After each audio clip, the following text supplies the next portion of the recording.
every single recording with, yay, it works. Hey, yay, it works. It does work. Thank you, Dan Wong, for shouting people out. I appreciate that.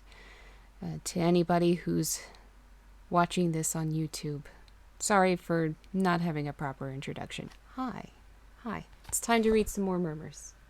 I'm sure the upload that I did, or, well, I haven't done it yet as of this recording, that I will do. I'm sorry that you missed the end of that story because of technical issues. My PC crashed. The whole thing, I got the blue screen of death and had to restart my stream. So I'll have to re-record some of my readings just for YouTube at some point. One of these days I'll do it. Who's playing Stardew?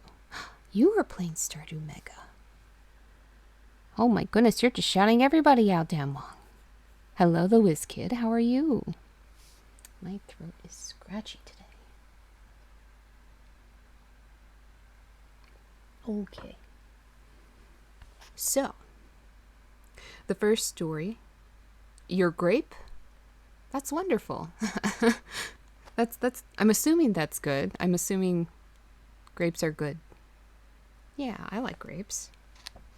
So the first story from Murmurs in the Dark we'll read is Don't Kill the Pretty One. I think the last one that we read was actually a very important story. It was about the boy that keeps showing up in all of these stories, Andrew. So again, I apologize to the people on YouTube that didn't get to hear the end of that story and learn more about his origin.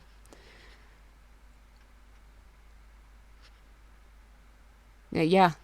Apparently, Twitch really does not like personal questions from me. So don't kill the pretty one. Or is this selected from? Okay, this is a different section of story, sorry. Selected from Don't Kill the Pretty One. So this, I don't think this section is going to have Andrew in it. So I'm curious to see what it's going to have. So the story itself is The Organist. My goodness, Dan Wong, you're on a roll today. Okay. I loved the music service. There's something about the organ that makes my heart stand still. When I hear the organ rise up for the first time on a Sunday morning, I feel a flourishing in my chest that I couldn't begin to explain to anyone who hasn't felt such a warmth. Are they doing laundry? I hope you guys can't hear that, but I can, and it bothers me. It is an experience beyond words. They know I'm streaming tonight, too. Not cool. The organist at our church, Greg, was always such a kind man, a godly man. Much like a saint. He would sometimes let me sit in on his practices for the service, which he mostly held on Saturday nights. Oh, you can spend your Saturday doing something fun? I was never one to go out much, so to be able to sit and listen to him play on a Saturday night brought me more pleasure than any club or bar ever could have. I felt closer to the community, closer to the church, and closer to God when I was in the pews, reading the hymnals and following along with the tunes Greg played. I feel like an organist, Greg just doesn't seem like a fitting name. What? Ah, good. Sorry, I lost the context. Where was I? I watched the notes go up and down and on the page. Oh, it says that, okay. Though I never knew a thing about sheet music or reading notation or what have you, I could sense God giving me the ability to understand. Oh no. This story's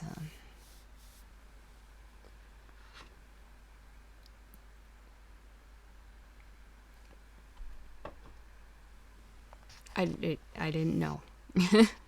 A few nights ago, I walked into I'm hoping it gets really gory. The narthex? I don't know what that word is, of the church, expecting to hear Greg begin warming up the pipes of the organ, when the door that led to the organist's chamber was slammed hard. I couldn't imagine what would upset Greg that much.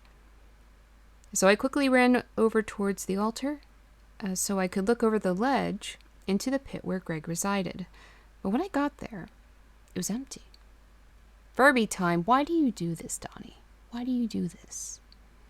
I hurried across the pulpit, rising and into the back rooms to find Greg, and I see him bolt out of the door as fast as he could. I was terribly confused and utterly disappointed that he left, so I lowered myself into the front pew and waited for him to return, which he never did. Yeah, good point. Okay. All right, which one of you wants to wake up? Actually, Basket Boy was being quite lively earlier. Why don't we wake him up? He hasn't been on stream in a little while. Maybe he'll behave. He might go back to sleep. Okay. Get you all nice. Little basket case here. Okay, you want to sit on the books? Or do you... No, you're going to take a break from your basket. Okay.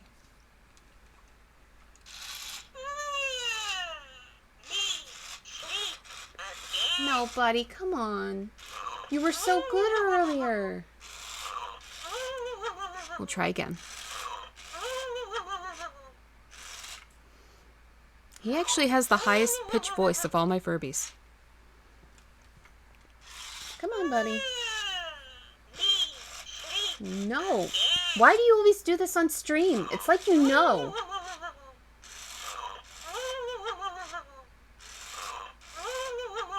Oh, you're going to be awake during Rammstein yesterday, but not today? No, you know what? Wake up.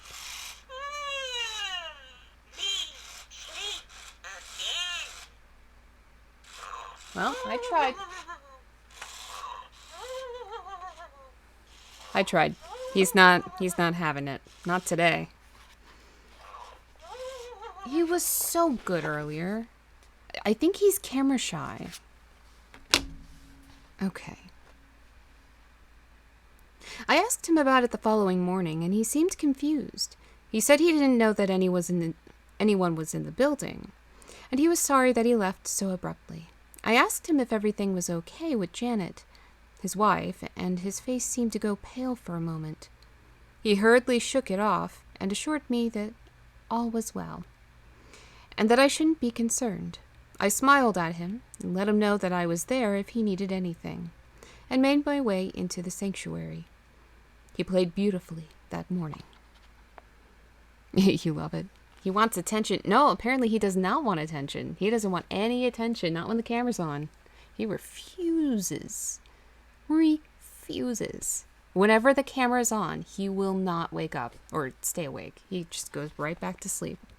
I swear, he knows. He knows that he's being recorded. The following week, I went back to the church in the evening, assuming that Greg would be spending his Saturday night there as he usually did. As I'm driving up, I see Greg get out of his wife's car, kissing her goodbye before he jumped out.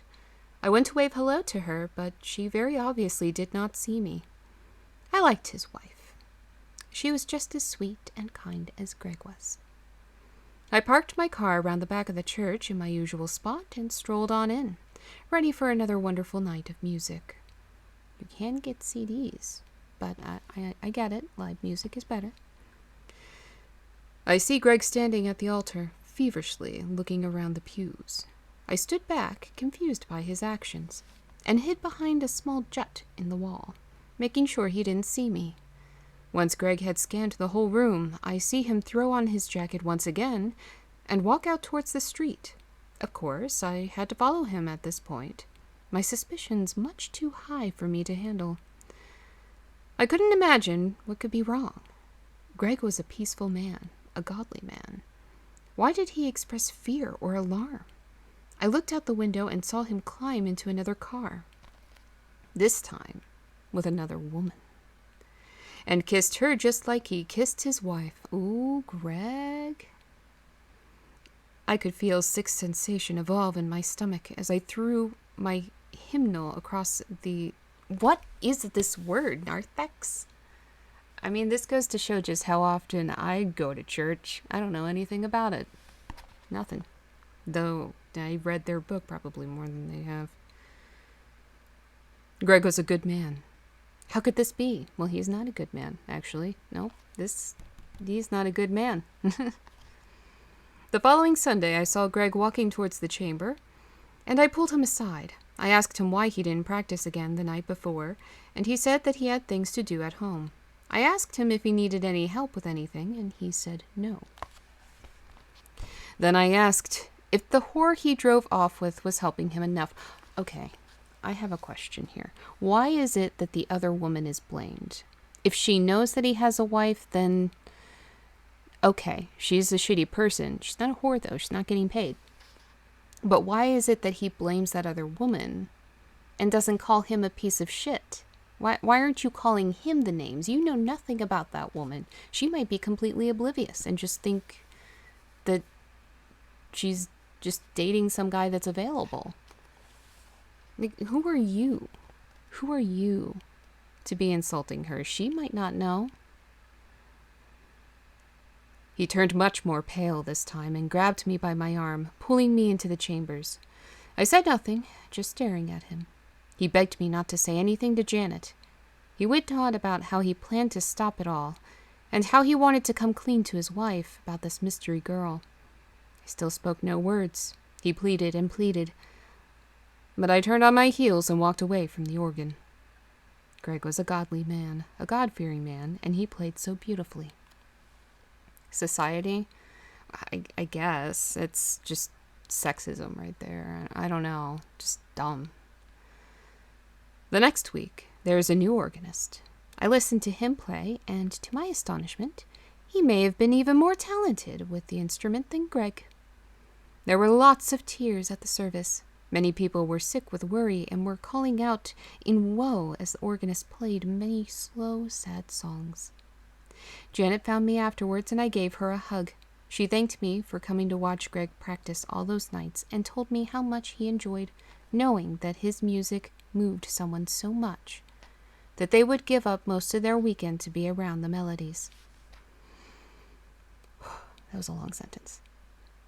I nodded and told her that I was sorry for her loss and that Greg was a good man. They never found the rest of Greg, and I won't tell where he is. I kept this little secret. Now he can keep... I kept his little secret, and now he can keep mine. It's been weeks, and all has seemed to calm down. No more searches. No more police asking questions. Things are finally getting back to normal. And just last week, I finally met the new organist. He plays beautifully. Ooh. Okay. That was a short story. I mean, they're all short, but this is actually shorter than most of them. Letter of conduct. Okay, this doesn't sound churchy. This sounds like possibly a workplace thing or a school thing. School. My daughter was an amazing student. First sentence. There's the answer. She was flawless in almost every way. I remember when her mother was alive, that her and I would sit and talk about all the potential we believed our daughter had, and how shocked and surprised we were that our first, and now only, child turned out to be so wonderful. Leah was the apple of my eye, and I was so proud of her. She reminds me so much of her mother, and that is everything I could have wished for, and more. I miss Michelle. So does Leah. But I'm glad to have a lovely, beautiful reminder of her with me every single day. Dan Wong, there's no daddy command. That's weird. What's with the daddy command? All right, have a lovely evening. Leah was about 13 when the first letter came. I remember being in complete and total shock when I found out what it was. In fact, I had almost thrown out the envelope, mistaking it for another message from the volunteer board at Leah's school, or some type of invitation to an event the school was throwing to raise money for this or that. When I saw that it was a letter from Leah's teacher, I was taken back a bit. Not only that, but it was about my daughter's conduct in school. Apparently, she was struggling in whichever class Mr. Allen taught, acting out and such. And he recommended that she stay after school with him later on this week. I knew I had to say something to Leah about this, but this was sincerely the first time I had ever actually had to discipline my daughter, and it just felt wrong.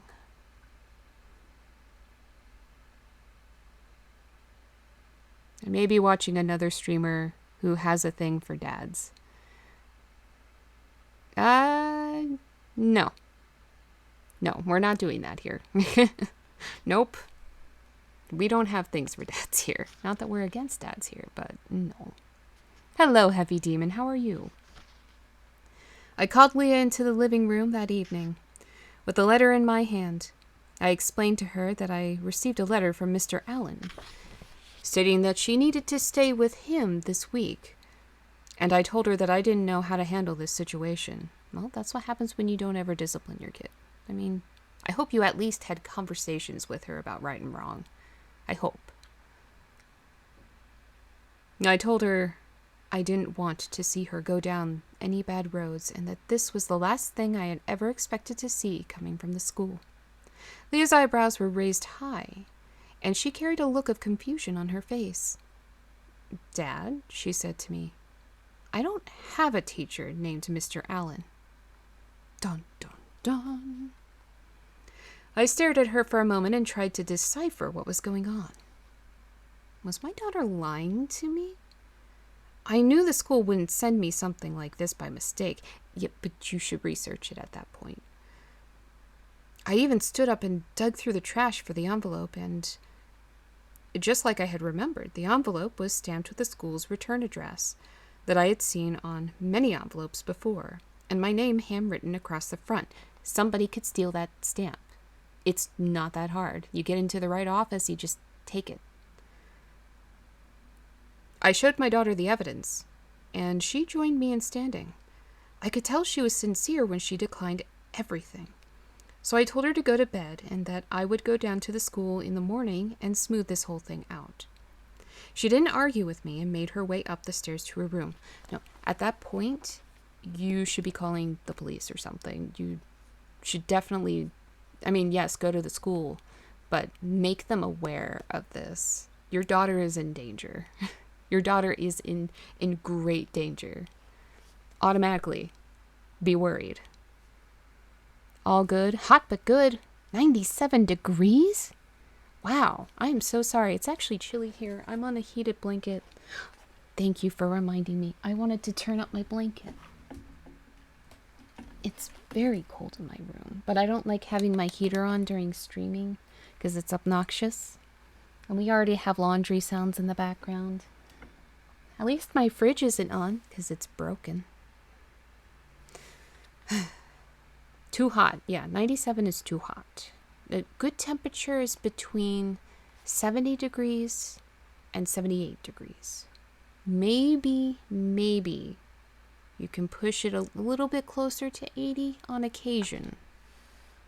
Nothing above 82 degrees. It's too much. You need to be able to wear whatever you want. And that's like 75 degrees. That's perfect. That's the right amount of degrees. For Fahrenheit. I don't know what that is in Celsius. I forget. It's like, what? 20 something? I don't know. I wish I knew Celsius better. I'm sorry.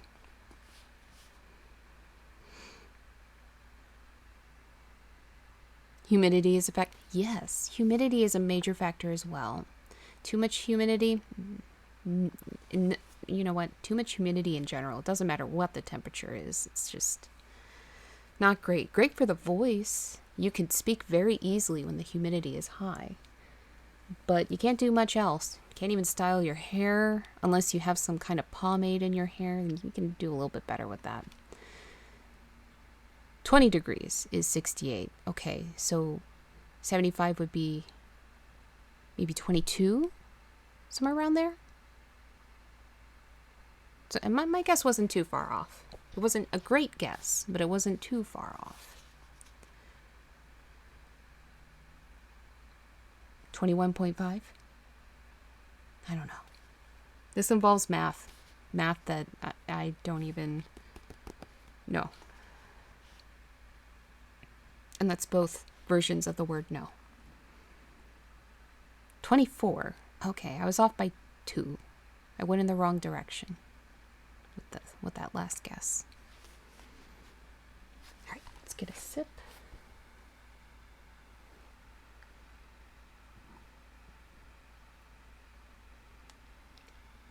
My throat is so scratchy. It's been so scratchy all week. The next morning, I drove Leah to school after calling my boss to let him know that I would be running a bit behind. Like most teenagers, Leah got out of the car before I did so she could run off to her friends. I couldn't blame her. I know I wouldn't want to walk into high school with my father when I was her age. She's 13. How's she in high school?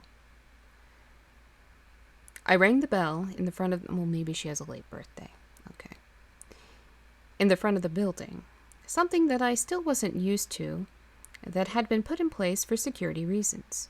The administrative assistant called over the intercom, and I told her who I was and asked to speak with an administrator.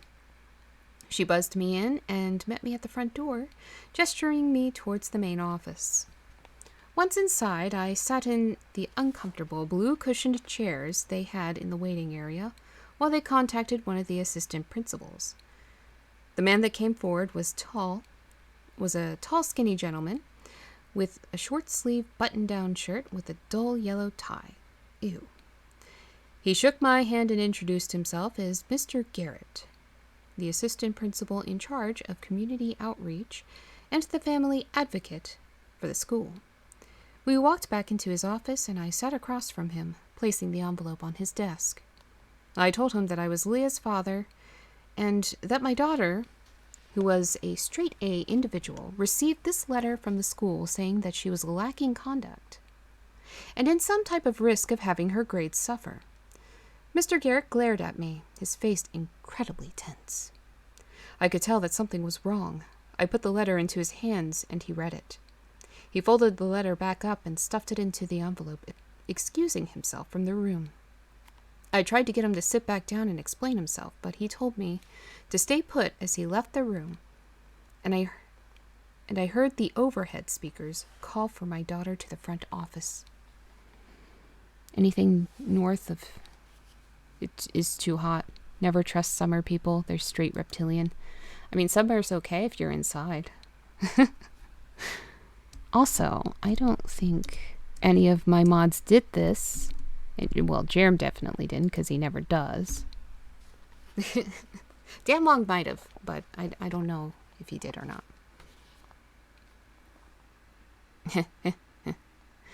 You never do. You never do. And I get it. I don't shout myself out in other streams either. Even when they tell me to, I still don't. Is Marinol? There you are. Hey. Hi, Marinol. How are you doing? How are you doing? Thank you for the shout out, Jerem. Quick draw got you there? Yes. All the shout outs. All the shout outs. Ah, yes. I updated some of my emotes. I moved them around a little bit to make some of them easily accessible. So I have to make 11. I have to make 11 emotes. I have 9 slots for non-animated ones. And then I have 5 slots for animated ones. But there's 2 that I want to replace. At least 2. There might be 3 that I want to replace. So that's about 11 or 12 that I need to make that are not animated. And then I need to make 5 animated ones. Dan Wong. You don't have to shout me out. Okay. When he returned, he did so with the police and my daughter. Thank you. This man has some sense. You like the evil kitty? Yeah, that's a drawing I did back when I was 18. Yeah. Right after I turned 18, I drew that cat. I think I did it for a project in college. I stood up now, full of a quick-drawn, overwhelming anger, brought on by my confusion, slammed my fist onto the desk, demanding answers, knocking Mr. Garrett's nameplate over the close edge of the desk onto the floor. Mr. Garrett sat Leah and myself down again and took a deep breath, preparing himself for whatever it is that he had to tell us. It took him a minute to compose his words before he finally spoke. Big box store. Furbies are pretty evil. Yeah, but they're so delightful. So delightful. I have quite a few of them here. Here, why don't we pull some over on my book so you can see them better. Actually, we'll have these two on the same book. Pull these over. I have 10 of them, by the way. 9 are on the bed. I forgot that I left one on the exercise bike, but that one doesn't have batteries anyway.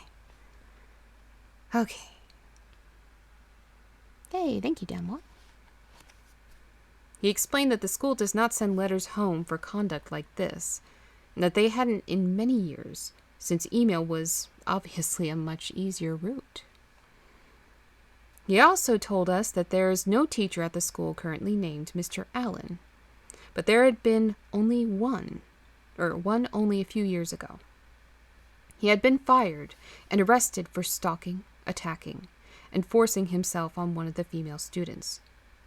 You mean rape? That's what that is. It's terrible. I asked myself how he was able to stamp the envelope, and I saw the large Adam's apple in Mr. Garrett's throat bounce as he gulped. He said that this was the reason he brought Leah back into the office, that somehow this man must have been able to get back into the building, which meant that he could be there now. Furious, I asked how this could have happened, and why was he sending letters about my daughter. I screamed, demanding to know how many times the sicko might have been in the building, watching my Leah. Mr. Garrett explained that it was exactly what happened to the last girl Mr. Allen had preyed upon, and that he doesn't know. The police were quietly searching the building as we spoke, and the security cameras were still being checked. He assured me that they would get to the bottom of this, and that my daughter was safe there at the school. No, she's not. Words I simply could not believe as he said them. Thank you, a man of sense. She's not safe there. It's obvious. I mean, where did the last girl get taken from? Oh, the school? After doing the same thing? And you still haven't found him? Seems like she's not safe. I mean, at least they are taking some precautions. The police are there. Coffee or tea? Oh no. So I don't have any milk down here right now.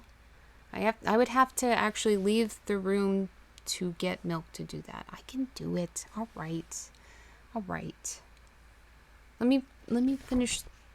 Oh, I can finish this whole story real quick, and then I'll go through that process. The police couldn't find anything too suspicious around the building initially. I asked Mr. Garrett what Mr. Allen used to teach, and if my daughter was in his old classroom at all. He asked the police to specifically search room 121, and that is where they found what made me make the decision to pull my daughter from the school and never go back. The police were able to move away a part of the wall in the classroom closet, tucked away behind a small bookshelf which led to a small alcove. Inside, they found food wrappers, an air mattress, and an assortment of pens and paper and envelopes stamped with the school press. Leah never went back to that school, and the story made the local news. They didn't find this Allen guy, but I get a feeling he isn't too far away. A real good feeling. I got another letter today, just like the last, but this time it was taped to my front door. Oh, and that is the ending. There's no conclusion. There's no resolution to that. It's just a fuck you. You get to be scared for the rest of your life. Ugh. Now, see, these stories are definitely seated in reality, and there's no supernatural element, at least not so far, not in the last two stories we read. So a lot of these things are very real things that could definitely happen. Well, they're stretching on a few parts, but yeah, these are at least within the realm of reason.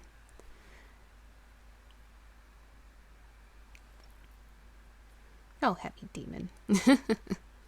I'm sorry that my emote wall isn't working today. I don't know what's going on with it.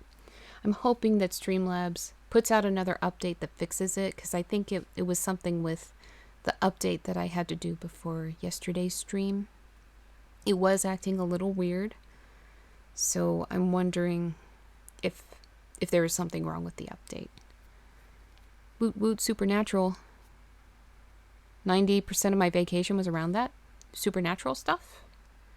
Well, unfortunately, the stories we're reading are not supernatural. These are grounded in reality, but they are still fiction. Yeah, but the problem with that is that I have to go get the milk. It's all the way upstairs.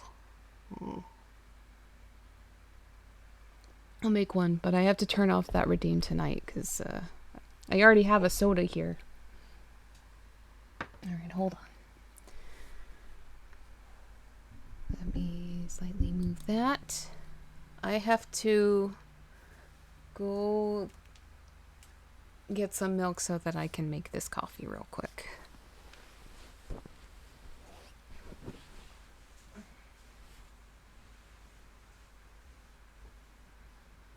Which means my recording is going to be paused.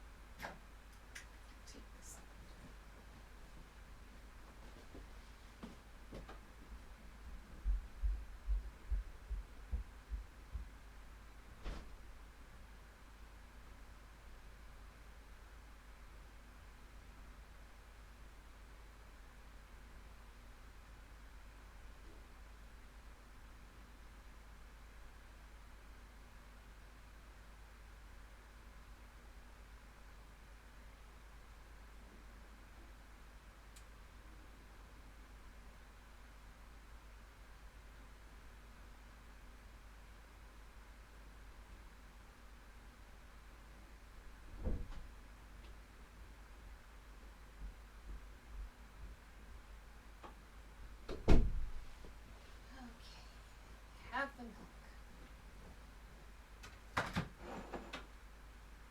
No more coffee redeems tonight. I don't want to do that all night.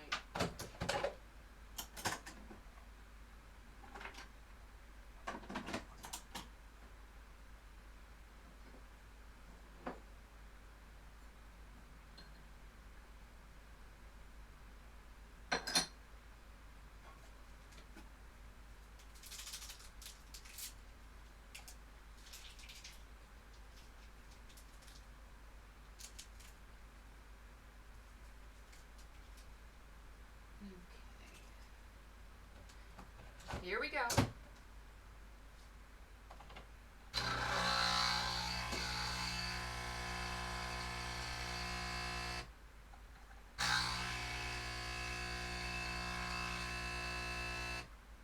Don't you do it, Jerem.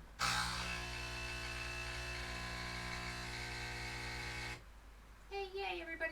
Everybody behave today. God damn it.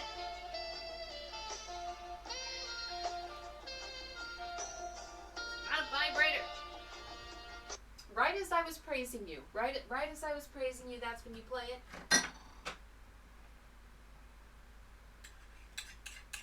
So bad. Alright, I'm coming back. That's me. What's this real quick? Dress is all messed up.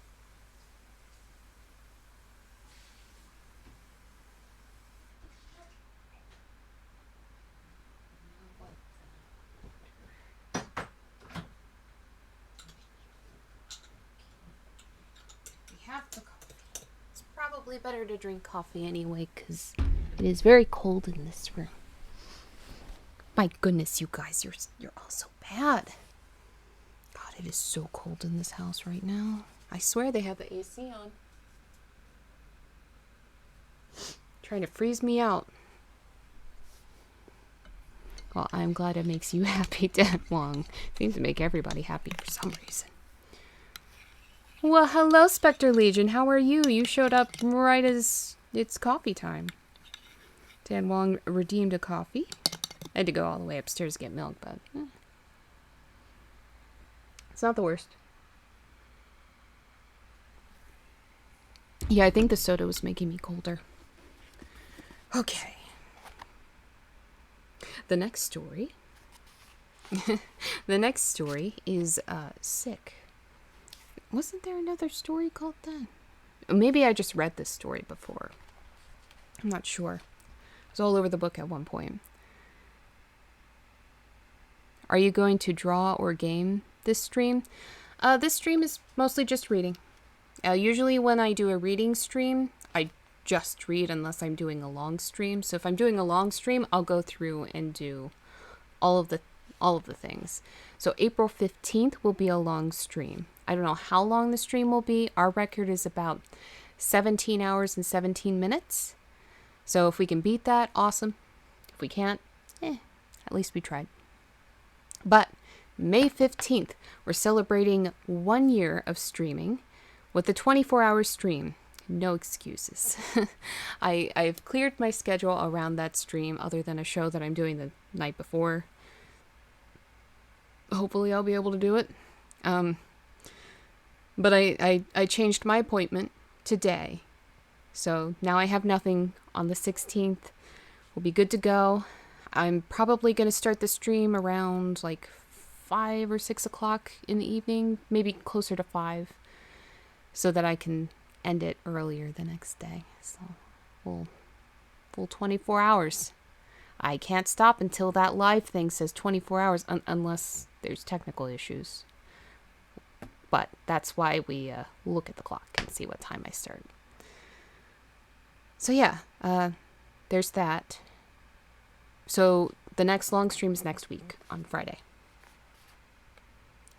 What was I doing? I was reading a story. Yes, tonight is reading.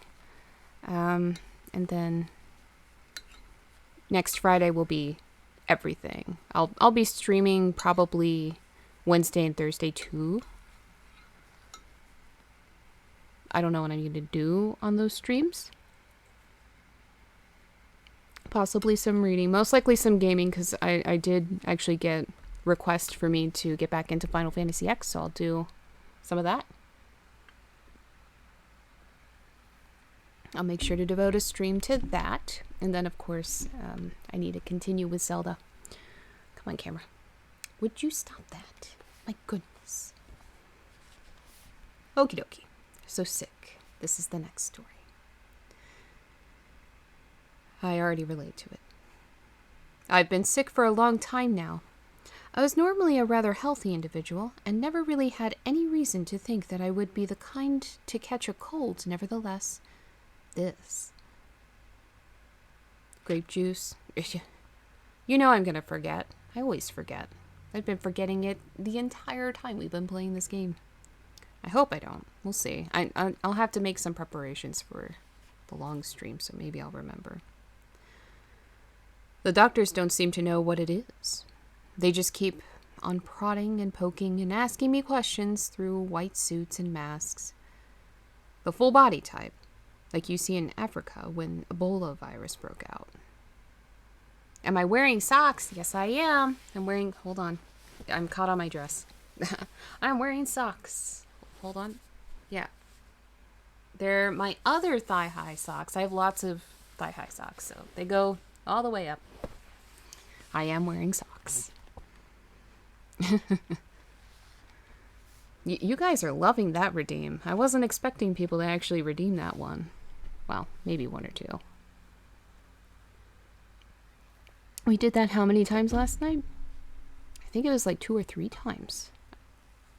No, more than that. It was like 3 or 4. Everybody likes my socks. Well, I don't think it's my socks. I've never been to a foreign country or ever drank any questionable water. I haven't come in contact with any weird animals or bitten by some strange bug. I just got sick. Really, really sick, apparently. I have been in this plastic bubble for about a year now. I'm allowed to have a television, but I have to watch through the clear walls I am encased in for the protection of myself and others. Just a moment, let me finish this paragraph. I watch the news and sometimes a documentary, if one is on, but I was never much of the type to sit in front of a screen for hours at a time.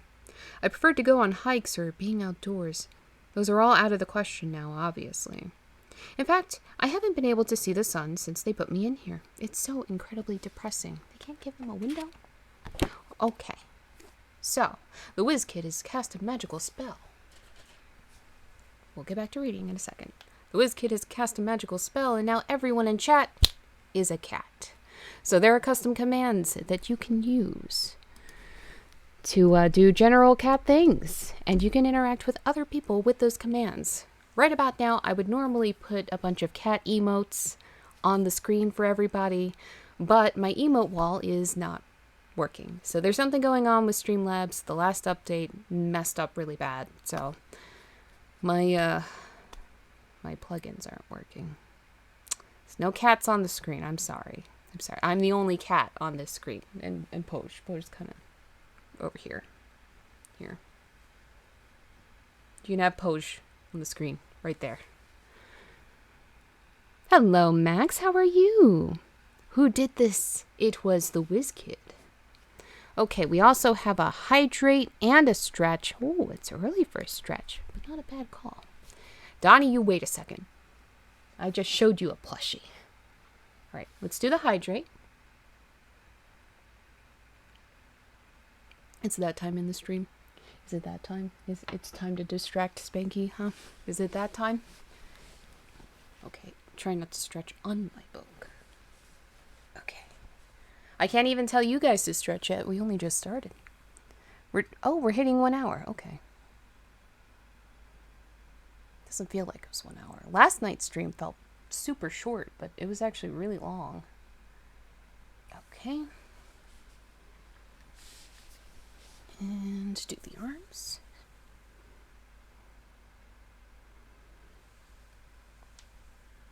Oh, it didn't crack today. Sorry. All right, what plushie? You have to choose one, Donnie. He always forgets that part. It's a warm-up stretch? Okay, that's fine. Chonk. You would choose the one that's on the floor and make me get up. You would make me get up. Usually you choose Poj, but not today. Nope. Today it's alright. Okay. We have Chonk.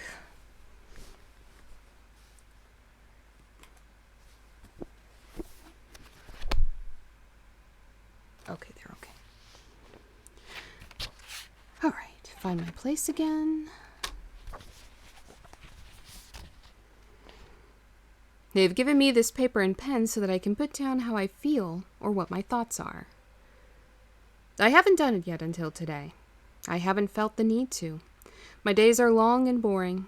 I wait for the doctors to come in and try to figure out what is wrong with me. But it has gotten to the point where they don't even have conversation with me now,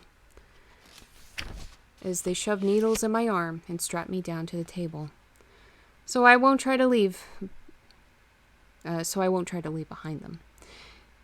It has become more like a prison than a hospital, and I don't think I'm getting any better. Figure out what to do about ruining my brother's wedding. Oh, a male stripper to his job? Perfect. Perfect. Do that.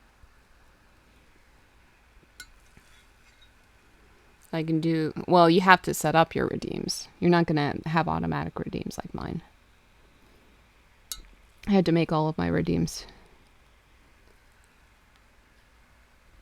I'll be making some more soon. I just have to figure them out.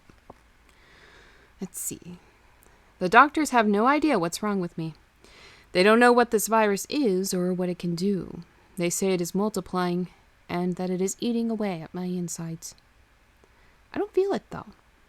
I haven't even noticed.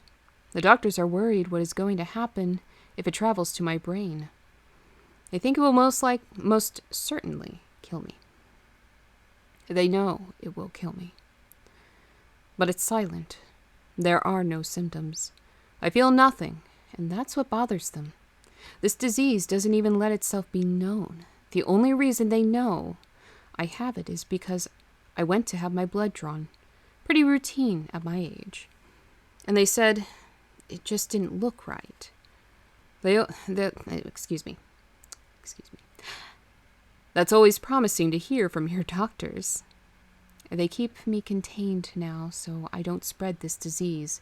Essentially, I am the next big epidemic, as well as the next big discovery for every leading epidemiologist in the world.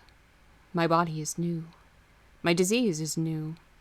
I am a Nobel Prize waiting to happen, and every doctor on the globe would love to stick some type of fluid into my arm or break open my rib cage to figure out how I'm still alive.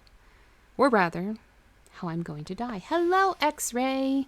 Can somebody give him a shout out, please? Breathe. Yeah, I do need to breathe.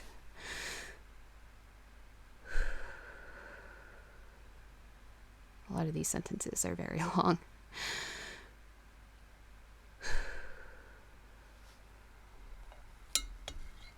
Thank you, Donnie. Wait, did it do it? Yes, it did. Okay. Hi, X-Ray. How are you doing? He was playing Apex. Oh, I see. There was 2 commands at once, so that's why I got confused. It happens. They both work, though. Aw, you're prepared. Oh, are you needing Denwa? I haven't been able to see or contact my family since I was quarantined. I don't know if they have the disease or if they are going through the same torture that I'm undertaking.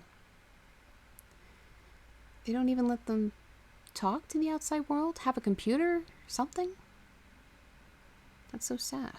Even though I may write for entertainment, they have not allowed me to write letters or share any information with anyone about what goes on in the hospitalization, solitary confinement. I hope they are not sick.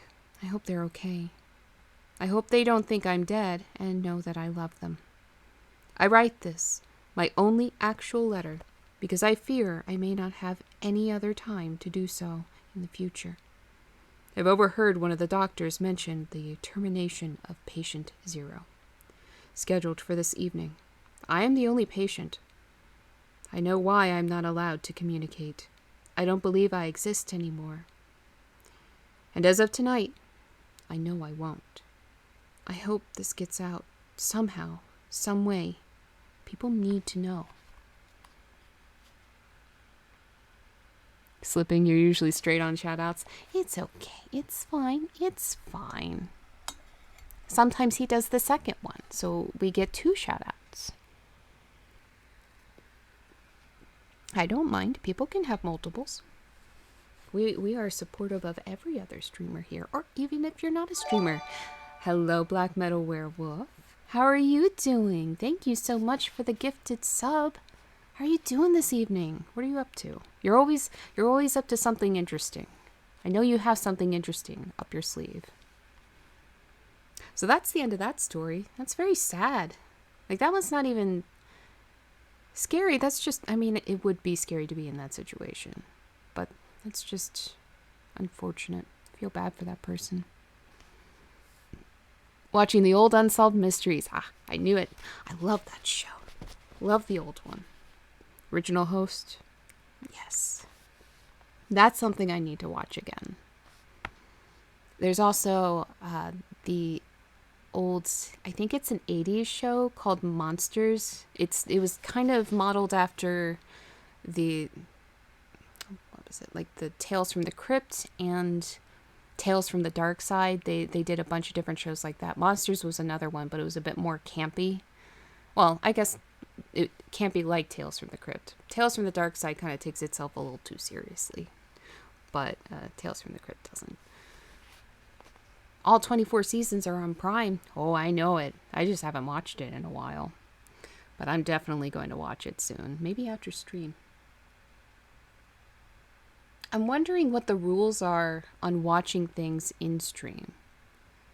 And I'd love to do a movie night with you guys. I know I've been saying this since I've started streaming. I want to do a movie night in Discord. But I don't know how. Well, I guess I could screen share. Maybe. That could work. What's your thoughts on Beyond Belief hosted by John? I don't know. Haven't seen it. I have not seen it. So I have no thoughts on it. Maybe Black Metal has some thoughts on that. There it is. Pretty good. That's also on Prime. Okay, well then I can watch it. What's coming down? There's a monster coming down the hill? What hill?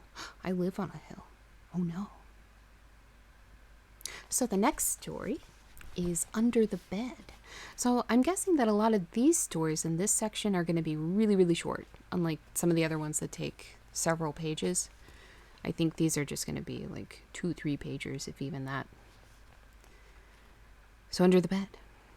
My brother used to make fun of me for checking underneath my bed. He would constantly tell me that I was too old at my 14 years of age, to be doing, and, excuse me, I'm all mixed up today. Let's restart. My brother used to make fun of me for checking underneath my bed. He would constantly tell me that I was too old at my 14 years of age to be doing so, and I would hate having to listen to him laugh at me while I settled my nerves by crawling on the floor and lifting up the skirt of my small twin bed that sat across the room from his. Oh, you don't even have your own room? That sucks. I never liked sharing a room with my brother too much. He was pretty mean to me. I would tell Mom to talk. You know I'm streaming, mister. I would tell my mom to talk to him about his picking on me, and she would say something to him from time to time, but there was never any real relief to it. He would just mutter some fake apology and then find yet another thing to make fun of me for. The checking under my bed was just the most common thing he would get on me about. There's a boogeyman under the bed. I guess there's room for one under mine. What?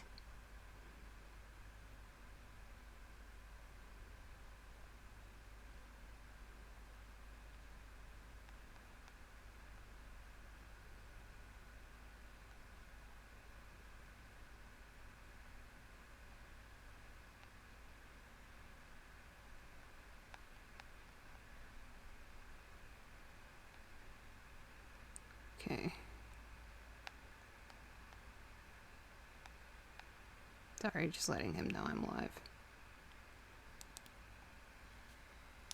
There we go. But most of the time, I would just ignore him and tell him, "You should be happy that I check under there." He would kick into an even harder laugh and reply with something about how I was a pussy and how I probably pull back the shower curtain before I took a shit too. What? Which I certainly don't. What does that even mean? Oh, to check it? Oh, okay. At school the other day, a bunch of people from my class started to make some strange gestures at me, pointing under my desk and cracking up when I would look at wherever they were pointing. It didn't take me long to realize that this was most likely my brother's doing, and that he had told the school about my nightly habits, prompting them all to tease me relentlessly. The booth at the end?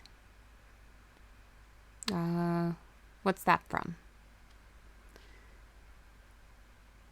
It even got to the point where one kid in my algebra class would sneak under the chair I was sitting in and grab my ankle to scare me, pretending to be the monster that lived below my mattress. I ignored it the best I could, but I would be lying if I said that it didn't make the school day much more difficult. When we got home, my mom asked what was wrong. I assumed she could see on my face that I had a really long day, but I didn't want to talk to anyone about it, especially her. Nobody wants to admit to their mother that they had become the new laughingstock of the school. and that it had come at the hands of their own brother. I mean, you should probably tell your mom that. I couldn't take it anymore. Last night my brother said so many terrible things when I went down onto the carpet in our room to look. So many awful, cruel, and hateful things that I just gave up and crawled back in bed without even a glance or glare beneath the furniture. And now my brother can't laugh anymore, or speak, or breathe. I wasn't checking under the bed for my safety. I was making sure that he was still there. You see, the pale man that lived under my bed, the one I checked for all these years, wanted him, not me. Ooh. Ooh, nice twist there at the end.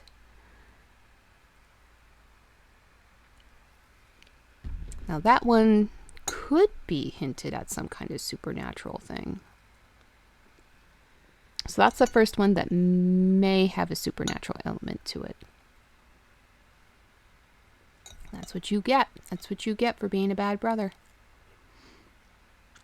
I shared a room with my sister twice in my life, and we actually did fine. We got along really well. We preferred having our own rooms. We both did. But we didn't have the normal sibling dynamic. There was no rivalry. Every once in a while, we would play a prank on each other. That was usually something really minute. But otherwise, nope. We shared everything. We hung out. We were actually friends growing up. And still are. Yeah, I'm sorry, you guys. I'm sorry my emote wall isn't working. I was trying to link a description. Yeah, no links. No links in my chat. There's too many bots out there that post links, so I banned all links. You have to be a moderator. Which, actually, Kagami-san, I could make you a mod. You've been around here enough. It's not like I can't trust you. So let's see. Let's look at our roles manager real quick. I got 2 new mods. 2 new mods that kind of should have already been around. Right? Yeah. Did I type that right?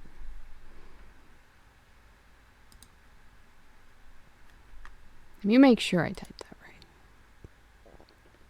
Yeah, I did. Okay. All right. Let's see. Did it do it? Say something, Kagami-san, so I can see if it did it.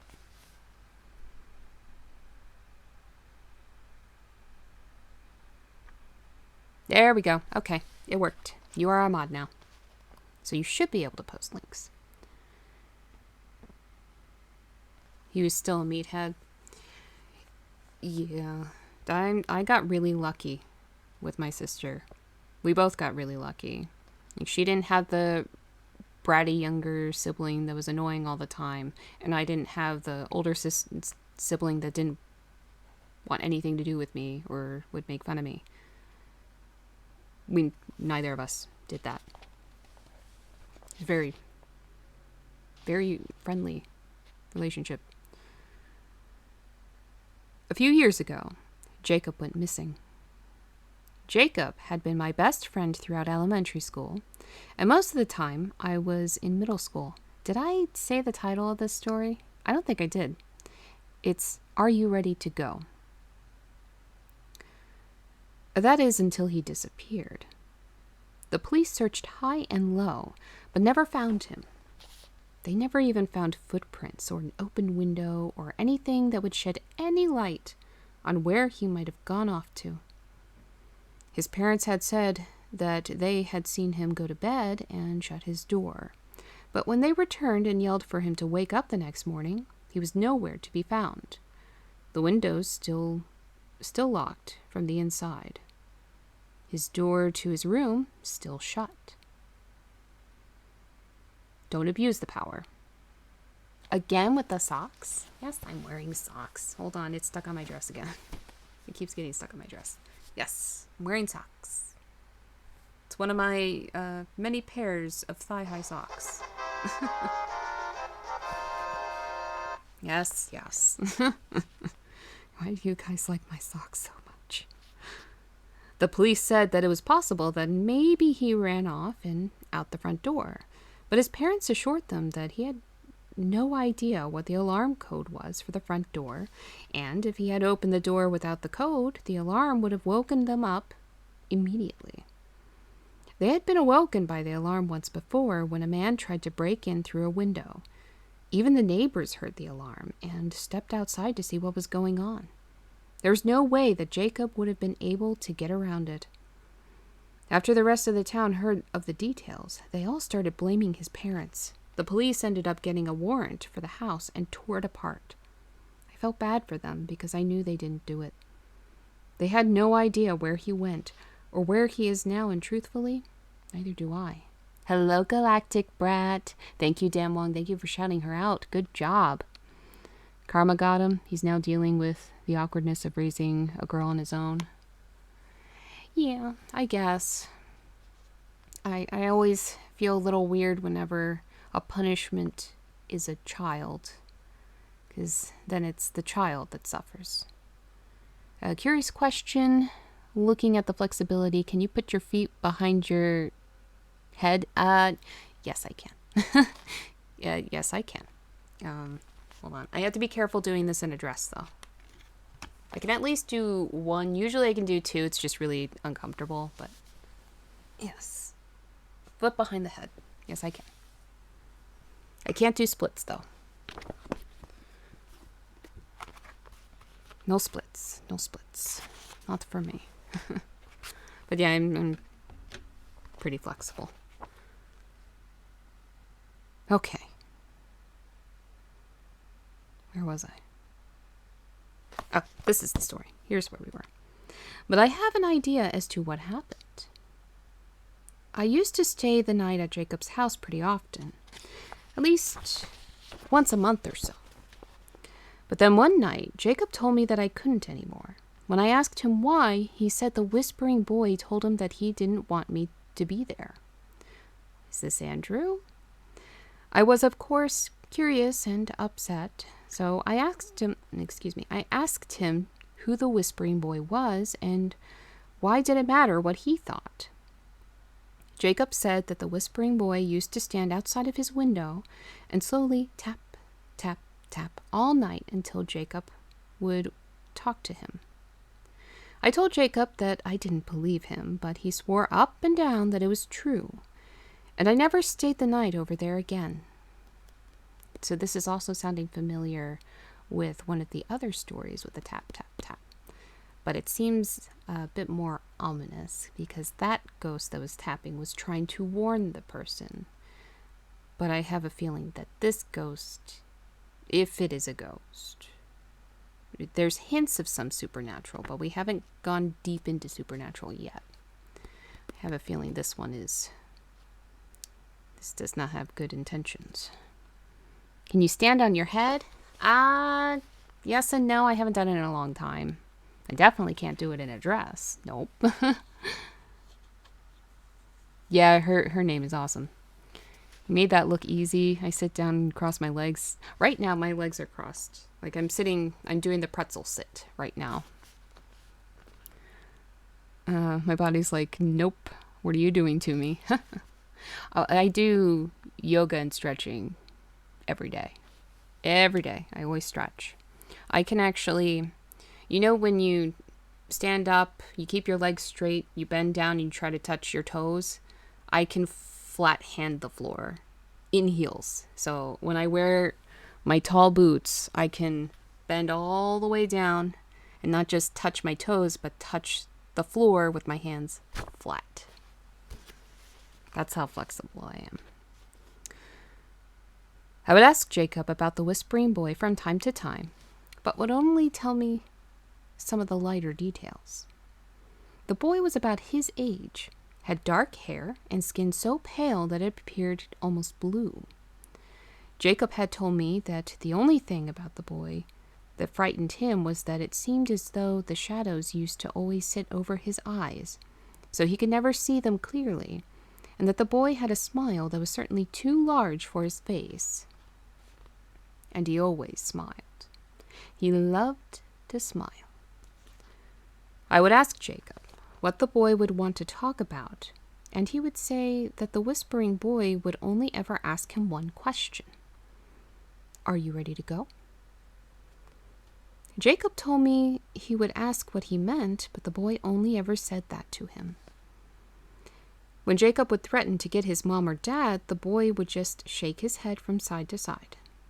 When he would get his parents, the boy would be gone upon his return. When he would tell the boy to go away, he only shook his head, still smiling at Jacob. When he said anything to the boy, it just shook his head and repeated its question. Oh, now it's an it, it's not a he. Yeah, notice that detail? I noticed that detail. Are you ready to go? And when Jacob said no and tried to fall asleep, the boy would lightly tap, tap, tap on the window all throughout the night. God, what a dick. I don't know where they went, but the boy must have taken Jacob somewhere. Well, I bet, because he didn't ever sleep. Poor kid. I only write this because I am afraid. This morning, I woke up with my mother visibly mad at me. I asked her what was wrong, and she told me that she was surprised I was able to sleep through the racket, and that even through my shut door, she could hear it. Confused, I questioned what she meant. She told me that I needed to tell my little friends to only come by my house during the day, and to stop tapping on the window. I don't know, probably. And that's the end of that story. And we'll move on to the next one. I haven't tried to upside down crawl. I probably could, but I'm not going to do it. Have you seen the Big Bang episode? I've not seen any of the Big Bang. There we go. Sorry. It's so cold in here, my nose gets angry at it. Just wipe it away. The next one is prayer. We have another, oh no. We have another churchy one. She doesn't suffer. My brother is the best at healing. Well, okay. As long as she's not suffering. I know there's a lot of parents out there where they see their kid as a punishment and they thus punish their kid for that. It's unfortunate and I hate it. I hate it for their kids. All right. Prayer. The students stood in the corner with gaping mouths and watery eyes. They had never felt such a fear before as they shook, many of them now holding their pencils in an attack position, like a dagger in their unsteady palms. They kept their gaze on the little blonde girl now standing in front of the room, smiling at them, playing with her yellow frilly dress. Being alive is a punishment? I feel that. Especially when you have dumb things like scoliosis. That's my back is always hurting. The teacher, pinning himself against the wall, slowly tried to slide over to the door to escape, but as he moved, the little girl turned her head to slowly fix her eyes on his, now swollen with tears and teeth chattering. He froze. He wanted to run so bad, yet his legs were immobilized, stone and veins. He could feel his heartbeat race as the blood rushed through his body, and yet still immobility. The girl, still playing with the trim of her dress, grabbing the subtle lace in her tiny fists and rocking back and forth, turned back to the flock of students who were crying out loud for their mothers. Abby was a good girl.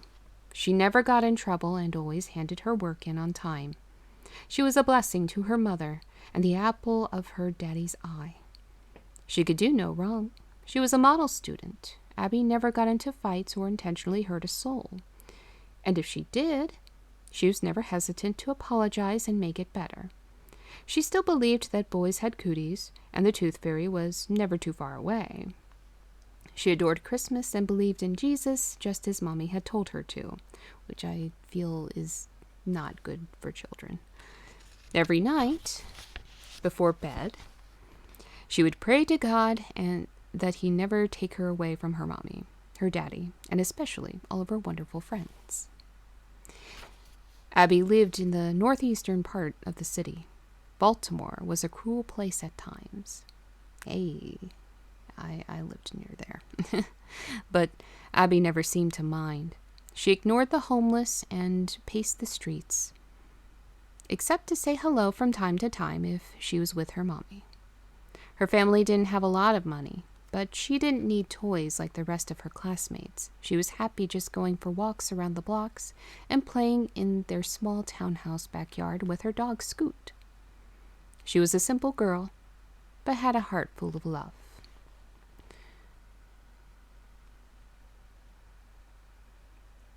One day, as Abby was walking around the block, as she often did, she saw a glimmer from the street. The light shined onto her black polished shoes and reflected light right into her face. She cheered as she looked out onto Harford Road to discover a brand new quarter. Just waiting to be picked up, Abby thought of the things she could get with her piggy bank money. If she added yet another quarter to the collection, with a small, faint squeal, she stepped out into the street. Oh no. The lights of the emergency vehicles took no time to fill the street. Abby's parents stood at the corner, crying and pleading to God to bring their baby back. They would ask themselves why, and there was silence. For days, there was only silence. They missed Abby dearly.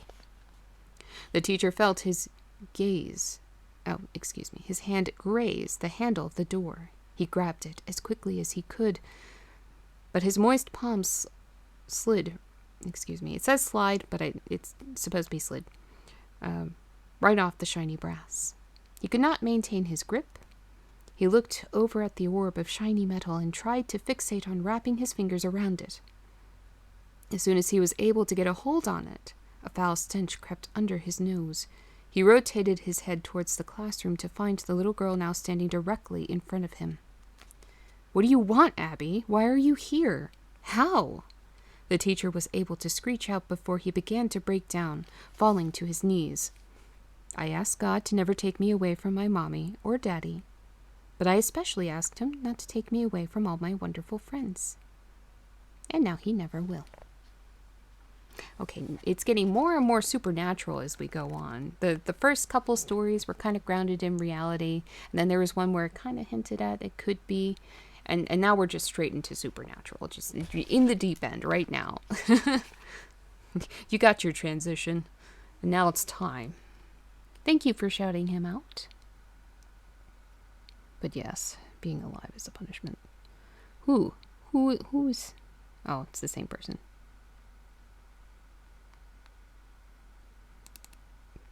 Okay, thankfully he's reasonably distracted.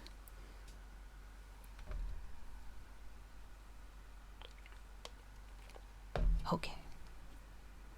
The next one is Clunk. I can't even fathom a guess what this one's about.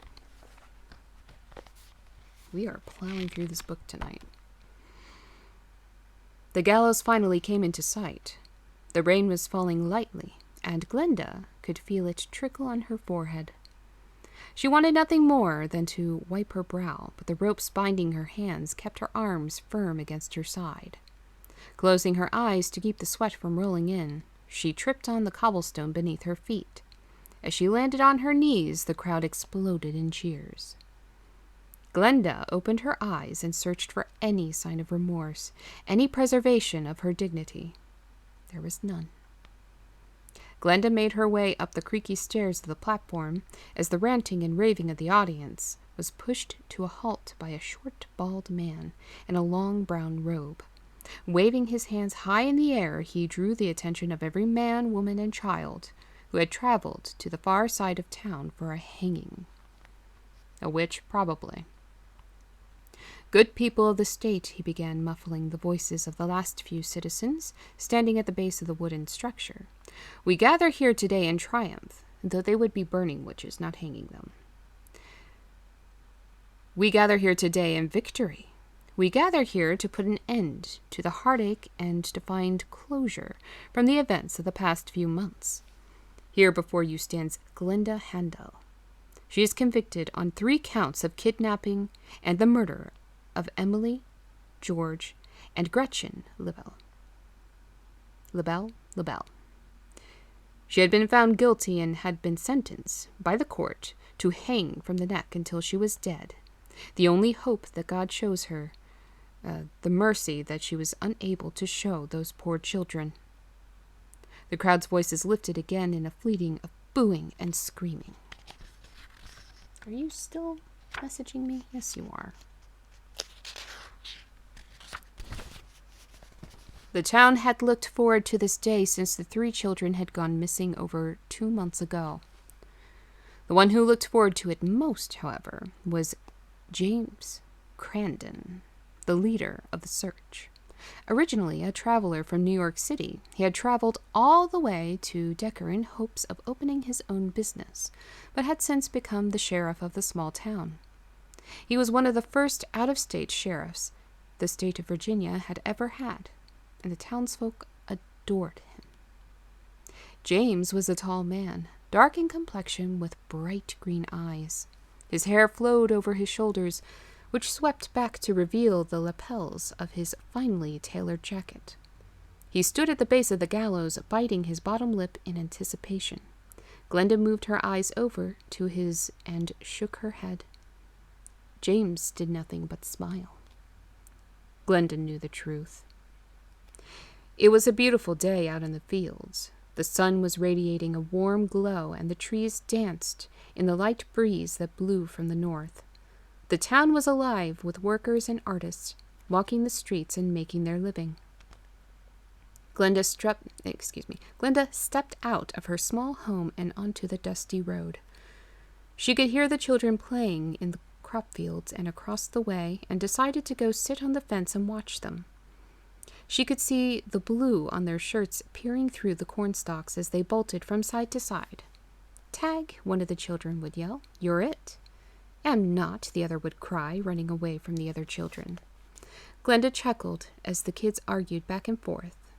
She thought to herself all the games she played when she was their age. She missed those times so dearly. She jumped off the fence and decided that she was going to join the children, despite the fact that she was still wearing her cooking gown and soft shoes. Fallen stalk crunched under her feet as she walked towards the children, her steps growing faster and faster until she was in a light jog. She finally reached the middle of the field to find that the children had left. Glenda circled the field, but the 3 were nowhere to be found. Glenda began to feel a warmth under her feet. The strange sensations struck fear into her heart as she looked down at her toes and wiggled them, feeling the thin, damp covering of her shoes crimson. Glenda covered her face in horror and saw a trail of red leading to the back of the crop field. Her feet reluctantly pulled her towards the trail as tears rolled down her face. She stepped ever so carefully, terrified to know what was at the other end. The trail led her to an old shack in the backwoods. Her hand shook as she stretched it out to the door. The hinges squealed as she gave it a small shove and peered inside. What she saw she knew would never leave her eyes. There, standing over 3 motionless children, was James. Glenda turned and ran. "Ladies and gentlemen," the man in the robe continued as he stood upon the gallows, "it saddens me to have to watch such a young, pretty girl like this fall into the grasps of the devil. However, the crimes she has committed are beyond that which is forgivable here on earth.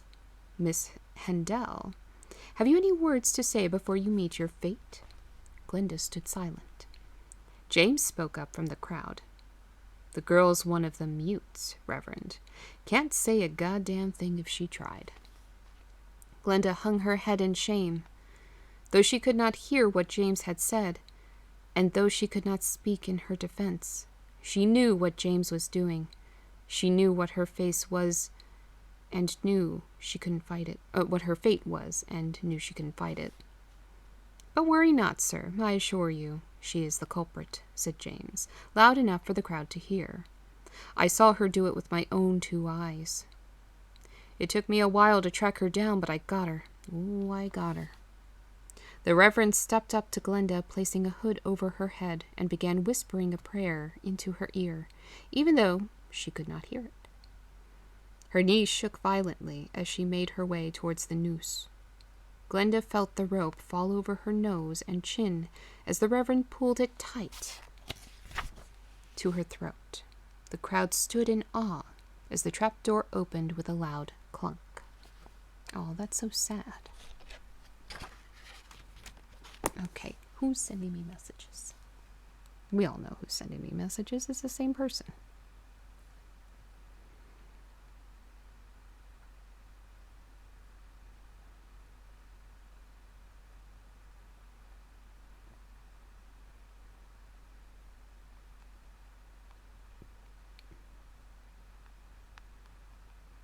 Okay, being encouraging.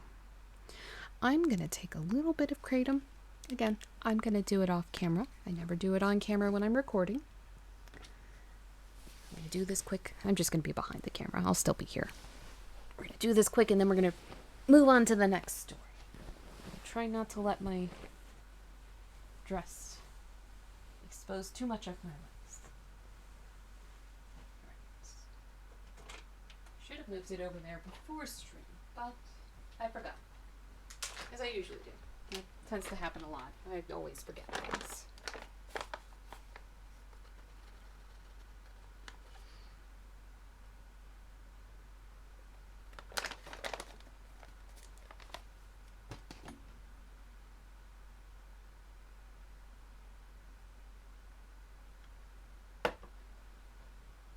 Ugh, so gross.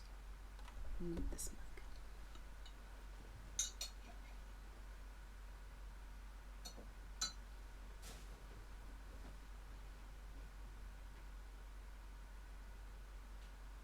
I got a little bit on me.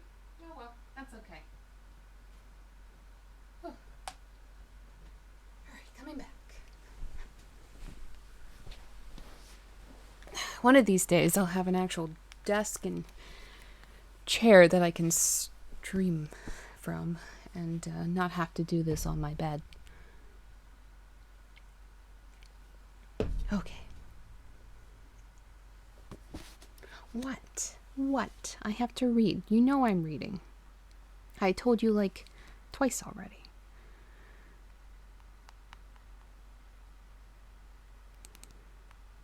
You're busy. You're at the gym. Anyway. It's not so bad as the next story. As a kid, my hearing was terrible. When I say terrible, I mean really bad. I was actually considered hard of hearing and had to be taught sign language throughout a lot of my early school years. I feel lucky now that my hearing has improved, but I always remember, now as an adult, how nice the silence could be. There was actually a kid in my class who wore hearing aids as a kid, and one of my, I guess, former best friends, we don't hate each other or anything, we just kind of grew apart. She wore hearing aids as well, so I always made sure I really enunciated, like, so she could read my lips, or made sure she could always see my face so that she could read my lips. And I did the same for him. But I don't know enough sign language. They taught us, but I forgot a lot of it.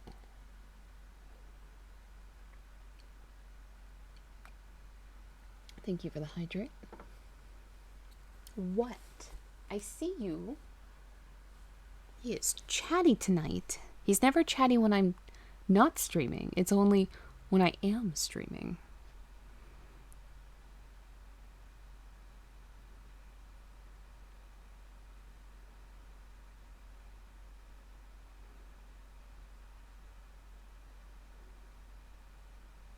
Mm-hmm.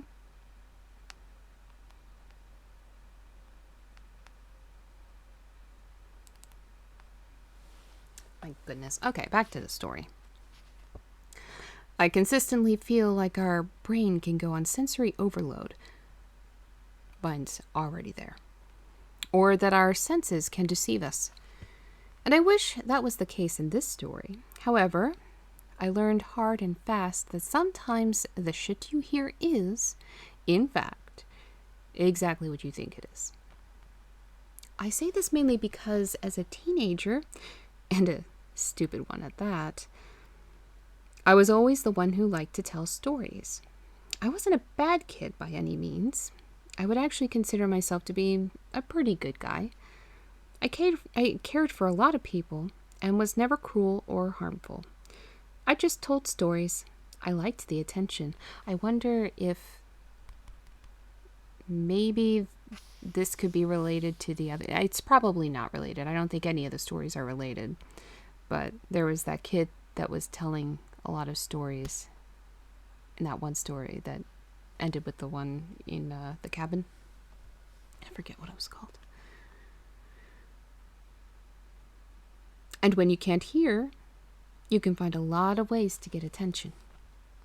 But as my hearing improved, I couldn't seem to harness the attention I would so easily receive as a kid. No longer could I walk in a room and people make the efforts to look at me so I could read their lips, or make sure that I was in front of the class whenever I was made to sit through one. I was just kind of normal, and I hated it. So I began to tell a few little fibs here and there. I would tell people I couldn't hear them, or that I heard something, and it always added to the drama of any situation. I would use it to get out of fights with my parents or my brother, and would use it to get out of homework if I didn't do an assignment. No teacher is going to tell a kid who can't hear that it's his fault he didn't hear her say what the homework was. This bought me more of that attention I craved pretty quick.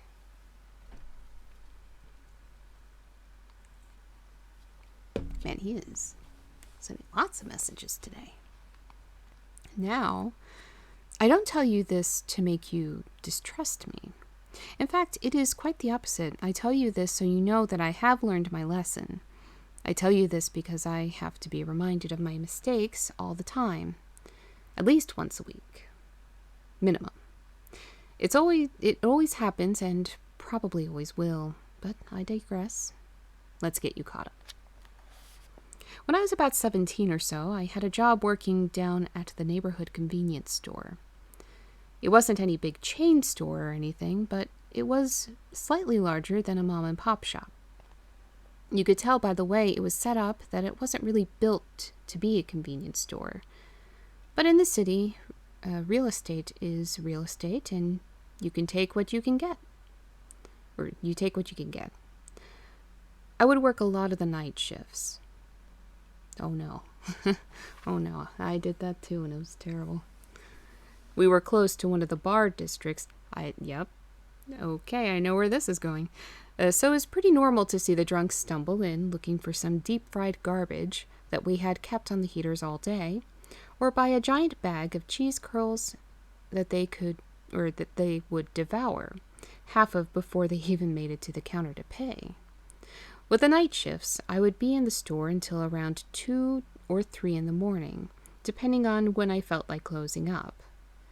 I was lucky enough to have been promoted to shift manager about 4 months before, which really just meant I could finally lock up on my own and be on a shift by myself. Now, in the city, as you can imagine, there are always homeless individuals hanging around, and every now and then I would have to step out and ask them to leave. They never really got aggressive when I would shoo them away or anything, so it was something I grew pretty accustomed to doing. Like I said, not often, but regularly enough. With this being the case, I grew to know the faces of most of the loiterers who would stand outside the store and beg for change. The majority of them weren't that bad, and would just sit with their sign, not bothering anyone. I didn't mind them too much, and would leave them alone for the most part. I only had to step up if they would start bothering the customers. There. I remember it was a pretty chilly morning, probably about 2:30 in the morning. But it was a weekday, so the bars weren't really slammed. I had a few people stumble in and buy a few things. I remember there was a guy walking in with a girl, obviously trashed, who still had vomit on the corners of her lips. Ugh. He bought condoms. Okay, safety first. It made me feel queasy. That's not important to the story, just a detail I recall pretty distinctly about that morning. I finished mopping the floor and put all the cash into the safe before walking around the shop to check for any straggling customers. Once I saw it was clear, I grabbed my bag of street clothes I had changed out of at the beginning of my shift and headed out the door, hitting the lights behind me. Must be nice to be able to close. I worked at a 24-hour one. I was stuck there until like 5 a.m. I don't remember exactly which corner it was, but I know it was one that led into one of the hundreds of alleyways in the city. All I remember is being scared to death, but I still stopped walking for 2 seconds, mind you. That is still damn near 3 a.m, to light my cigarette. It's a bad habit, I know. All of a sudden, I feel something heavy land on my foot. It made me jump back, and I looked down to see a woman crawling out of the alley, wearing nothing but rags. Her dark hair was a mess, and her skin was incredibly pale. She looked sick, but not the kind of sick you would expect from one of the homeless around here. She didn't look like an addict, or like she was on a bad heroin binge or anything. She just looked sick. Or hurt. Or both. It was dark out, so the details and specific moment run away. It was dark out, so the details at that specific moment run away from me. Sorry, it's missing a word there, I think. Not to mention, I had damn near shit my pants. She crawls closer to me, and I can hear her mumbling. I knew she was trying to communicate with me, but I didn't want anything to do with this woman. I said something around the lines of, "Sorry, I can't hear very well. Have a good night," and tried to walk away. She screamed as I started down the street. I turned around and she was looking up at me, her cheek laying on the cold concrete, her mouth slightly open. She mouthed the words, "Help me," keeping her eyes on me the entire time. I looked around for a car or anything to break her concentration, but the streets were empty. It was just her and I. I wasn't going to go near her, but from where I was, I asked her what was wrong. She kept her face on the sidewalk and mouthed the same 2 words again. "Help me." I could tell her in her eyes that she wanted me to come closer, which in most cases I wouldn't even think about doing, but this woman looked to be in pretty bad shape, and it didn't look like she could stand, nevertheless, actually harm me in any way. I slowly approached her and asked her again what was wrong. She mouthed the words again. "Ma'am," I said to her, "how do you want me to help you exactly?" Keeping her face down and her eyes locked on mine, she grabbed the raggedy leg of her pants and tugged them up to show her skin. It looked as if someone had stepped all over her legs. There were small cuts, but lots of bruising. It was clearly swollen, and there was no doubt in my mind that it was broken. She grabbed her other pant leg, dragging her face along the sidewalk to do so in a grotesquely agonizing manner.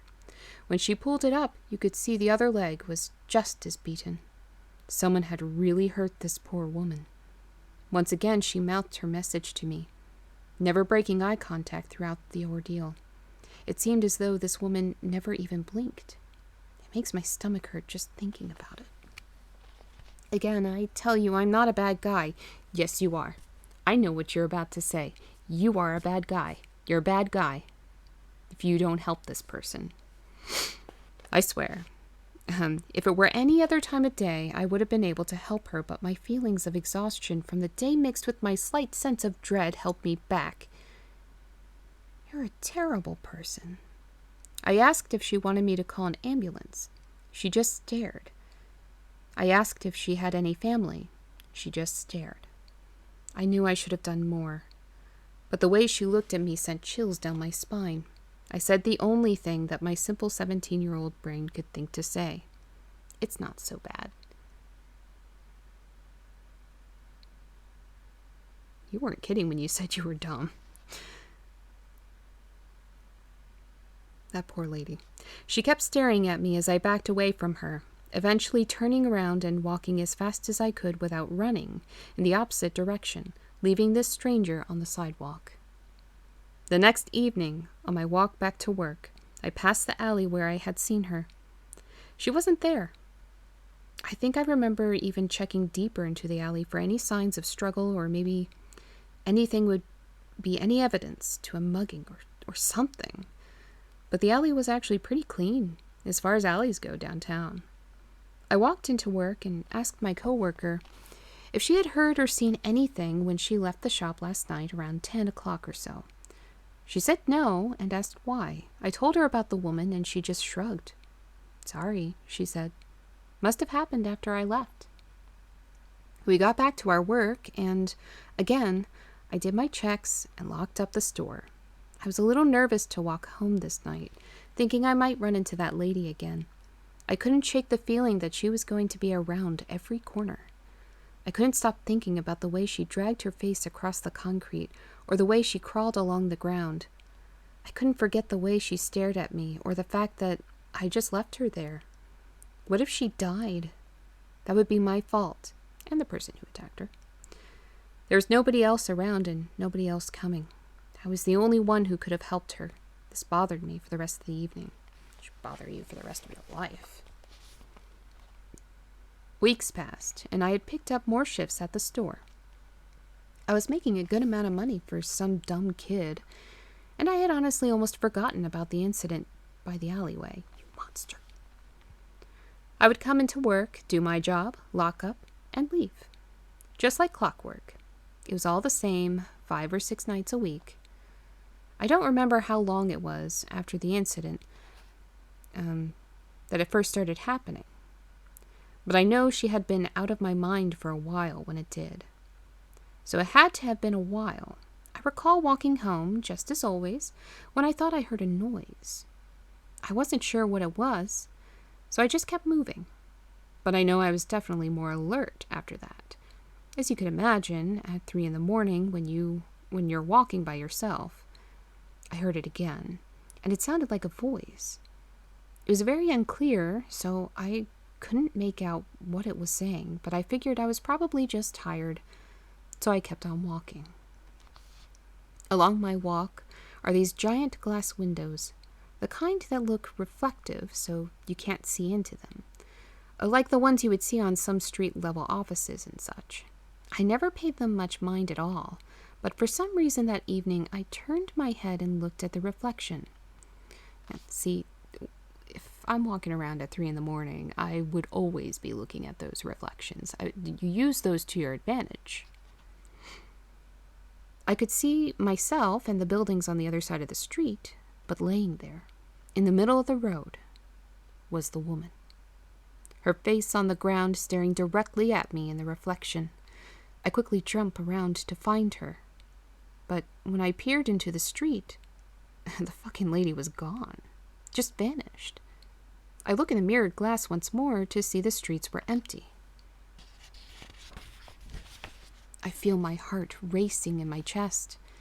And I'd be lying to you if I played the tough guy and told you I didn't run home as fast as I could. I laid in bed that night, staring up at my ceiling, trying to convince myself that it was nothing. I was just being a bit delusional. There was no lady. I saw the empty street. I knew what I saw. Then I heard the voice again, this time a little bit louder. It sounded like it was coming from outside. It was a woman's voice, but it was still too faint for me to make out what it was saying. I kept telling myself to just go to sleep and to forget about it. Just go to sleep. I heard it again. Go to sleep. Again. Go to sleep. I tried my best to ignore it, but my curiosity and fear made my ears perk up. But I still couldn't make out the words. It keeps repeating, and I turn my television on to drown it out. But that works well enough for me, and I eventually fell asleep. That night must have been a Friday because I know my mom was home when I woke up around noon the next day. My television was still on and was louder than it normally was. I always had to have the TV volume up higher due to hearing loss, which is an honest truth. No bullshit about that one. The television was always a tough thing for me to hear, even now as an adult. See, I feel like I have a bit of an auditory dyslexia, because sometimes and it's in person too, not just TV, I'll hear somebody say something, and they might as well have been speaking another language, because my brain just does not process it at all. So a lot of times when I'm watching stuff on TV, I have captions on so that I can read it too, and it helps a lot. Let's see. I walked downstairs and sat in the living room on the couch next to my mom. I asked her if she had heard any voices the night before, and she just smirked. Her response was a joking, "Did you?" I told her that I thought I had, and she just chuckled to herself, telling me that maybe I didn't need to be out so late working all the time. I smirked too, and focused on whatever show she was watching at the time. I decided it was time for me to take a shower, so I made my way into the bathroom. Now, for a city home, I was always impressed with how big our bathroom was. We weren't wealthy, nor was the house itself very big at all, but the bathroom was huge. Oh, magical. I'm already jealous. I have a very, very humble bathroom.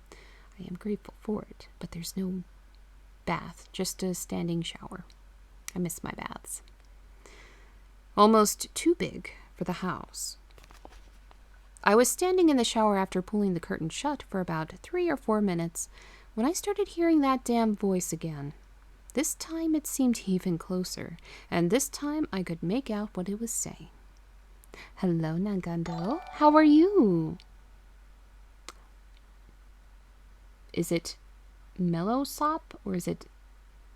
How do I say your name? Thank you so much for the follow. Feel free to say hello in chat. We're all very friendly here. Not just me, but everybody in here. We're a good bunch. And if you want to... Is it okay if I call you Mel or Mellow? Which would you prefer? There you are. Hi. How are you doing? I am happy to be reading to new people. I hope you're having a good evening. Mel is fine? Okay, Mel it is. How are you doing, Mel? I'm gonna find my place again. Actually, I think I'm on this last sentence in this paragraph, so it's not so bad. And how are you doing? What book am I reading? I'm sorry, I missed your question. I'm reading Murmurs again, just like last stream. We're on a different section, so these aren't... It's not the Andrew collection, it's the Don't Kill the Pretty One collection. So we started... These short stories are a lot shorter than the other ones, and it started pretty grounded in reality, but now we're starting to get to the supernatural stuff. All right, camera, please. No, okay. Oh, it did reset. Hold on. There we go.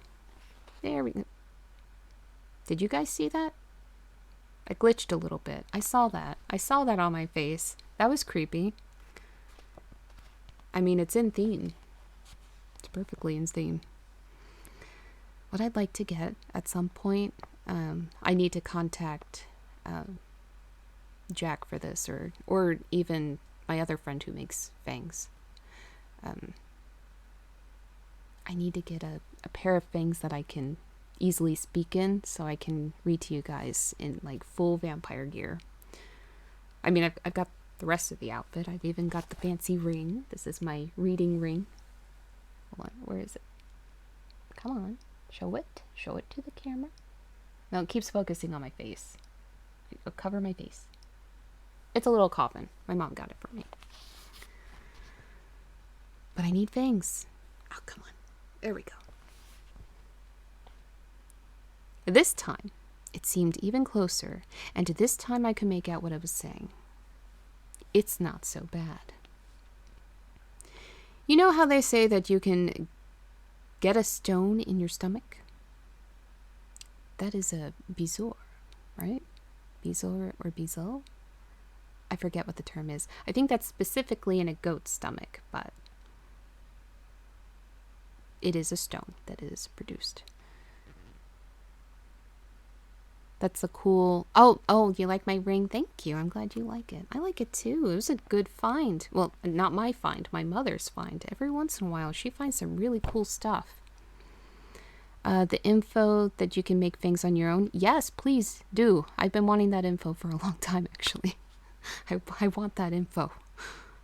That, and I can make a little temporary bridge for my mouth. I'm actually missing a tooth and a half because a dentist butchered my mouth, and I'm trying to get the money together to put in a new crown and bridge so that I have my mouth complete again. But if I can figure out how to make a temporary bridge that I can, take out to eat and stuff, then that would be nice. It wouldn't be great, but it would be a good make-do until I can get my oral surgery. Until I can afford it. Their prices aren't too bad. Oh, you love the ring too? Thank you. It is a nice ring. This was Mount Rushmore. Okay, I'll reread for context. Well, this was no stone. This was Mount Rushmore. I was standing there, naked, shaking in fear. I wanted to turn my head, but I couldn't force my muscles to do so. Frozen. Again, I hear it. It's not so bad. Hello, X-Ray. You were just thinking of what?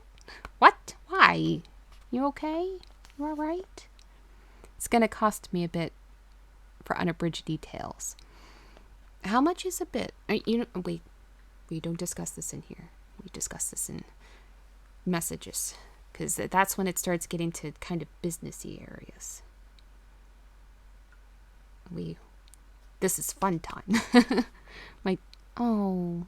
I'm sorry, X-Ray. Have you taken some Pepto? You should make sure you take some medicine. Eat some bread or some crackers. And have lots of water. Maybe something fizzy. Alka-Seltzer can help too.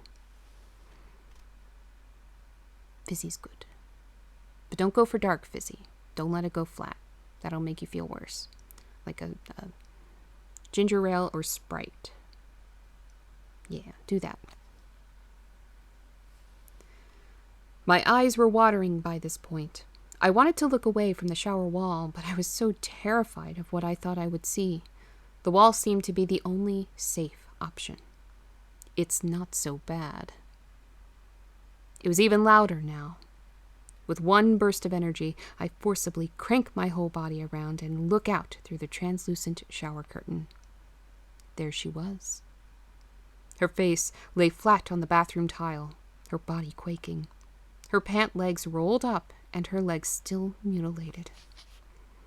I let out a scream louder than I ever have in my life, forcing my eyes to shut, releasing the tears to drip down my face, only to be washed away by the water spouting from the shower head. My mother banged on the door, calling my name, begging me to open up and let her in. I opened my eyes to see the floor bare, just as it was when I got in the shower. I opened the door for my mom, still shaking, and told her everything. She shook her head at me. You need to get some rest. I yelled, saying it wasn't rest that I needed, and that I knew what I saw. She told me that I needed to stop it and get some rest. I pleaded for her to believe me, but even with my obvious fear, she didn't want to hear it. She left the bathroom, and I followed quickly behind her with my towel still wrapped around me. You may break out scalpels. Actually, fun fact, I keep sterile scalpels in my bedroom. Don't really use them for anything, but I have them. And I also have an obscene amount of gauze. I take first aid very seriously. I keep a first aid kit in my car. I keep one under my sink. I keep supplies in my purse at all times. I always make sure there's stuff in there.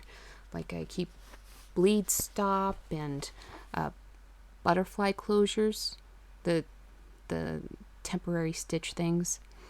and a bunch of other stuff. I always have first aid on me, but I also have this huge collection of gauze and gauze wraps. I don't know why I collect it, but if the world ends, you know where to go for first aid. You come to me. I've got you covered. Yeah, oh yeah, especially for conventions, I always bring first aid with me. In my red bag, you'll see my red bag. If you ever need first aid and for some reason I'm not around, or I'm the one in trouble, go to my purse or go to my red bag. There will always be first aid in there. Let's see. Did I turn the page? Yes, I turned the page. Okay, this one's actually a little bit longer. I went into work that night just like any other. The girl who was on shift before me was still there helping out a customer. I pulled her aside after the store was clear and reminded her of the woman I saw weeks ago. I told her that it was really creeping me out and that I would really appreciate it if she would keep me company that night. I didn't tell her about everything I saw because I knew that she, just like my mother, would never believe me. For some reason, she actually agreed and even offered to drive me home so I wouldn't have to walk. What a sweet lady. I couldn't have been happier to hear her say that. Oh yes, I do my best to make sure people are safe around me. I never want somebody to lose their life around me if there's something I can do to help. I need to brush up on it again, but I also took classes in CPR for both people and animals. So when my friend's cat was sick and dying and he had me stay overnight with it, that animal was in probably some of the safest hands. The only better person you could get was an actual vet. He was not on my watch. Not on my watch. That boy was safe.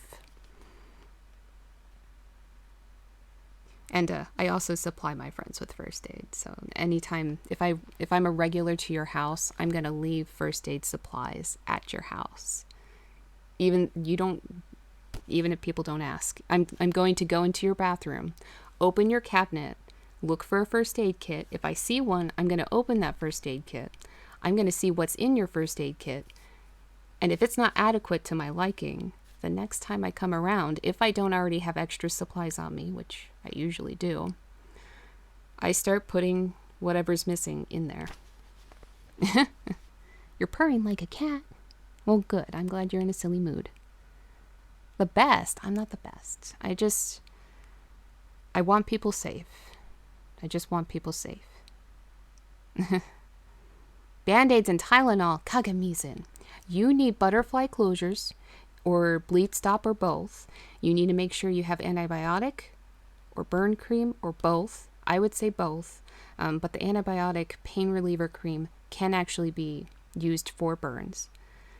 You need antiseptic. Alcohol wipes are just fine. A little bit of peroxide would be good too. And if you can get sterile sutures, great, but the butterfly closures and the bleed stop are more than adequate. You can get it in a gel or you can get the sandy stuff. Both will work. Make sure you have all of that. Gauze wraps are good to have as well as the self-adhesive wrappings. You want to make sure you have all of that. Because if there ever comes a time where you need it, you'll be happy you have it. I've been in that position, and people around me have been in that position. You have alcohol? That's good. Get the other stuff too. Kagamizen. We don't need a mishap. Oh, thank you for shouting out, Mel. And thank you, Mel. Again, I want people safe. It's a thing. Just like in my streams, I try to reassure everybody that they are safe here. It's why I have so many mods. I want people safe.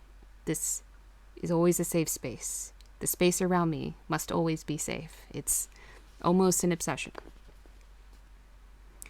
We kept up with our shifts until hers ended, and she went around back to change out of her uniform and into her normal clothes. For the rest of the evening, she sat on her phone or just talked with me about whatever was on her mind. I honestly couldn't tell you much of what we talked about that night. There was one part of the shift that was pretty routine, early in the morning, like 1 a.m. or so. Yeah, I kind of read it right. In which I needed to go back into the freezer to restock our ice cream cooler that sat up on the counter. I walked in and I felt the cold air take over. I always loved the freezer. It felt so good towards the end of the shift to just stand in the cold for a few seconds. I hear the door shut behind me as I reach for the box of frozen ice cream cones. It makes me jump, but it was nothing out of the ordinary, so I just shook my head and I think I even chuckled a bit, thinking of how paranoid I was being. And then I heard it. It's not so bad. I looked down to see the woman at my feet. I jumped back and run to the door, grabbing the cold handle and hitting the door with my shoulder. Nothing. The door was locked. I started to bang on the door with both fists as I watched the woman crawl towards me. She kept repeating the same words. It's not so bad. Why the fuck didn't I help her? Why the fuck did I say that to her? Why the fuck did I just leave her there? Yes, why? Your age is not an excuse. You never leave a person there. Aw, and thank you for welcoming them. That's very kind of you, Damwang. So basically, make sure I stock up if you visit. Yeah, because otherwise I'm just going to start going through your things and looking for your first aid. I'm sorry, it's a habit. I'm gonna look for your first aid, and if I don't find it, you're gonna get a stern talking to, and then I'm gonna be shoving things in your hand. Because I order this stuff in bulk. Like, I have bulk gauze. I must have 1,000 things of gauze alone. No one's bleeding to death on my watch. Not in my house. That's not allowed. You don't stream? That's okay if you don't stream. Mel, if you do art or anything outside of here, I highly recommend you put links on your Twitch page. So if we shout you out, people will still look at your page and they can see that you do other things. So you can share your social media and all that you like. You don't have to stream, but we will still shout you out. Plus, Dan just likes shouting people out, and I encourage it. Where was I? I'm slamming my hands and crying for my coworker to come to my rescue. Suddenly, the door swings open and I fall onto the floor, scurrying on the ground away from the freezer. What the hell is wrong with you? My coworker asked me. I couldn't make out words, so I just pointed into the freezer. She looked inside. There was nothing there. Seriously? She yelled at me. If this is your idea of a joke, it's not funny. Especially since I'm the one doing you a favor. Everyone is always doing you a favor. You don't appreciate any of it. That's just how you are. I can't believe people listen to you at all anymore. You're not funny. I'm going home. She walked around me, still on the floor shaking. I pleaded with her to stay, but she refused and slammed the door on her way out of the store. I was alone. I was scared. I was also very angry. I don't know where my brass balls came from, but after she left, I grabbed my jacket and I ran outside and down the street, not even stopping to lock up shop. I made my way down the alley where this whole thing began, and I screamed, "Where are you? Where the fuck are you?" I kicked a trash can, scattering garbage across the ground. Oh, now you're littering. I was crying and screaming, and I didn't care who saw me or heard me. I repeated myself over and over for what seemed to be forever, but was probably, looking back at it, only 2 or 3 minutes until I heard the voice. It's not so bad. There she was, back on the cold, hard ground. I walked up to her and yelled, "What do you want from me? Leave me the fuck alone." It's not so bad. Stop it, I screamed. Go away. Stop fucking bothering me. I'm sorry. I should have helped you, but I didn't. I fucking didn't. Now let me be. Her eyes were still attached to mine, and for the first time I saw her begin to smile. Her skin stretched and wrinkled as her lips curled up her face. She put the palm of her hand flat on the concrete and lifted her torso up. She bent her broken leg under her body, letting it crack and pop as her knee found the stone beneath her. I took a step back, horrified. I listened to her bones snap as she lifted herself to her feet. I felt urine running down my leg. I had pissed myself. She took a step towards me. Her one leg bent backwards, so hyperextended that it made her topple as she walked, all the while grinning and staring. I wanted to run so badly. I wanted to run. She took another step, then another. Tears were streaming down my cheeks and my mouth hung open as she stood only 2 feet from me. She leaned in and opened her mouth to reveal her grisly smile. It's hard to describe how she looked at that moment, but I know she was paler now than ever. Her lips had no color, and she had far too many teeth for her mouth. She leaned in only inches from my face. Run, damn it. Run. I couldn't. She smiled, still. It's not so bad. And I blacked out. I woke up, still in the alleyway, smelling of urine, right before the sun came up. I could feel my head pounding, so I know I must have hit it when I landed. I sat up and looked around. I was alone. Thank God I was alone. I checked my body for bruises or scratches or bites or anything. Nothing. Untouched. I stood to my feet and went home. I quit my job that next day. I didn't want to ever be near that alley ever again. I never wanted to be near that city again. I moved away about a month later after the incident. The incidences have slowed down now, but now and then I hear her voice at night. Those nights can be tough. Whenever it happens, I just shut my eyes and wait for it to stop. I've sort of grown used to it now. As weird as it may sound, my life is definitely very different now.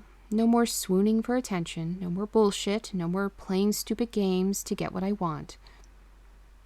And now that this is my life, I have learned to make the best of it.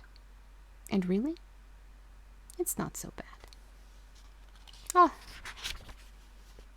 That was actually written quite well. A few typos here and there, but I like it. I liked that one. Well, I don't like the kid. Hold on. I have to wipe my nose again. I don't know if it's my allergies or if it's the cold room, but this keeps happening, and it's bothering me. There we go. And who's messaging me? Oh my God, 10 messages. 10 messages. I wish I knew about your gauze stock a while back. Well, I'm not going to use my gauze for a build.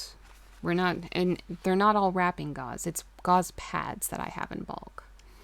But no, we don't use those for costume. It's purely for first aid. I'm not going to play with my supplies. Not like that. I'll share them, but those are not for play. I have judged many fictional characters quite harshly. But yes, that's the one I've judged the most tonight. Can I do a character dark fuckface from games as a reading? What do you mean, Damwon? I'm not sure if I understand. Do you mean like a Nope, I'm drawing a blank here. What do you mean, Damwon? A sneeze? No, I was wiping my nose. It wasn't a sneeze. My sneezes tend to squeak. Anyway, the next story is Sweet Dreams. Emilio, hello, how are you? Oh, thank you. I'm glad you think so. DJ. Hello, Vigilanus. Hello, Vigilanus. DJ Recovery Rate. Oh, thank you. I'm glad you think so. And hello, welcome. I know I get distracted a lot, so that's part of the game in these streams. There you are, Vigilanus. Hi. Hello, everybody. So the next one is Sweet Dreams. Oh, what, you mean like write an original story myself with Fuckface as the main character? Is that what you mean? I mean, I guess I could do that if time permits. Maybe that'll be for like a birthday stream. Because I do try to write stuff for that. Or if I can get it in time for May. Maybe. Oh, and thank you for shouting people out. Oh, good, it did work. It started when my wife forgot my birthday. Hey, speaking of birthdays. Normally people wouldn't find it to be at all suspicious, but my wife was the type who never forgets a thing. She writes everything down, even the things that she knows she would never forget. It was just a habit that she had that kept her on track. So when she completely forgot my birthday, I couldn't help but raise an eyebrow to it. Alice and I have lived together in the same house for about 2 years now. We were married only a few months before we bought the house and thought it was just perfect. So even though it was slightly out of our price range, we decided to make it work and buy the house before someone else did. We did our research on it and made sure there was nothing crazy going on in the house. No murders or anything. As silly as that sounds, it's not so silly anymore as I write this. Yes, shout everybody out. Give all the love. Give all the love to everybody, even the new people. We shout everybody out here. I want everyone to know they're welcome. You're welcome, damn it. You're welcome here. There you go. Good job, Dan Wong. Anyway, the house was perfect, with a nice backyard that led into a gorgeous green forest.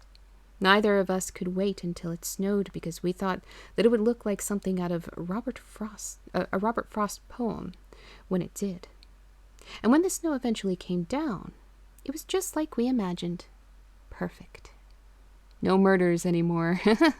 Unless there's a cat. Oh yes, if there's a cat and they let it go outside, or even if there's a mouse that sneaks in. Definitely lots of murder. Yet another reason I miss my kitties. Now, with an older house, like ours, comes some issues. Nothing that I could never handle, but lots of little creaks and noises, a loose floorboard here and there, or a leaking pipe. So I was regularly keeping up with my housework when I wasn't in the office. We were lucky enough that I had landed a great job out of college, and after being there for a few years, I was making enough money that Alice could stay at home. She kept the house wonderfully clean and did all of our shopping and became quite the housewife. I liked the way things were going these last 2 years, and I don't think I could have asked for anything more. Oh, damn long. It was only a few weeks ago that I started to think that something was wrong. Like I said, I began to wonder when I woke up on my birthday and noticed Alice was already awake. I went downstairs expecting a hug and a kiss, which I did receive, but no happy birthday or anything special for breakfast. Oh, no birthday pancakes?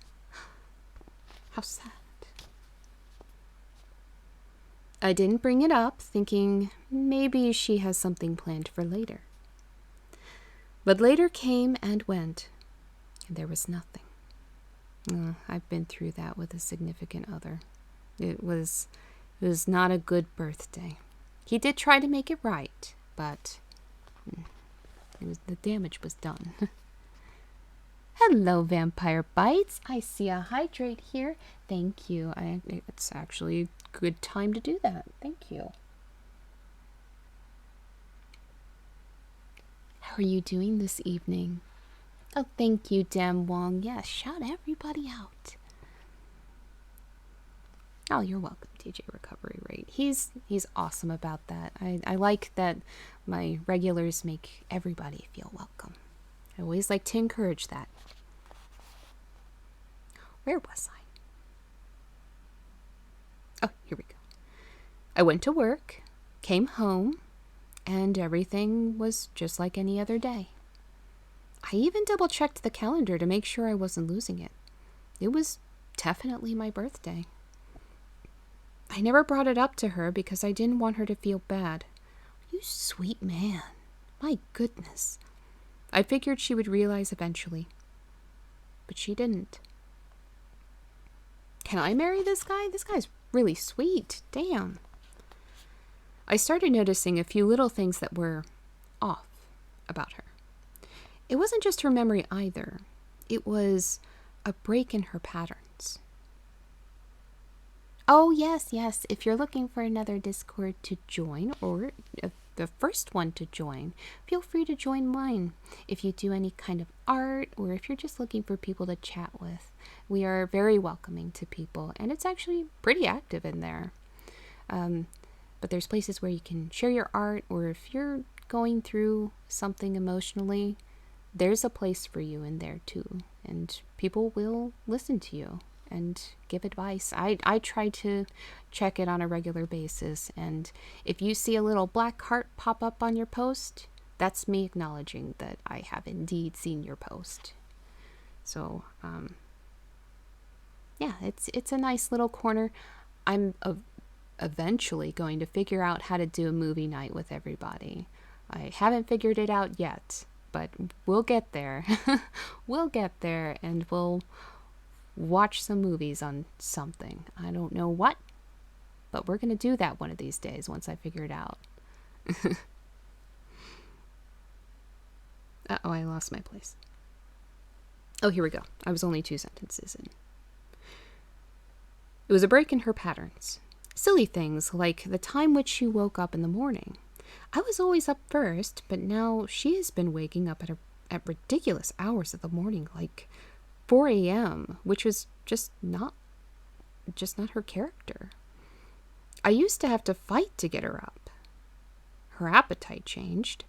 She was now eating more and even taking food from the table, and I'm guessing she was eating during the evening or something. There was never any leftovers in the fridge the next morning. And then there was the sex. I don't want to write out details about it, but it was insane. Nightly. Damn, you lucky man. My first thought was that she was pregnant. It would explain quite a lot. I tried to pay attention for any more signs and even brought it up kind of occasionally. She laughed it off and told me that she knew she certainly was not. She asked me why, and I played it off the best I could and made it seem like sheer curiosity and nothing more. I couldn't for the life of me figure out what was going on with her. Speaking of movies and legally public domain, Nosferatu is 100 years. That's right, we could watch Nosferatu on here. Maybe we could do that. I think we'll do that one of these streams. Maybe we'll do that on the 15th of either this month or in May when we celebrate 1 year. And you're very welcome, Vampire Bites. So one of those long streams. I do a long stream every 15th, and May will be our 1 year celebration where I do a 24-hour stream. So maybe we'll watch that during that long stream. And then the storm came through and our basement flooded. I very rarely go down into the basement unless I absolutely need to. It's not creepy or anything. I just have no reason to be down there. There isn't much in the giant concrete space, but our furnace, and now a whole lot of water. Alice didn't seem to like that I was spending the day down there, pumping out the water. It was the strangest thing. I smiled at her and told her that I would be done with it soon and not to worry. She would go back upstairs, and I could hear her foot tapping on the floor, waiting for me to join her. My goodness, the man's trying to unflood your basement. Oh, you want to do the movie night? Good, we'll do that. Why so many?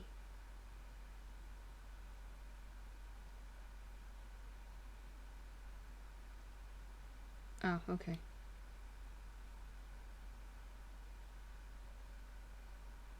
There.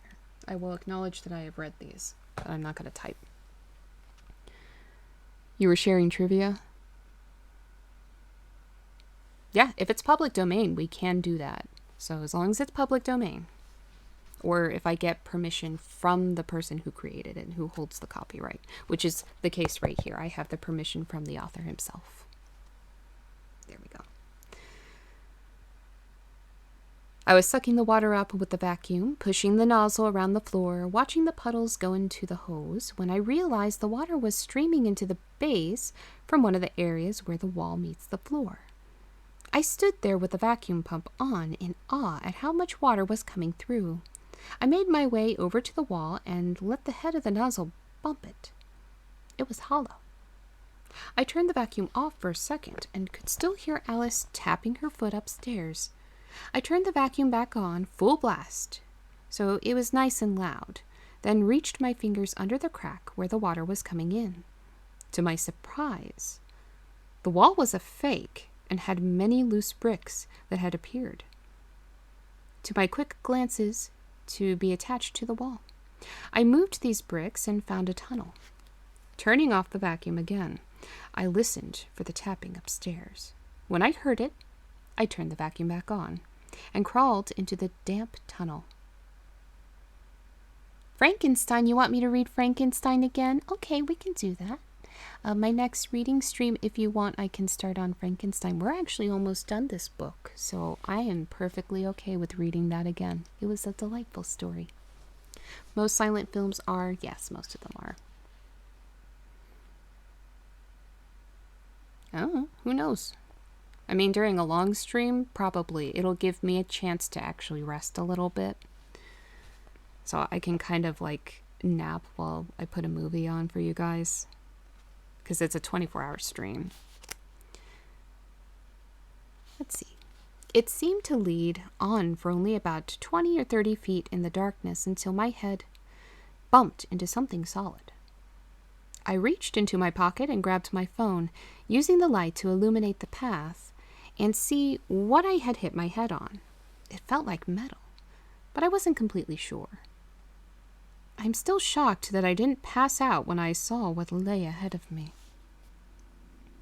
My head had bumped into a grate, more so like a cage rather than just a grate. And inside the cage, in a small dirt and concrete cell, sat a woman. Alice. She had some food scraps laying around her from meals that had been served the nights before. Her clothes were tattered and the floor around her stunk of feces. She was in a daze, maybe drugged, but she didn't even seem fazed by the fact that I was there. She just stared at me with no expression. I threw up. I made my way out of the tunnel as fast as I could and covered the entrance back up quickly. I could hear my wife, or whoever, or whatever, coming down the stairs. She asked me how things were going, and I said everything is fine. She told me that she was going to go to bed and wanted me to do the same. I told her that I was almost finished, but I would be up soon. I'm writing this now as she sleeps. I know she will be up early again, probably to feed Alice in the tunnel. I want to call the police, but I don't think I can. Tonight, as she laid down to sleep, she turned to me and said, "I love you very much, but you could be next. Sweet dreams." She kissed me goodnight and went to sleep. Oh my. Oh my. So he has been having sex with another lady. I only bring it up because he brought it up. I woke up and everything was normal. It's almost as if nothing happened. I knew that everything I had known up to this point was a lie, and I knew that somehow the woman downstairs was not my wife. I went into the kitchen and was greeted by a kiss and some breakfast. I shook as I ate. I didn't know what to say or what to do, so I just ate in silence and watched this imposter walk around the kitchen in my wife's clothes, grinning and even dancing a little to try to make me laugh, in my wife's body, or something like that. Honestly, I don't know what's real anymore. All I could think about All I could think about was my wife, sitting in the tunnel, staring into nothingness. Why wouldn't you immediately try to get her out of there?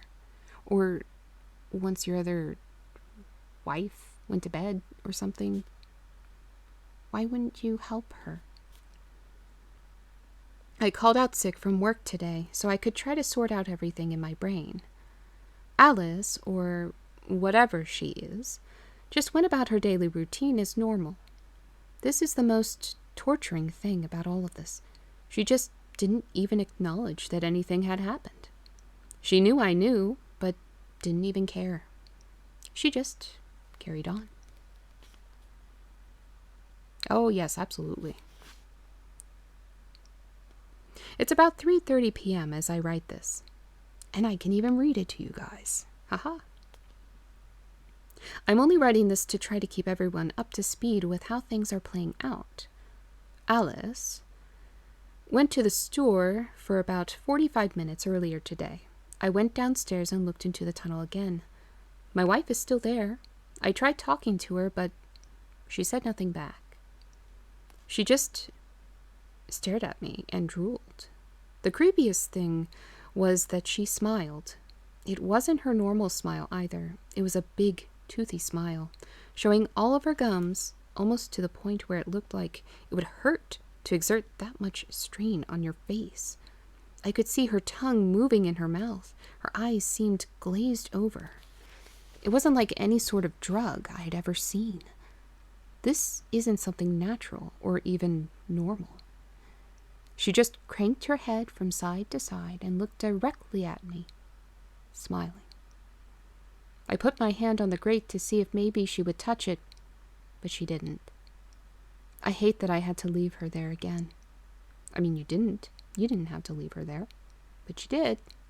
That was your choice. I got back up into the house and covered the tunnel, listening to the car pull into the driveway. My heart started to race, and I ran upstairs, lying back down on the bed to try to calm myself. Alice came up into the bedroom and laid down next to me, grinning. She made a pouting face and ran her finger in circles on my chest. Oh, no. I told you not to go down there again, she said, making puppy eyes at me.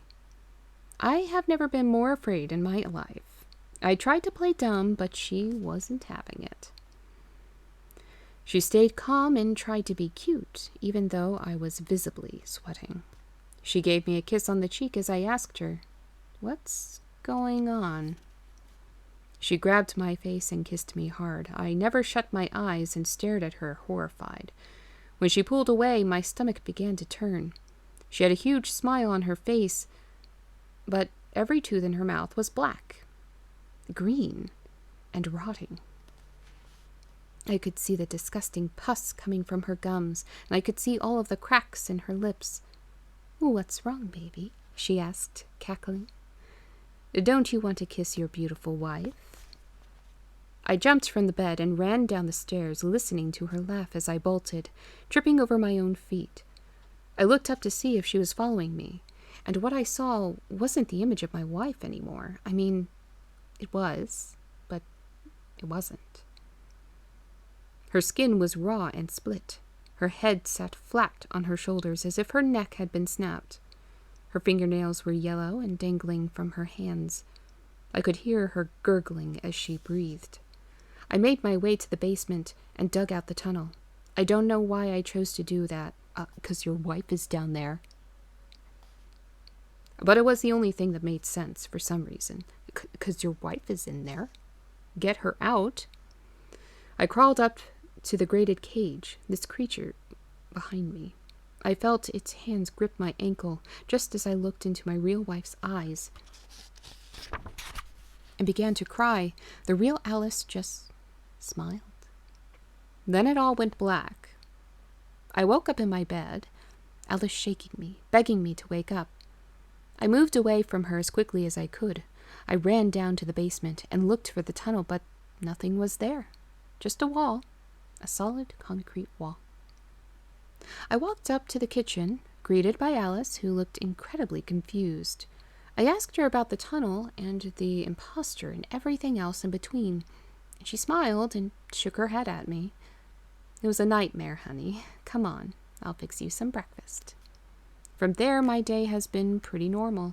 Well, except for one thing. You see, today is my birthday. And I think Alice forgot. Oh no, you're stuck in a loop. Shower vibes from The Shining? Yeah, pretty much. That's that lady. The next story is Buzz. My back is hurting a lot. I'm in an exorbitant amount of pain. That's okay. I'm used to it. I go through that every day. I was born during a technological boom. I can remember the explosion of game systems and other crazy gadgets that kids my age would obsess over. But nothing was... That was my belly.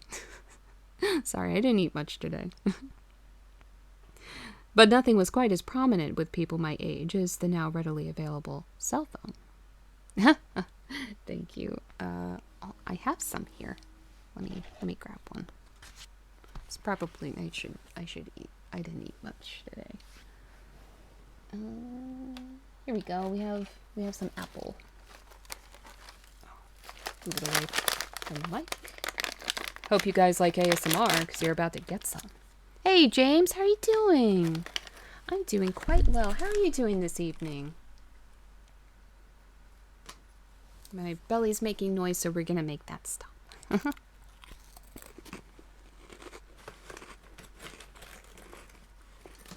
Snacky ASMR time? Okay, let me get close to the mic.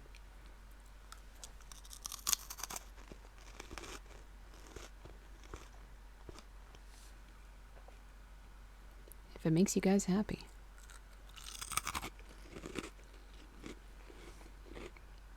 You're points away from redeeming that? Oh, thank you. Thank you, DJ Recovery Ray. That's very sweet. Any pizza? No, I ate it all. Well, actually, I do have one in the freezer. I would have to bake it, though.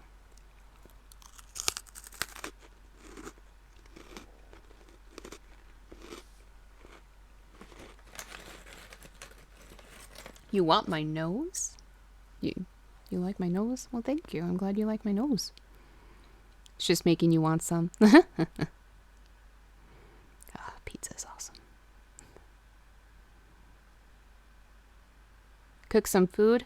I tend to avoid... Well, I guess no one's in the kitchen right now, but I don't want to leave stream to cook. Oh my goodness. Oh my goodness, Vigilantis. 100K?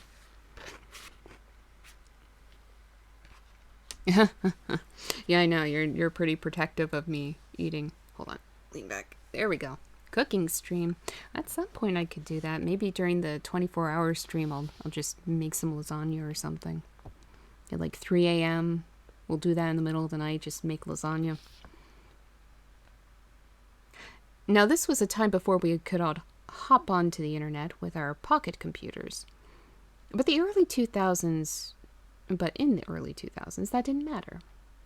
If you wanted to be in touch with the world, you had to have a cell phone. And just about everyone did. Now,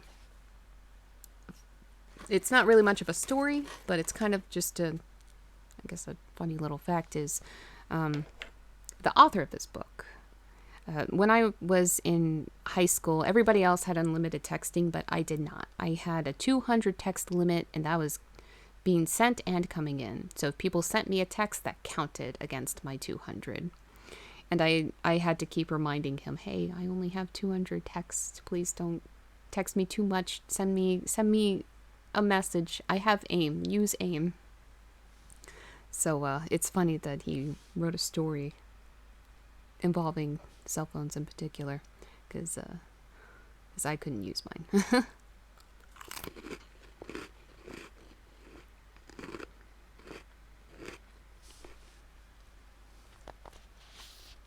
You'd be at it if it wasn't for the Final Fantasy fanfares. Yeah, I believe that. Well, and I wasn't streaming as much the past couple of months, which I do apologize for. That's being fixed now. Yes, please use AIM instead of Pocket Computer. I miss AIM. I miss it. I miss it so much. I miss the sounds. That is, except for me. Hey, I didn't really have a cell phone. I didn't have a cell phone I couldn't use. You see, I didn't come from a particularly wealthy family, and though we lived in an upper middle class area, it was only because my mother had gotten the house decades before and lucked into the neighborhood, turning into what it is today. We were far from rich. Much closer to the opposite end of that spectrum, actually. But we made it work. And even with my want for a cell phone ever growing, I knew the financial situation well enough, at least as far as my 12-year-old mind could grasp, to know it was simply out of the question. So I watched my friends type away during class and make calls outside during the school day, even if only to a friend on the other side of the school. Yes, they did. With this being said, you can imagine my shock when my mother, who must have saved for quite some time, was able to give me a cell phone during my 8th grade year. I was ecstatic. Now, it wasn't anything fancy or shiny or sleek, but it was a phone with a screen and even flipped open, which was a big deal in those days. Yes, everybody loved their flip phones. The only condition was that the phone was only to make important calls, and there is to be absolutely no texting. Hey, it's like my phone. Though I did have unlimited calling, so I could call people, seeing as how it was too expensive since you had to pay for each text message. Oh, bad plan. I quickly agreed and went off to show my friends. I was finally able to communicate up to par with everyone at school. No, you weren't. Your mom just said. Even though it was still easier just to go up and chat. It was a status thing, I guess. Oh, what am I missing? It's still 75 degrees Fahrenheit. I mean, that's a good temperature, though. 75 is comfortable. I fell asleep. Lasagna and garlic bread. I can't even sleep when it's hot. Oh, yeah.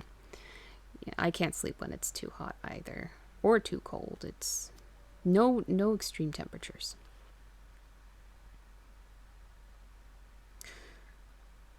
Okay, where was I? A few days went by, and I started getting curious about the texting features on my phone. What did your mother just tell you?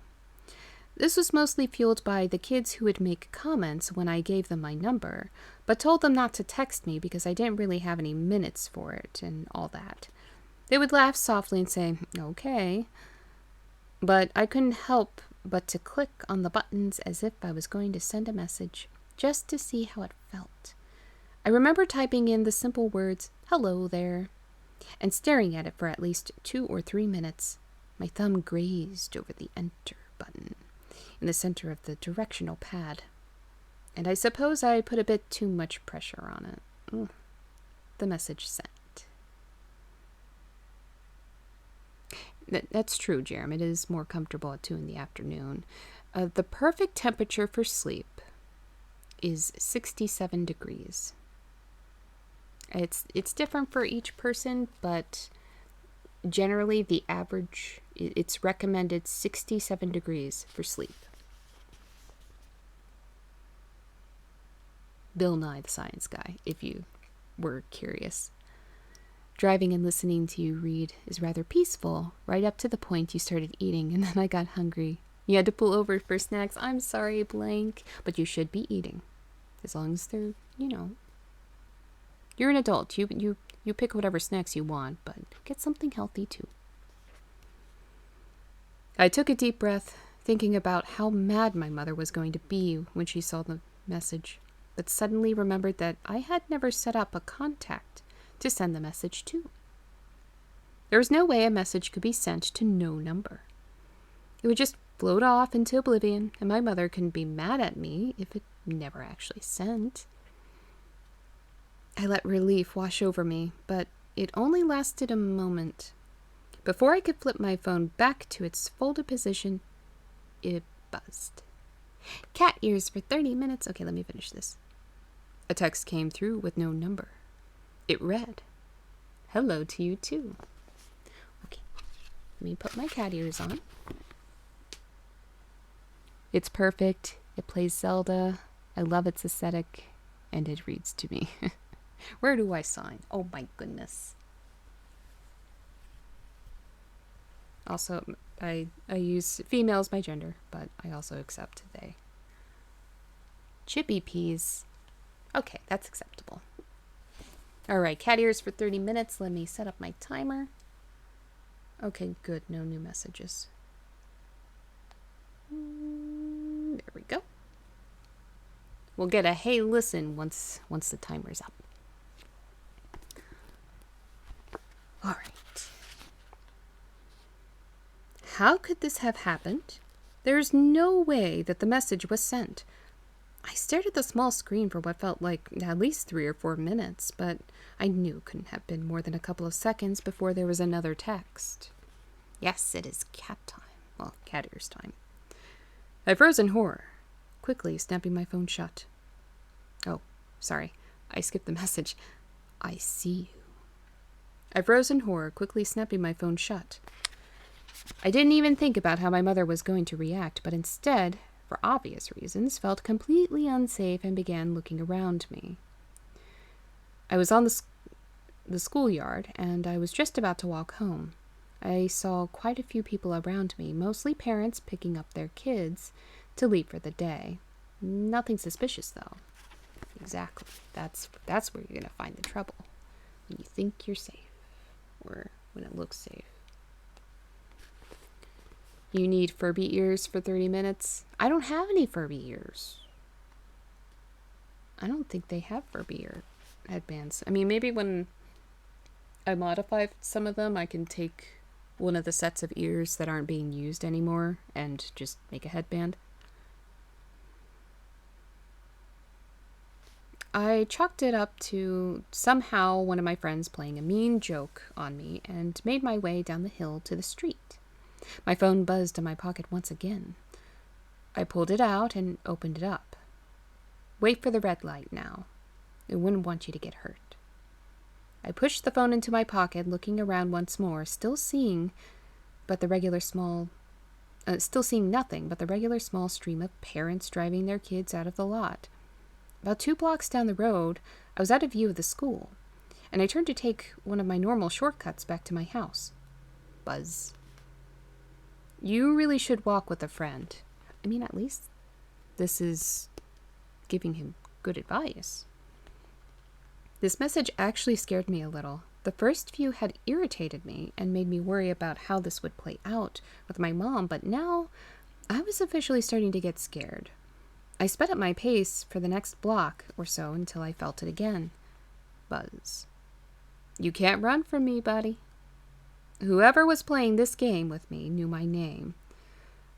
By this time, I had picked up into a sprint, wanting nothing more than to get into my house, where I knew I was safe. Buzz. Quickly now. I bet it's the phone itself. The phone is now sentient. Right. Well, let's see if I'm right. I needed to get away from this thing. Buzz. I jumped over the metal guardrail at the dead end of the road. Buzz. I pushed the brush and branches out of my way as I barreled down. Oh, we have 2 pages. This path that I knew was well hidden. It was one that I had found only a year ago and hadn't shown any of my friends or anyone really, so I knew they couldn't find me there. I grabbed my phone from my pocket and opened it, still sprinting. Buzz, buzz, buzz. Why are you running, Bobby? Hurry into the woods, Bobby. I'll never find you there, Bobby. Keep running, Bobby. I can smell you, Bobby. Ooh. At this point, I was crying. The noises from my mouth were something I could never recreate. The running and crying and gasping and trying not to scream. I peek behind me, but there is nothing. I peer around and there is nothing anywhere, even close to me. I slow down and catch my breath. Maybe this was all coincidence. Maybe this person was just playing with me and had no idea where I was. Buzz, you might want to start running again. I felt a pain rise up my legs as I was told, not out of compliance, but out of fear. I made it out of the woods, jumping over the barrier, and across the yard into my house. When I got in, my mother asked me what was wrong, and I told her everything. Needless to say, she told me I was no longer allowed to have a phone. But I was completely fine with that. I no longer wanted one. I never got another message like that again. Until this morning. It's been over a decade, and I couldn't believe when I looked at my phone and saw that the message didn't have a source. When I opened it, it read, "I haven't forgotten you, Bobby." I laughed it off, now a grown man, not afraid of someone playing some stupid joke. The buzzing hasn't stopped. Every few minutes I get a buzz in my pocket. I would check them and it began bothering me. So I turned my phone on silent. The messages kept coming through. I guess whoever was playing the stupid joke just remembered how the game went and started it back up again. The buzzing has got in the way of me finishing my work. I had the gut feeling to look at my phone every minute or so now, even though it was on silent mode. To make it all easier, I hit the power button and turned my phone off for the day. Whoever this was would just have to wait until I got home to see me freak out. I chuckled and shook my head, hiding the slight amount of fear that sat in me as I recalled these events from my youth. What's going on? You can make Furby ears? I guess, but you have so many other things to work on right now. I made my way home. Oh no, I'm in the right place. I made my way home to my lonely apartment. I turned the key in my door and threw my bag down on the floor in front of me, very ready for a long night of sitting on the couch, eating cereal, and watching TV reruns. I stopped in my tracks, however, when, even in the dim lighting of the room, I could see a note nailed crudely onto the bare wall behind the couch. I tore it down immediately and opened it. Oh. Air Knight? Thank you for the fanfare, and thank you for the follow. Feel free to say hello, but I guess you kind of already did. Hi. And welcome. Everybody's very friendly here, so you don't have to worry about that. Is that a Furby emote, DJ? That is awesome. I love it. I love it so much. I'm gonna have to make a Furby emote. There you are. Oh, I was on your recommendation. I didn't know I was on anybody's recommendations, but that's awesome. But good to see you. Thank you so much for coming by. And again, thank you for the follow and the fanfare. That's a fancy entrance. Where was I in the book? Oh, here we go. I stopped in my tracks, however, when, even in the dim lighting of the room, I could see a note nailed crudely onto the bare wall behind the couch. I tore it down immediately and opened it. I have no family in town, and none of my friends have a key to my apartment. My landlord would never do this, and from what I could see, there's no sign of a break-in. I opened the note and read it. "Turn your phone on, Bobby." I turned my phone on and watched the screen's black light fill the room. Buzz. "If you turn your phone off again, Bobby, I will kill you, like I should have all those years ago. I'm watching." Poor Bobby. And that's the end of that one. Oh, you love my lipstick and positive vibes. Thank you. Thank you. I try to make sure this is a safe space for anybody who comes here. Not just when I'm reading, but when I'm gaming or doing any art as well. All of my mods are amazing. All of my regulars are amazing. All of the people that come in here are pretty amazing. Even the new ones. You guys are great. Even my lurkers. I love you too. Though my back is hurting a lot tonight. Oh my goodness. Is it my posture? Is my posture bad? Can you guys see it?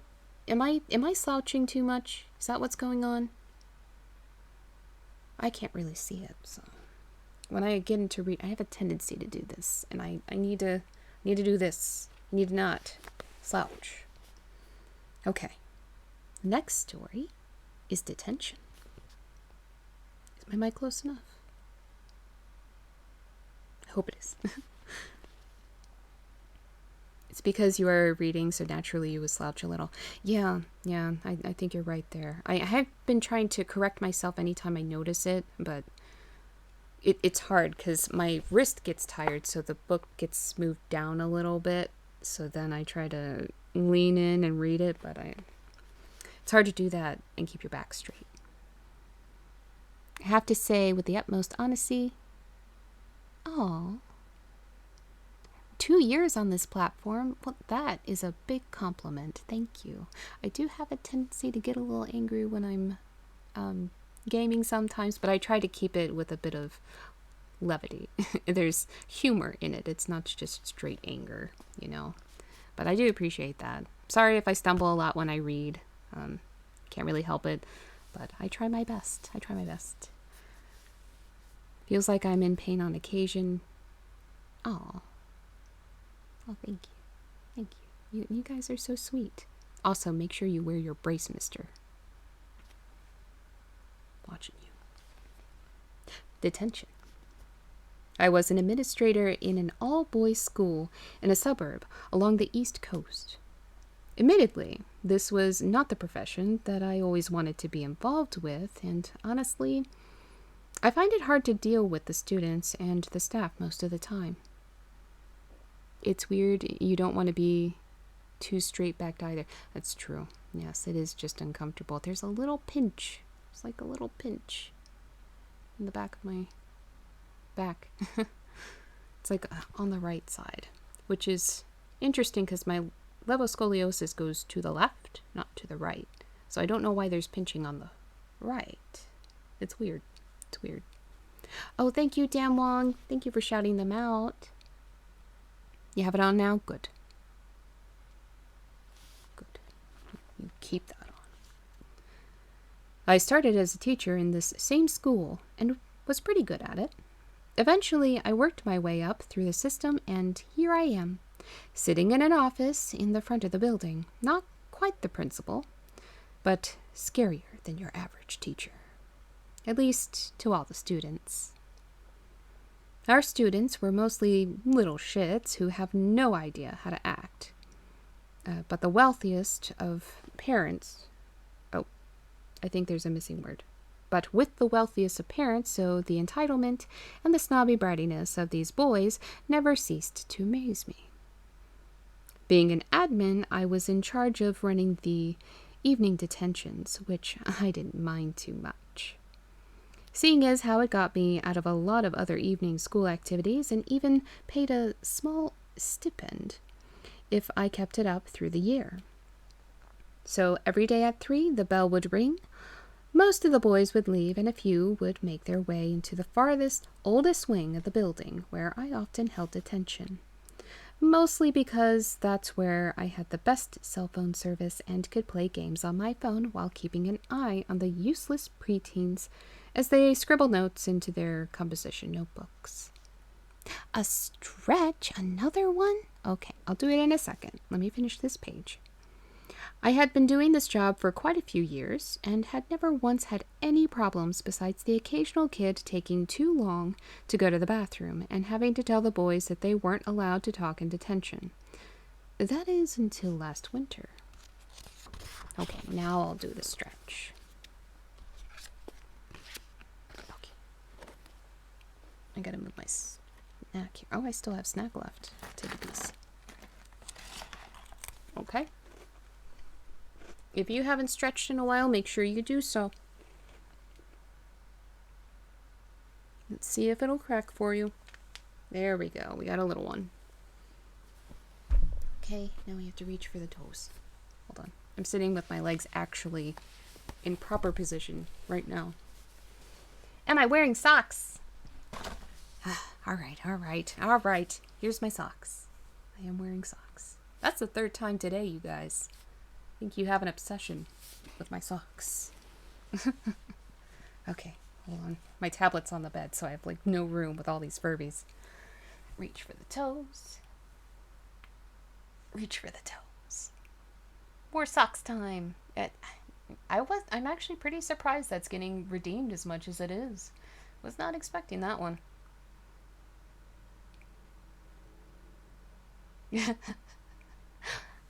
a little bit. It's not the worst, though. It's at least one I can do quickly. I just pull my foot up.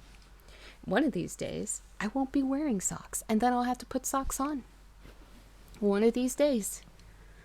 Now, it'll get interesting if I actually do get like a chair and a desk, and then I have to do it there. That'll be interesting. Okay, did the stretch, we did the socks. Let's get back to the story. You're going to maybe more expensive? Probably. Nah, that'll probably happen. I wasn't expecting people to actually like that routine. I had set the classroom up like I always did, and as is normal, the boys had to stay until 8 o'clock at night. 8 o'clock? From 3? I could understand detention being like 2 hours, but 5? Jeez. After that, they could either walk home or get a ride. It's dark out. Why would you let them walk? You're a terrible adult. Most of our students lived pretty close, so this was never really a problem. Most, but not all. So last winter, I can remember sending one of the boys, Daniel, out to use the bathroom, and in a very unusual fashion, Daniel didn't return for almost an hour. I sent out another boy to retrieve him, but the boy said that Daniel was nowhere to be found. When Daniel did eventually return, I was ready to lay into him about being gone so long, but he told me the strangest excuse. The little girl freaked me out, man, he said. Every time I would go to take another hallway to try to get around her, she would just stood there in my way, staring at me from down the hall. It freaked me out, and I wasn't about to walk up and say hi or nothing. Yeah, 5-hour detention. That's ridiculous. I feel like they're not forgiving enough to kids. I shook my head in confusion at him and tried my best to conceal my disbelief. He did in fact look pretty shaken up, and I wasn't in the mood to deal with his shenanigans, so I let it go and eventually dismissed the class around 7:55. The only downside of these detentions were that during the winter, it was always dark when I left the building, and it got depressing at times. On my drive home, I kept getting the heebie-jeebies thinking about this girl in the hallway, and, truth be told, I moved my feet a little faster than I needed to from the car to my front door. It was just to ease my nerves. The next day was just like any other day, and like any other. Oh, sorry. I should have read a little bit ahead. The next day was just like any other, and like any other. Those few boys who didn't know how to act would meander into the classroom at 3 to sit and wait for their ride. About halfway through the detention, Daniel's leg was shaking pretty furiously, and I could hear it hitting against the leg of his chair. I called him to the front and asked him if he needed to go to the bathroom. He told me that he did, but that he refused to go with that girl still out there. I chuckled and asked him how he knew that this girl was still out there, and he said that she was in the window of the door, standing out in the hallway only a few moments ago. Ooh. I immediately got up and checked out the door, leaning to see as far as I could down the hall. Empty, just like I thought it would be. I told him to go ahead, but he refused and said he wouldn't go alone. He whispered to me in a begging voice to go with him. This was a 13 or 14-year-old boy begging me to escort him to the bathroom. Whatever this boy is believing he is seeing is scaring him to death. Just to give this boy some relief, I told him I'd walk him down the hall. He stayed by my side until he got to the bathroom, which he booked in as fast as he could and came out just as fast. I hope he washed his hands. This kid was truly horrified. When it came time to leave, he asked if there was any way I could give him a ride home. I shook my head and told him that it would cross the line for me as far as teacher-student relationship, and that I didn't want any student in my personal vehicle. He asked if he could stay at the school and asked if I could please stick around until he could find a ride home. I asked him how he normally got home, and he told me he usually just walked a few roads over to his house. But the girl, the one he saw inside the school building, seemed to follow him home the night before, and he is afraid that she will do it again that night. I told him to start home and that it would be okay. With tears in his eyes, he said, "Okay." I watched Daniel wipe the tears from his eyes, and he turned his head to watch me pull off into the dark. I should have listened to him. "Yeah, you monster, you're not crossing any bounds. You're not planning to hurt him. You're just taking him home. Don't let a kid walk home alone at night in the dark." Daniel has been missing since that evening. His mother said that he never came home. The police questioned me and his friends in detention that night. I feel so guilty for not giving him a ride, as you should, you monster. I keep telling myself that it isn't my fault, but now I know it isn't true. Damn right it's not. That's definitely your fault. You are supposed to be the responsible adult. He was in your care. Daniel has been missing... Oh, whoops. I'm rereading the same paragraph. I quit my job because now, whenever I would walk down those halls by myself, I see a little girl with all black hair in a pale white dress, standing at the end of the corridor, waiting for me to come up to her. I'm seeing her everywhere now, including standing outside my window in the dark as I type this draft. She wanted me to come outside. I don't want to. I won't leave. I can't leave. But now she wants to come in. The next story is The Basement. Oh, it's always promising when there's a basement involved, isn't it? All right, here we go. Growing up, my parents told me never to go into the basement. It is kind of interesting now that I think back on it. I was an obedient kid and never did anything that my parents told me not to. Don't turn. I just want to fix my hair, okay? But I also never once questioned, until very recently, why I wasn't allowed to go down those stairs. Our house was huge. My dad worked in finance, but grew up a country boy before college. So as soon as we had the chance, we moved. I think it's supposed to be he. He moved us out into isolation, even though this made his commute over an hour into town. I loved it, especially when I was younger, because we had lots of animals on our property, some wild and some actually owned by my parents. My mom would stay home and take care of the chickens and the geese while I watched and played with them. My mom would always tell me not to get too close with the animals because we would sell some of them from time to time, and she didn't want my feelings to get hurt. I did my best to follow her instructions, but I have to admit, there were definitely some animals I missed when they got sold off. I spent many evenings after the long bus ride home from school, sitting out back with the animals, watching the sun go down over the wide open fields. It was more peaceful than words could describe. Your name is in the book? Yeah, it was in the book. But of anywhere on the acres and acres of property, the only place I wasn't allowed to be was that basement. I once tried to walk down with my mom when she went downstairs to do the laundry. I offered to hold the basket of dirty clothes for her as she went down the steps, thinking that she would definitely appreciate the help. But I was terribly wrong. As soon as my foot hit the top step behind her, and before I could speak out to offer to assist her, she turned around and pushed me back, using the laundry basket. Not a harsh push, but enough of one to force me back through the door and into the kitchen. Should let the kid keep at least one pet. Yes, that was my thought as well. Pick a couple of favorites of each type, and then let them keep those. Like, at least one. At least one. Let one of the... do geese imprint? I don't know if geese imprint, but if they do, let one of the geese imprint on him. When they're nice, they're very nice. When they're not, they're terrifying. "What have I told you?" she said to me. "What have I said about coming down here?"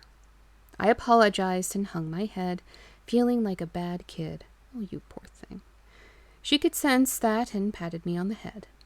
It's okay, she said. Just don't do that again. You need to stay up here. Why don't you go see if any of the chickens have laid eggs? I forgot to go out this morning, and I would love the help. I smiled and agreed to it, walking out the back kitchen door towards the coop, my mom closing the basement door behind her before I even made it outside. Or chickens. Chickens can make good pets, too, if you hand-raise them. That's the case with most animals. Hand-raise them. The weather was terrible a few winters ago. We were pummeled by the snow, and unfortunately a lot of the animals died on the farm. Don't get me wrong, we were okay and everything. Again, farming was more of a hobby than a means of income or survival. But I was pretty upset by the animals no longer being there. For some reason, my parents got jittery and seemed to be more and more out of character the longer we were forced to be in the house. We had plenty of food, and our power hadn't gone out, so I couldn't figure out what it was they were freaking out over, besides being stuck and not being able to go outside. There was a knock at the door a week or two into the snowstorm, and I remember how strange it was that we would have a visitor. We never had visitors. We were pretty far out into the sticks, and people didn't swing by or anything, especially without letting us know first. My dad answered the door, and there was a young man, lacking all color and covered head to toe in white, thick snow. He thanked my father graciously for opening the door and explained his situation. His car had broken down about 6 or 7 miles up the road, and he didn't know where to go. He didn't have a cell phone, and he was traveling across the country, so he didn't know who he would have contacted anyway. My father invited him in, and all of a sudden that jittery sense about my parents started to float away. They seemed more calm now that this stranger was in the house, and it was such a peculiar situation that I just had to sit back and watch. Oh no, are the animals sacrifices? Are they going to sacrifice this man? I listened to this man tell us that he didn't have any family living except a sister that he hadn't spoken to in years, and that he was on his way to Boston to start fresh. He said that his mother had passed away only a few months prior and pulled out a tiny gold locket on a chain. He told us that it belonged to her and that it was the only thing he had left of her. I smiled and nodded at him, still not saying a word. After he spoke for a few minutes, my parents realized that the snow covering his clothing was melting and that everything he had on was soaked. My mother looked at my father and said to the man, "Would you like to change? You and my husband seem to be about the same size. You could borrow some of his clothing for now." My father nodded along. The stranger stood and shook my father's hand, thanking him over and over again, while my mother led him towards the kitchen. "Our laundry room is right this way." Oh, they are going to do him dirty. "I'm sure we can find you something." She opened the basement door and gestured the man towards it. Without hesitation, he started down the wooden steps. My father came to me and told me to go upstairs and get ready for dinner. I said okay and walked up the large staircase, not even thinking twice about the request. Yeah, how convenient, right? Right? I bet it's not even true. When I came downstairs, my mom and dad were setting the table. I asked if the stranger would be joining us, but without even looking up at me, they said that he had left. They did do him dirty, didn't they?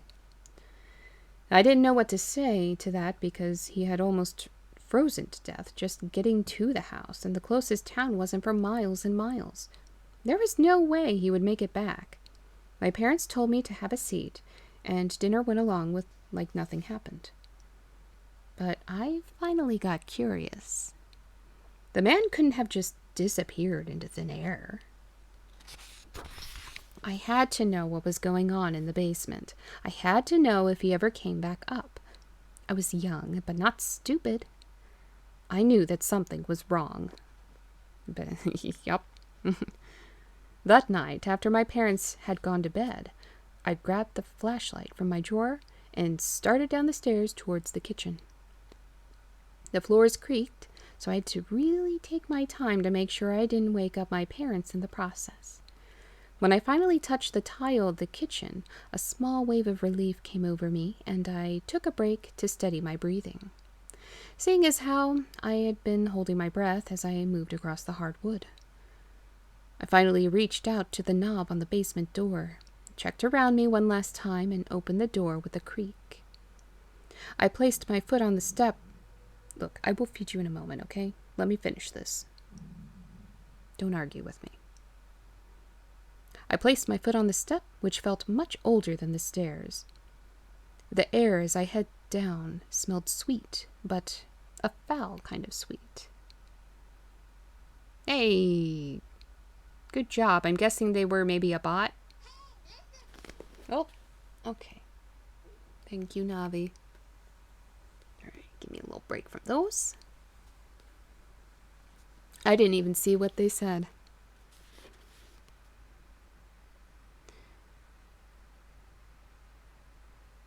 Let's see. Okay, a foul kind of sweet. I couldn't quite put my finger on it.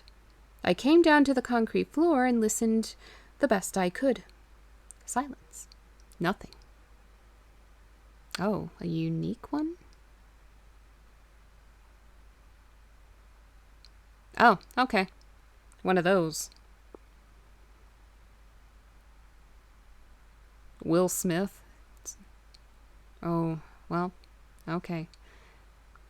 Definitely, yeah. Anybody asking for money, get out of here. Unless it's for charity, but even then, you don't come into a stranger's stream and do that. Unacceptable. Here we go. I came down to the concrete floor and listened the best I could. Silence. Nothing. I flashed the light around to see a washer and a dryer, just as I expected, and some boxes of what I remembered to be old clothes and such, but nothing really out of the ordinary. I was turning to head back up the stairs, now feeling silly and actually pretty sour with myself for not listening to my parents, when something shiny caught my eye. I turned the flashlight on it and walked over to where it lay on the floor. It was the golden locket the stranger had showed us from his mother. I picked it up and leaned myself against the wall to examine it further, when the wall started to move with my shifting weight. I jumped back, frightened, and shined my flashlight on the wall, realizing that it was, in fact, fake. Another fake wall, huh? Being the curious kid I was, and still clutching the locket, I moved the wooden portion of the wall out of the way, revealing a shallow hole. What I saw in there is something that has changed my life forever.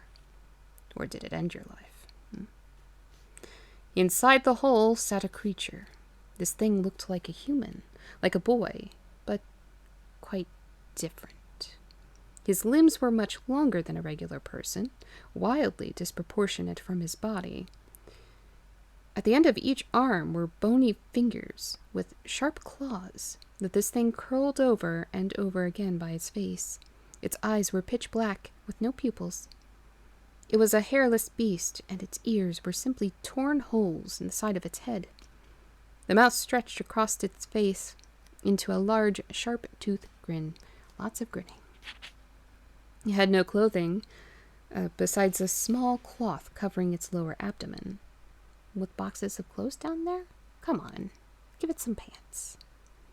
Around its neck was a thick chain attached to the concrete wall. It stared at me, smearing what looked like blood across its wrinkled face, smiling. My foot hit something, and I looked down briefly, trying to not take my eyes off this beast or creature or whatever it was. A hand. Too afraid to scream, I turned and started running towards the stairs. It only took about 3 or 4 steps before crashing into my parents, who stood over me with their arms crossed, shaking their heads. My dad put his arm around my shoulder and led me up the stairs into the living room while my mother covered up the hole. The word was missing. The chickens and animals that I missed were never sold. My dad didn't grow up on a farm or like living in isolation, but rather felt as though we had to. We had no neighbors for a reason. It was planned that way.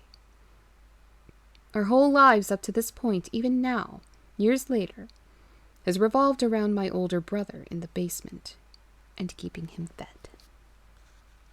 My goodness. I had a feeling it would be a sibling sort of thing.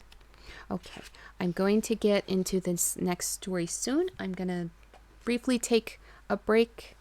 I'm going to grab a piece of pie. I will be right back.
Okay, I'm back. Sorry about that. I was grabbing pie. Because pie is delicious and I forgot to eat. So. Oh, wait, what happened while I was gone? There were dogs being let out? Omega Syntax, thank you so much for the follow. Sorry I wasn't in the room. I heard it right as I was entering. So thank you very much. We're about to start the next story. I just want a little piece of pie. Quick. Hey Vlad, how are you doing? How are you this evening? I hope your evening's going better than the other evening. I'm sorry. I'm sorry for the... Oh, I'm bad at eating. I'll be done with this in a moment. I need to eat real quick. You sent me photos. Better be some cute animals in those photos. That sounded better in your head? I'm assuming it's of your animals. That's usually what it is.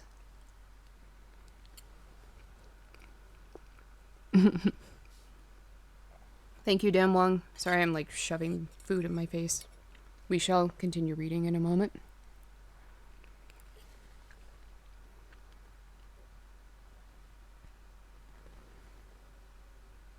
Yeah, he has been on point tonight, giving everybody all the shout-outs. I don't know what he was doing while I was gone. Apparently, chat was lively while I was gone. Okay.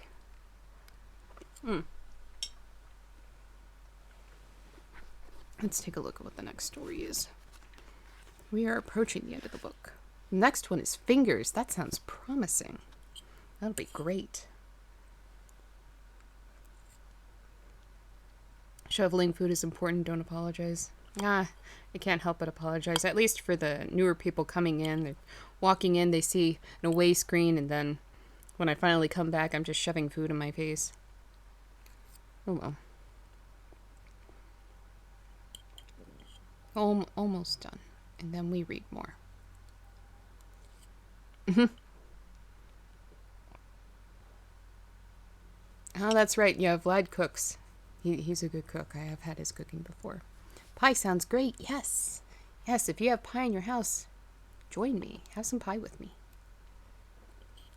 I think I'm the only one in the house eating the pie. I don't think anybody else is eating it.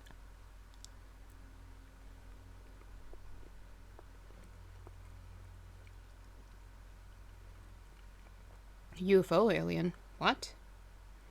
But because I don't eat that much, like I only have one slice a day, sometimes, it's taking a while for me to get through it.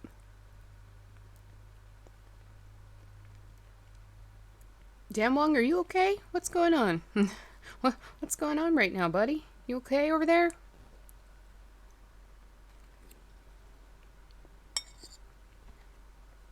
Considering everything? What do you mean considering everything? I'm confused. Now it's an eating stream. I'm almost done. And then we'll read. Almost done. Don't be messy. Don't be messy.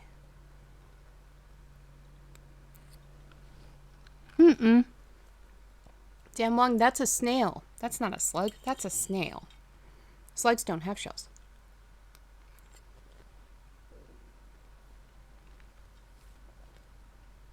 Oh, I can tell. You're in rare form today, mister.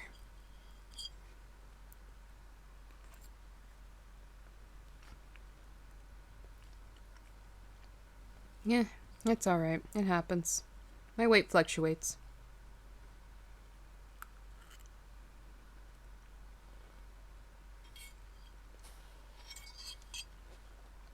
I mean, I'm eating, so my weight has not gone down anymore.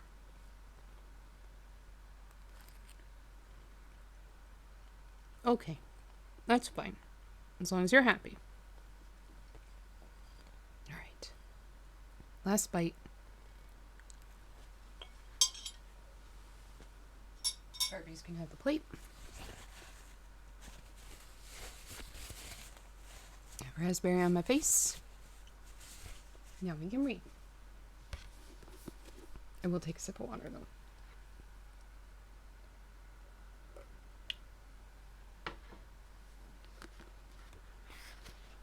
bird. I can't see that emote. Okay, Dan Wong, you have fun. All right. Next story is fingers. There you go. You got it. That's correct. Fletcher always played so wonderfully. His hands seemed to glide across the keys with such grace, like two ballerinas on point, leaping across the plated ivory. There was a sort of magic behind those fingertips, something that drew people in. This was all that Fletcher ever wanted.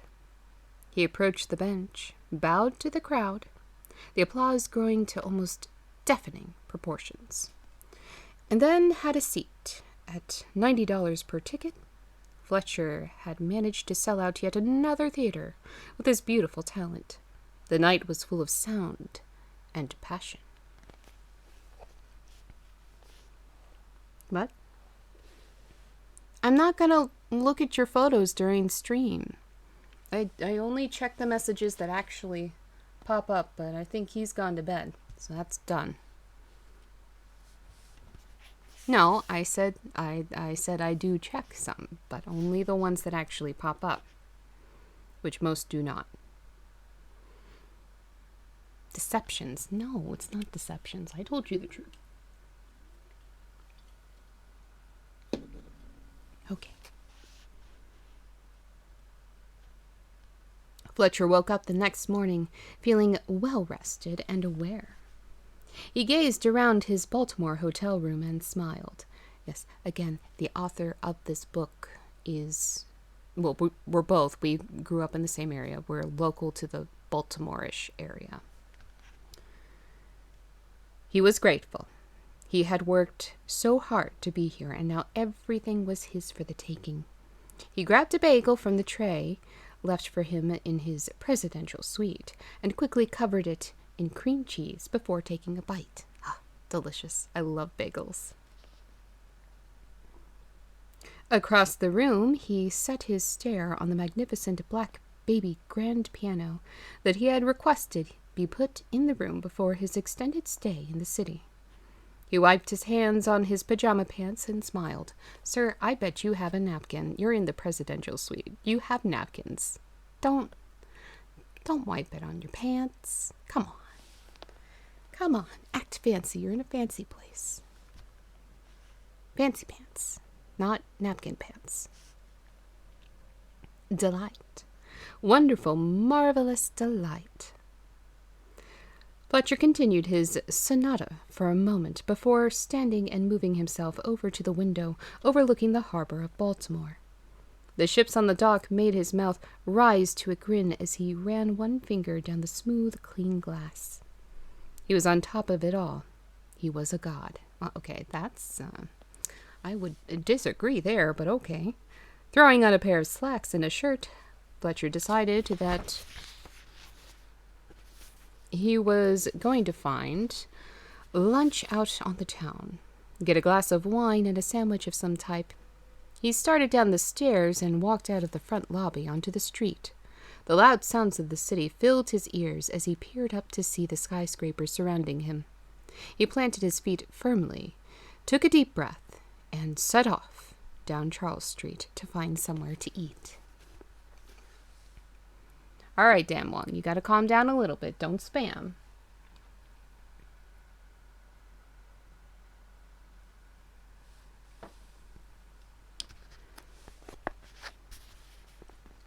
As he walked into the restaurant, he could hear the murmuring of the patrons around him. They knew who he was, and they knew what he could do. Fletcher was a very wealthy, powerful man. The hostess grabbed his menu and guided him to his seat. Right as he was motioning to sit, a loud crash was heard from across the room. Fletcher looked up to see a busboy, now on his hands and knees, trying to clean up the broken dishes as quickly as he could. Oh, thank you, Vampire Bites. Without thinking, Fletcher stood back up and jogged over to the young man. Dropping to his knees, he began to clean up the pieces with him. Aw. The busboy, pushing his thick, dark hair out of his face, moved his eyes to meet Fletcher's. Sir, you don't have to do this. Fletcher said nothing in response and continued to collect the fragments of glass and plaster. Sir, really, I insist. This is my job. I don't worry about it, Fletcher whispered, cutting him off. We can all use a hand sometime, right? I guess you're right. The two men stood to their feet. The busboy put the bin, now clinking wildly as the busted pieces rubbed against each other, down on the empty table next to him. He extended his strong, sandy-colored hand to Fletcher. It's always good to see people in high places come down to the lowest of the low. Thank you so much. Fletcher smiled at the comment and proudly shook the young man's hand. The pleasure was all mine. The busboy chuckled at the modest response. It must be nice to have the most famous fingers in the world. The busboy continued on his path into the kitchen, while Fletcher worked his way back to his seat. The waiter came over immediately. Well, aren't you a hero? What can I get you to drink? And just a bottle of the house Cabernet, please. Fletcher stayed at the restaurant for the remainder of the afternoon, talking to people and staff, drinking, eating, and answering questions people had for him about his life, his playing, his world. Looking at his watch, Fletcher realized that it had gotten rather late. He paid his bill, thanked the kitchen and the workers in the restaurant, and made his way back to the street.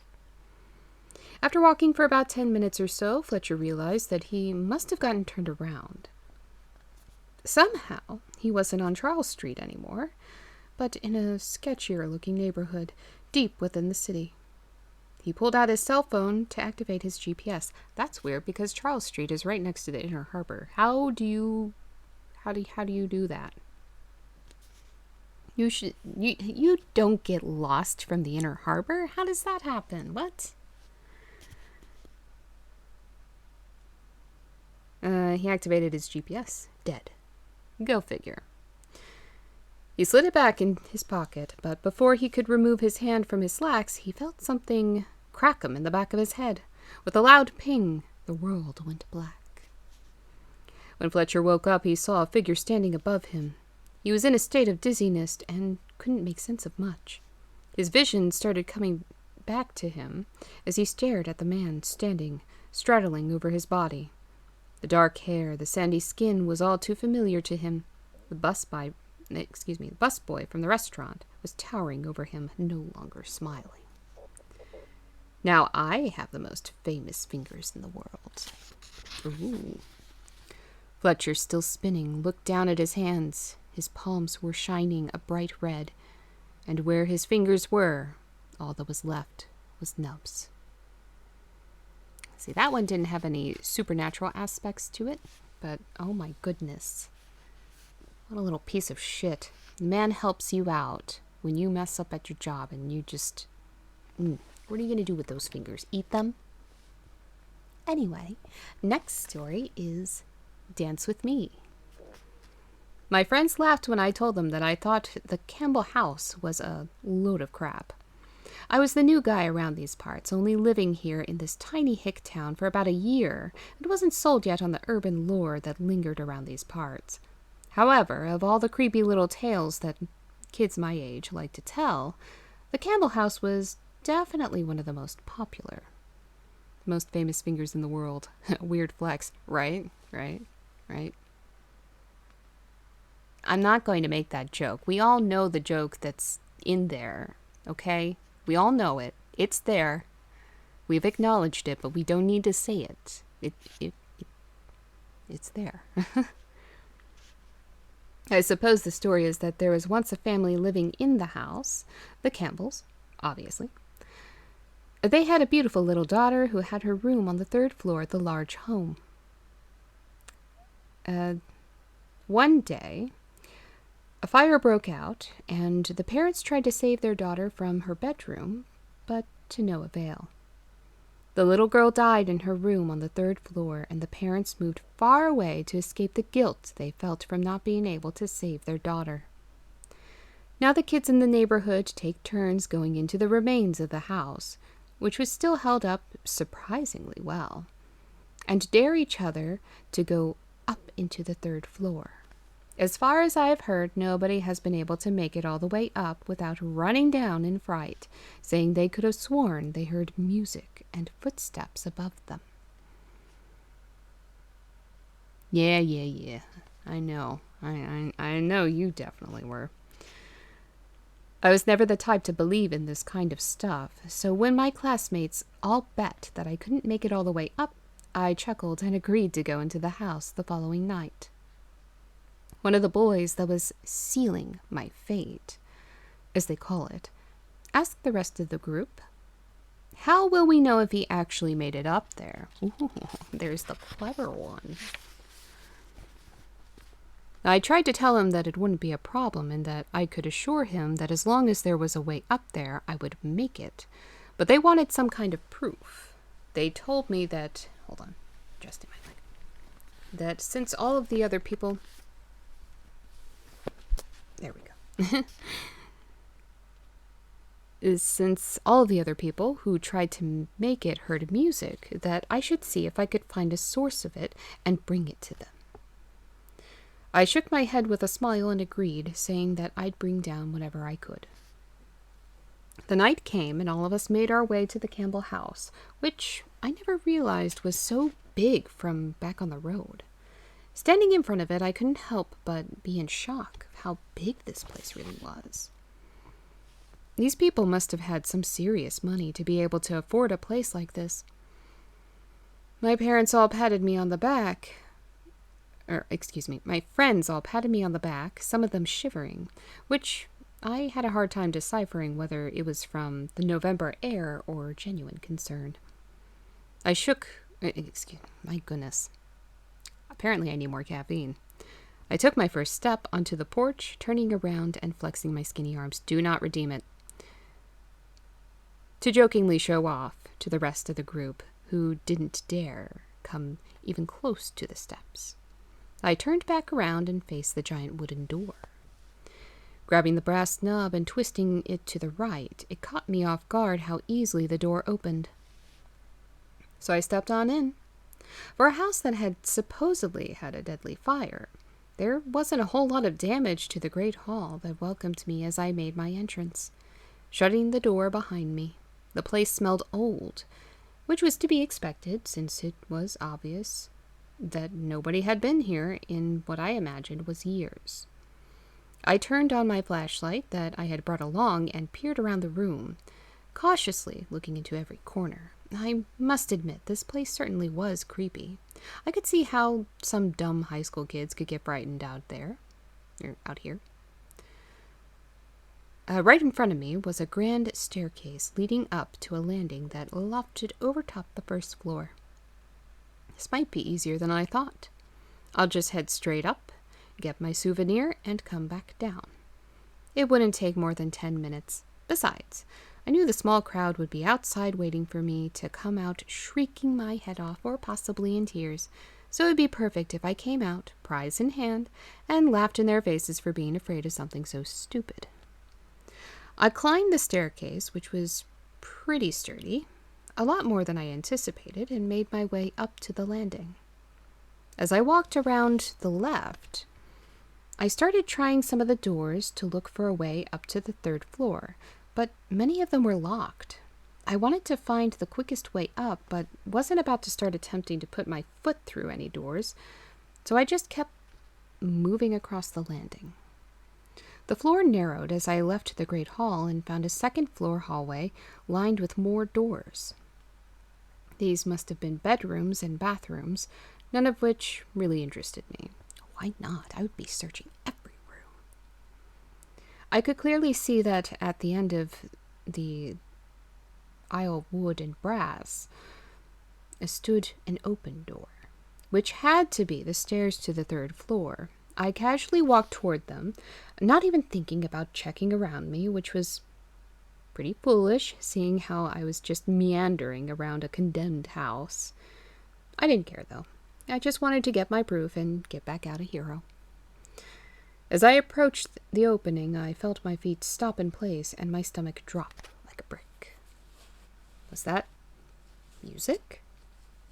No, I told myself. There's no way. I was imagining things.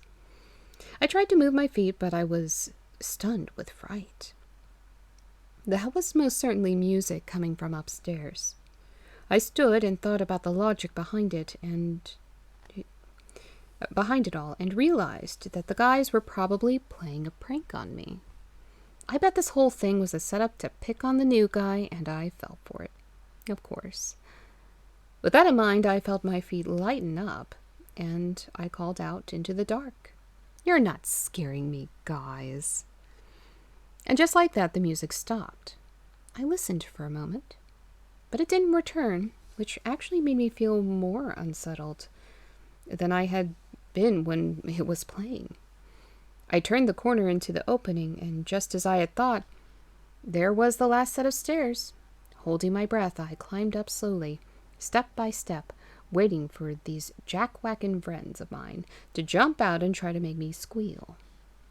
At the top of the stairs, there was one last door, but this one was much more charred than anything else in the house. If the story was true, this must have been the little girl's room. Where's Chunk? There you are. You'll help my back a little bit.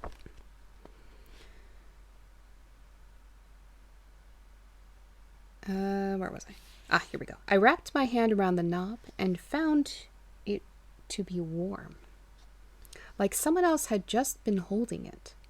I knew my friends were pulling my leg at this point. I swung open the door and looked into the room with my light.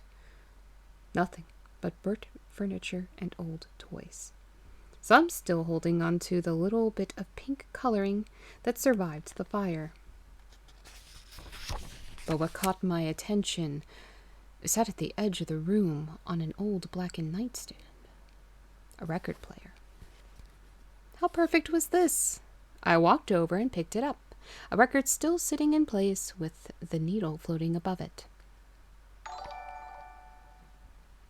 Rave Master, thank you so much for the follow. Feel free to say hello. We're all very friendly here. I do appreciate it, though. Welcome, welcome. I would put hearts on the screen, but my emote wall isn't working for some reason. I think Streamlabs got messed up in the last update. The player seemed to be in decent shape compared to the rest of the room, like maybe it had been protected from the flames. I smiled, holding the player under my arms, and started down the stairs. And then I heard it. Oh, you love this kick? Aw. Excellent. I'm glad you're enjoying it. I know I stumble a lot when I read, but I do enjoy reading a lot, and I figured I should share it with people. I like listening to stories, so I figured maybe other people would like it too. Though there is commentary. Oh, thank you, Dan Wong. Thank you for shouting them out. Yes, enjoy your snack. Then I heard it. Won't you stay and dance with me? I jolt my head around, looking back up the stairs to see what looked like a girl, but missing so much. Her hair was a melted mess on top of her head. The right side of her face was blood red, with bone showing through, allowing me to see where her teeth connected to her skull. Her eyes were bloodshot and swollen, the clothing destroyed. I screamed at the top of my lungs and booked down the stairs across the landing, down into the great hall and out the front door to see all my friends standing outside, waiting for me, laughing. Oh, I would have talked to her. Maybe I was a weird kid or something, but I would have actually talked to her if she was just being friendly. Maybe she's lonely. I also didn't have many friends, so I was lonely. They came up to me, and I threw the record player into the hands of the boy standing closest to the stairs. He stared at it in shock. What was that? I asked feverishly, trying to catch my breath. Nobody seemed to have any clue what I was talking about. They all shrugged and said that they had planned to try to scare me on the first floor, but they had chickened out themselves. They told me that there was no fire and that they didn't think anyone was ever killed there, that it was all a joke and that they would play on people. They were shocked that I found the player in the house because the music thing was all a lie. a story that one of them had made up on the spot. I told them about the girl, and they all cracked up, handing the record player back to me, calling it my trophy, and told me to go home and get some sleep. I couldn't sleep. I haven't slept at all. Last night I placed the record player in my room, thinking maybe I'd try to fix it up this afternoon after school. But it doesn't need fixing. It played all night, even when I stopped it. And from under my covers, where I stayed in utter fright, I could hear a voice. Will you dance with me? And that's the end of that story. A lot of these stories are a lot shorter than the other ones. Yeah, she seemed nice. She wants a friend. There's nothing wrong with that. Okay, the next one is the Toon Man. It seems like a lot of these stories are music themed. Not all of them, but a lot of them. It's like music or basement. Except for the store one. All right. I'm picking up patterns that just aren't there. The town that I grew up in, raised on a... Oh, excuse me. I'm sorry. My mind. Reset. You liked that one? I liked it too. Okay, so the Toon Man. Recalibrated. Okay. The town that I grew up in was raised on a slew of urban legends. Out here in the sticks, most of the young kids didn't have a whole lot to get into, with the lack of fancy technology and scarce internet connection. You relied heavily on having friends and finding trouble to have a good time when you weren't at school. Legends and stories and all that spooky mess is how most of us kids were taught to behave, or at least kept us from getting into things that we shouldn't have been getting into. They taught lessons and scared us into staying in line, which was something our parents utilized to the fullest. One of the most popular tales we heard, outside of your normal Bigfoot, Goatman, or Jersey Devil style monsters, was the story of the Toon Man. Is this going to be like the jazz man who had the axe and would murder people if the house wasn't playing jazz music for him one night? I remember I was young. My buddy Jeremy's uncle sat down with me and a bunch of my backwoods little friends at a sleepover. We're having at Jeremy's house, telling us that he needed to let us be aware of things that happened around their home. I recall looking at Jeremy, and he shrugged his shoulders, just as confused as I was. Now, mind you, at the time I didn't even think anything of the connection, but much of this might have had to do with us talking possibly loud enough for Jeremy's uncle to hear, about sneaking out after midnight to go walk around the neighborhood. Not to do anything in specific, but just to be rebellious little twerps. His uncle must have caught on and told us the story to keep us indoors, at least until the sun came up. I can tell you one thing. It worked. We all sat in a big circle in Jeremy's living room, his parents still cleaning up the kitchen after feeding half a dozen or so 10-year-old mouths Jeremy had brought over that night. His uncle sat next to Jeremy and put his arm around him, making Jeremy laugh a bit. We all loved listening to his uncle tell stories. He had told us a few before, and it was always a treat. Most of the time, they were pretty hilarious and even inappropriate. So we all thought he was the cool uncle. Regardless, he sat with us. Hold on, let me get a drink. My throat's dry.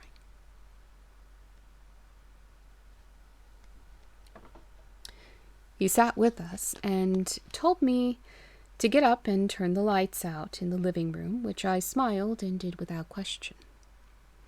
Everything went dark with the exception of the traces of light coming from down the hall in the kitchen. This left just enough light for everyone's face to be illuminated, not enough to see detail, but just enough to see expressions. One of the kids let out a goofy "ooh" sound to signify that we were all supposed to be spooked. I returned to the circle and waited for Jeremy's uncle to start his tale. The story went like this. There was once a man who worked as a janitor at the local high school. He was a kind man and loved working with children, seeing as how he never was able to have any of his own.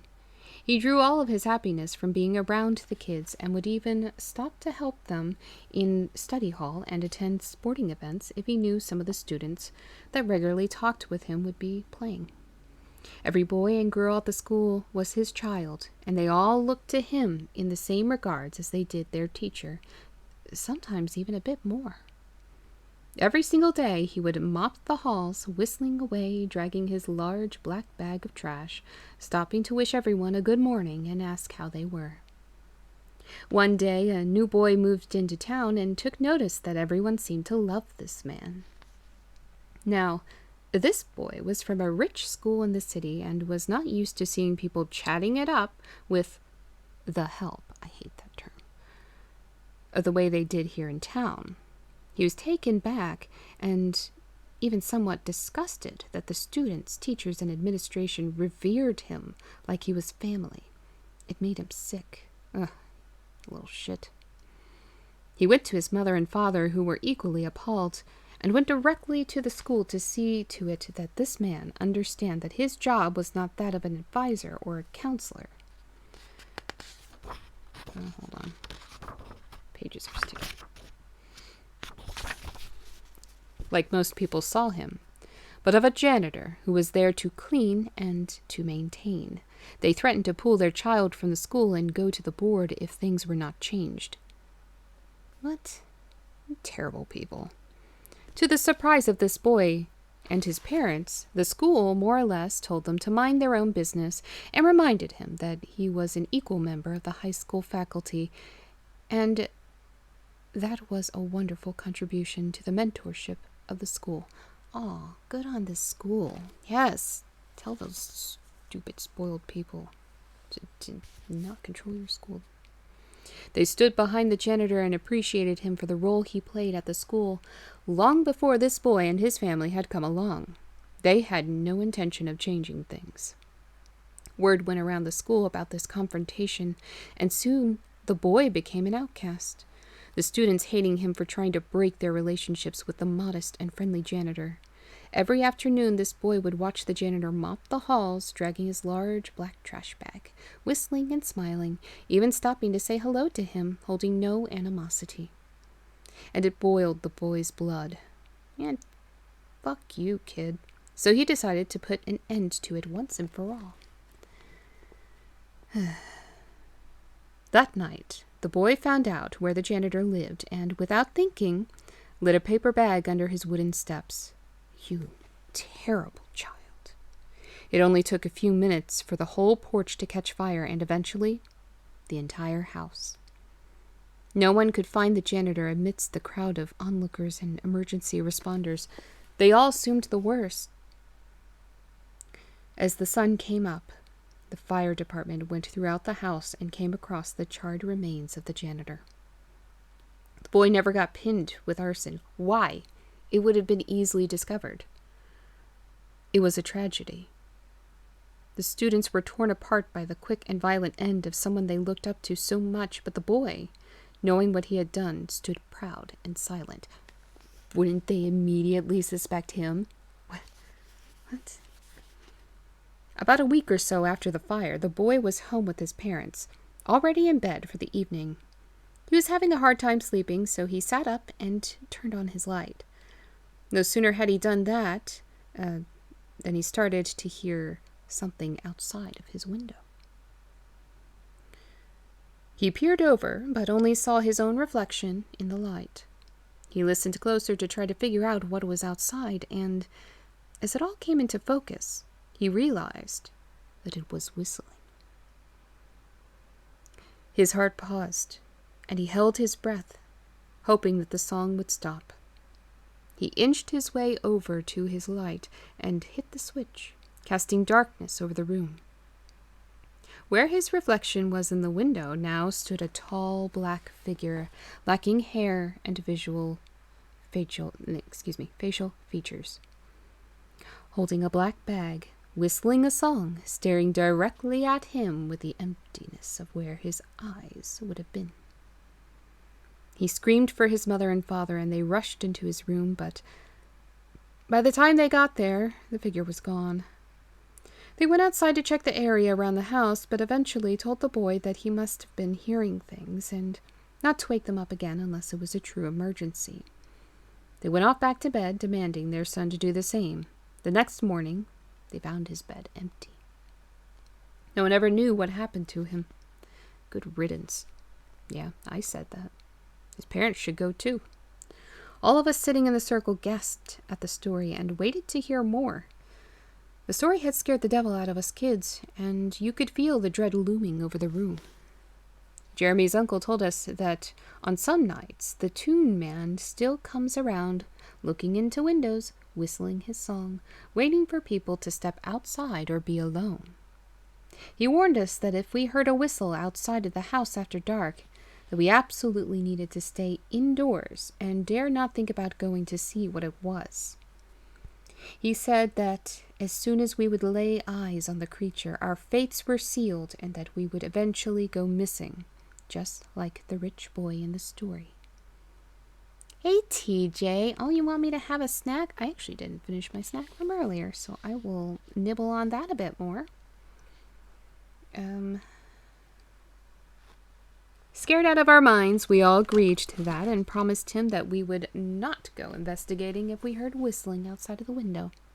Oh, thank you. Oh, it's less crunchy now. How did that happen so quick? Thank you, TJ. How are you doing?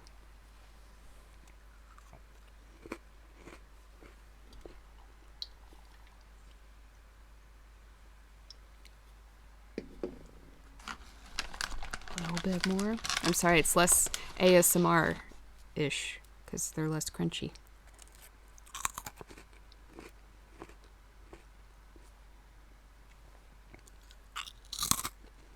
There's one. You're packing at work. You're stressed. I'm so sorry. Wait, packing as in, are you leaving your job or is that just part of your job? I hope you're okay.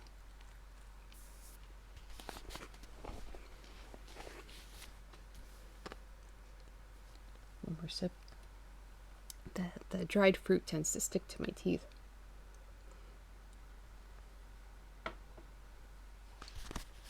Picking goods. Okay. That kind of packing. Okay, that's not so bad then.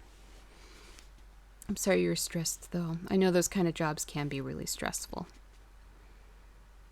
Okay, where were we?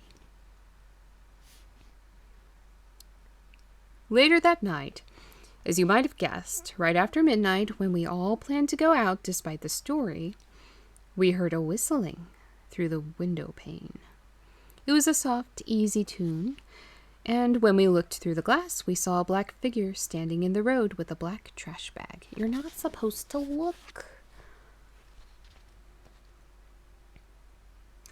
I remember one of the boys crying at this, saying that he had seen it and that he was a dead man.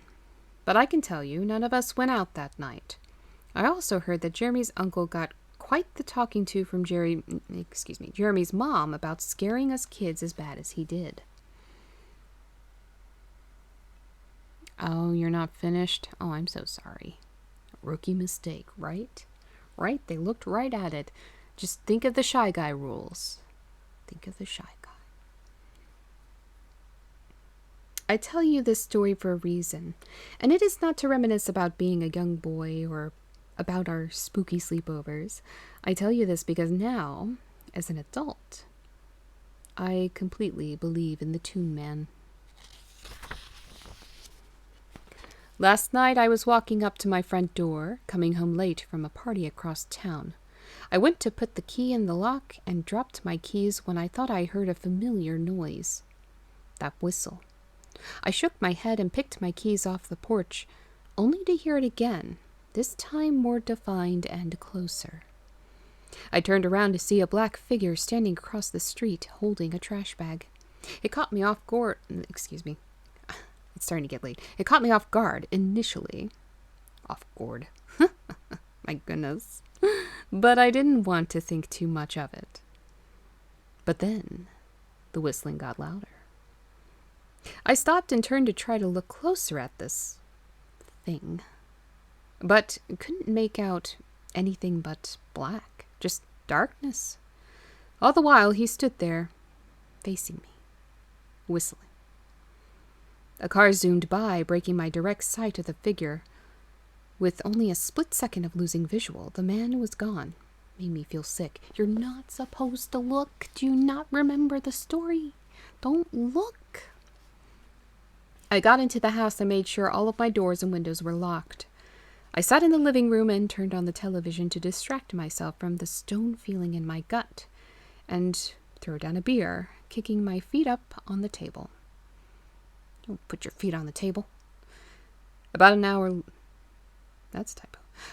later, I decided it's time for bed and make my way towards my room. As soon as I lay down, there it was again. That whistling. I closed my eyes and tell myself not to think about it and that I was probably just imagining it all. It kept getting louder and louder until it seemed to be standing right outside my room.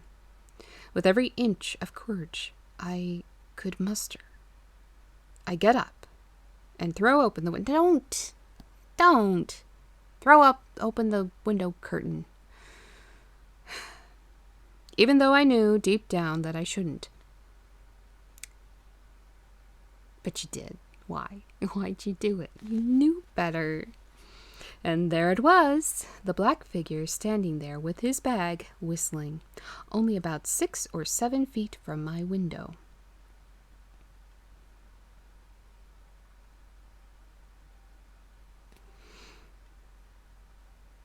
I shut the curtain and called the police. They came and searched but found nothing, but assured me that they would watch the perimeter of the house until the morning. That was last night. I refuse to go outside now. I have been sitting in my house, the lights all on, the television volume up is to drown out any peripheral noises. The sun is going down soon, and I'm terrified that he will be back. Despite the television, I swear, I can already hear the whistling. Oh, my back. I'm going to take a little bit more cream. I have some here, yes? Okay. And then we'll start the next story. What time is it? I've been on for 4 hours? I'm supposed to... it's not even 2 yet. We'll do another story or two, and then I might call it a night. I'm not going to be on super late tonight, because I've been...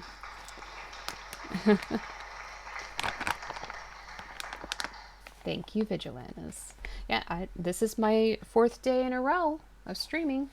You know, I'm not going to be able to do this if the spoon's upside down. It's not going to work that way.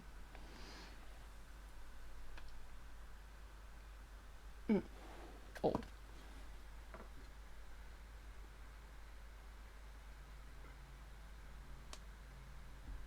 That's so gross.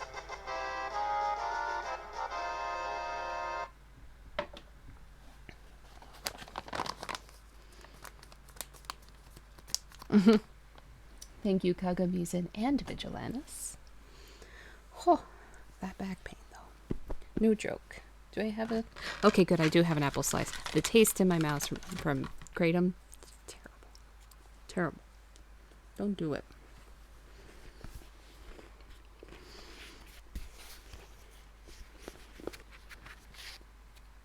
There we go. Much better. The next story is smoke. I should refill my water, shouldn't I? Okay, we're going to do that. I'm going to refill my water real quick. It's going to take 2 seconds. I just have a picture over there. Can I get up this way? I'm going to try and get up this way. Let's see if I can do it this way. You're saying don't make out after... No, don't. I've done it. I feel bad for the other person. He didn't complain.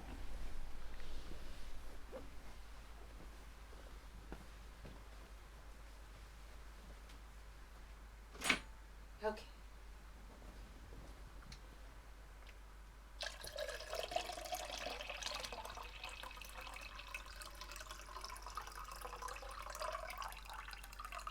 All right, I need to refill my pitcher.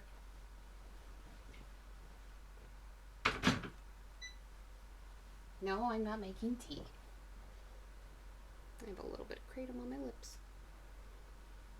Okay, let's see if I can get back in. Okay, I hit my light, but we're good.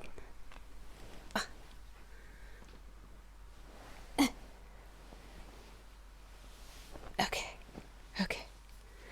Whew. What are we laughing at? What?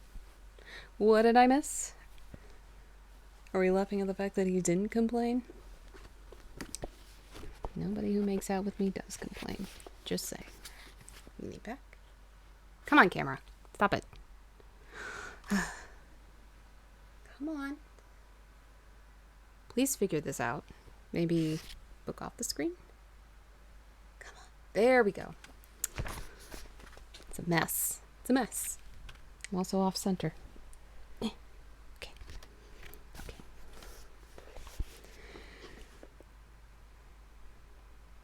The Furby's eyes are creeping you out? Which one? There's a 9 on the bed, by the way. 9. Pull you over. Oh, this one, yeah, he's a little... Yeah.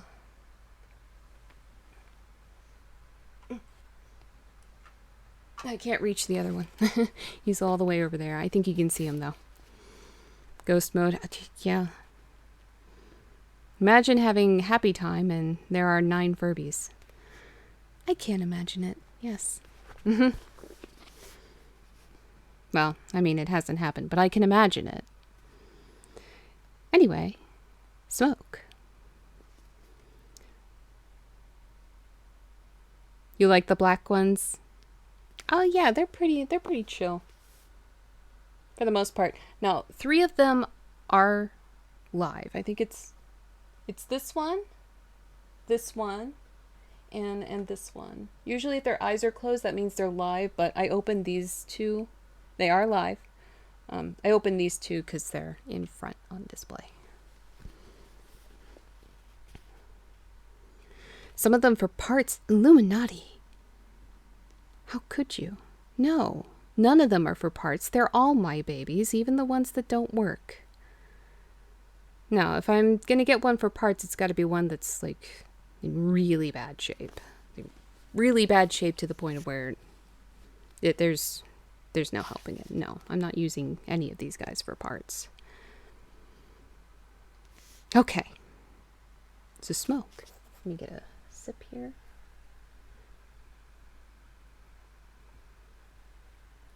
No, all my babies are going to be loved, and some of them are going to be upgraded to have mechanical limbs and maybe be given weapons. And some will have... I might make an Alexa Furby, I don't know. But I will be longifying a couple of them. There's Furbidecimal, who will be themed from... If you're familiar with Hexadecimal from Reboot, she will be modeled after her, and we'll even have little masks that I can put on her when she's asleep. There is Blue Eyes Black Furby. Yes, that's a Yu-Gi-Oh reference. That will be a 3-headed dragon Furby. Only one head will be the functional Furby, though. The other 2 will be faceplates. Maybe that'll be the one with the mechanical limbs. That would make the most sense. I'm the white one in the background. I'm gonna give him some repairs. His eyelid is a little messed up. And he's gonna be modeled after the Furby that I drew. So if you look at my Insta, there's a Furby drawing there. I'm gonna dye his fur because I like the glitter in it. And he's gonna be given some piercings and stuff. I might longify Basket Boy, but I don't know. I might not change him. I might just leave him. He needs to be changed. I don't know what I'm going to do with him, but he's going to be changed. Miss Whisper, she'll either be customized, longified, probably both. I might make her a cryptid since she's creepy. She whispers, so she's a little creepy. But I like her. I like the way she is. And some of them I just want to change out their eyes. I don't really want to change much else. I just want their eyes to be a different color. I'm chipper tonight. Of course I'm chipper. I'm streaming. and I'm reading to you guys, and I have all of these nice new people joining us in here. They have all been quite delightful. You got to see the blue eye one. Oh, blue eye black Furby. Here. That would be this one right here. This is Blue Eyes Black Furby, not changed yet. I'm pretty sure this is him. Yeah, this should be him. He's a 1999 Furby. Again, the only difference is that they have this little extra tag on them, signifying that they're a 1999. But otherwise, they're the exact same model. If you look on their butts, it'll say 1998, because it's the same Furby. Yeah, fun fact. Fun fact. The only way to know, other than looking at the coloring, like if that one's a 1999, you could tell because it's a special edition. He didn't release in the first year. You were gifted a lot of subs this month. Oh, that's awesome. Oh, thank you. I love the emote. That is so awesome. You're gonna head out?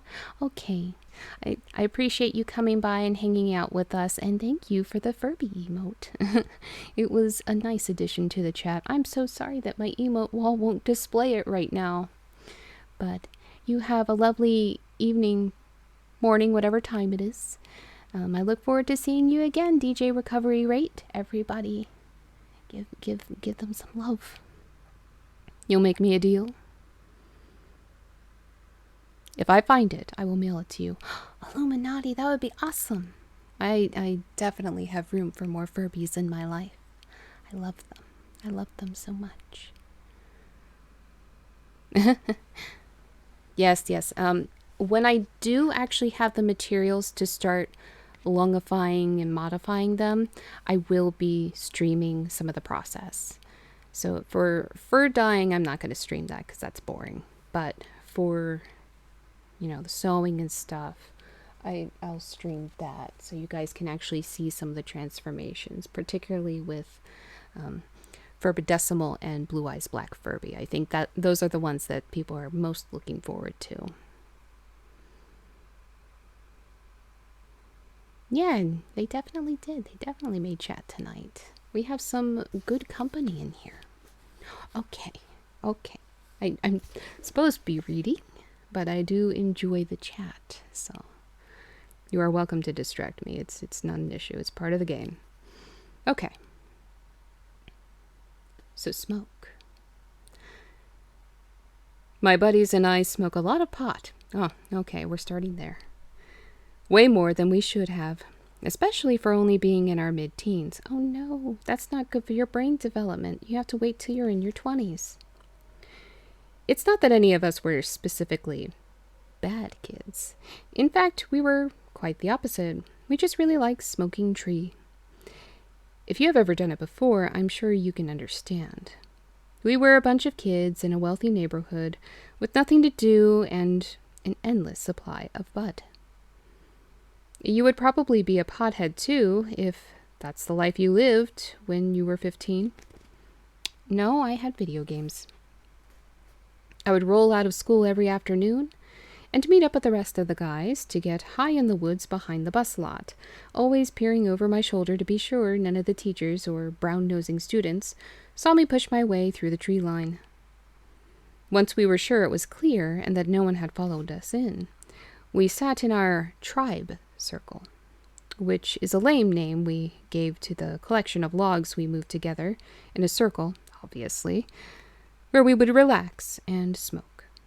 Once in the tribe circle, whoever brought the stash would pull out the bud of their pack and roll a blunt.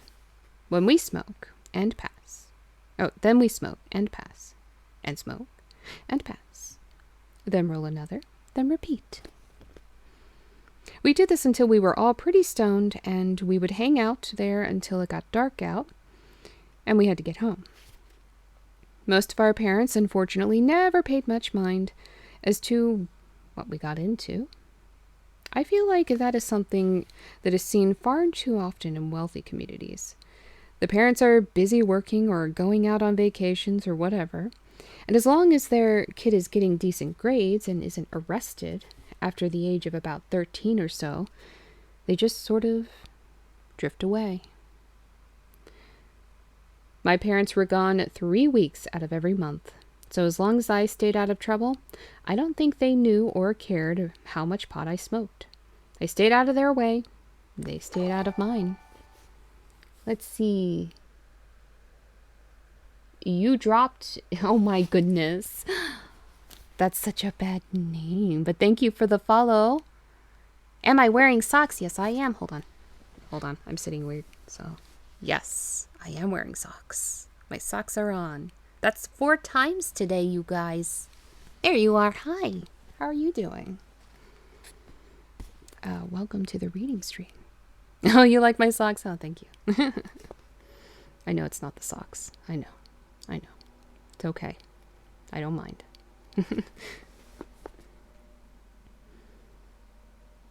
There was only one thing I hated about the amount I smoked, and that was the fact that things started to regulate. I mean, this in a sense that after a while the pot would lose its effect. It just wouldn't be as potent, and you would find yourself trying to find stronger weed from different dealers. But weed could only get so strong, I suppose. At least, this is the case we are all realizing recently. We smoke in the tribe circle every day, but it's just not the same. It makes me understand just how people can latch onto their drugs, chasing endless high. Luckily, my friends and I weren't that dumb. We just wanted better pot. Hey, there's Olivia Rose. Hi, how are you doing? We're getting our socks on, yes. Yes, I'm making sure that I'm wearing my socks. It's always sock time. At least in stream. One of these days, I will forget to put my socks on. And you guys are going to redeem it. And I'll be like, oh no, I have to go find some socks. One of these days. How are you doing, Olivia? We gave her shout outs, right? Yeah, yes. I have to scroll up. Hold on. Yes? Maybe?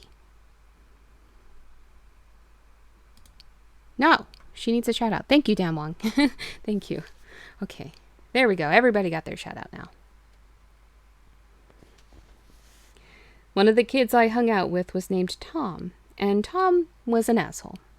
Okay. Tom was the kind of guy who just knew how to push your buttons and knew exactly what to say to piss you off to the point of cocking a fist back to hit him.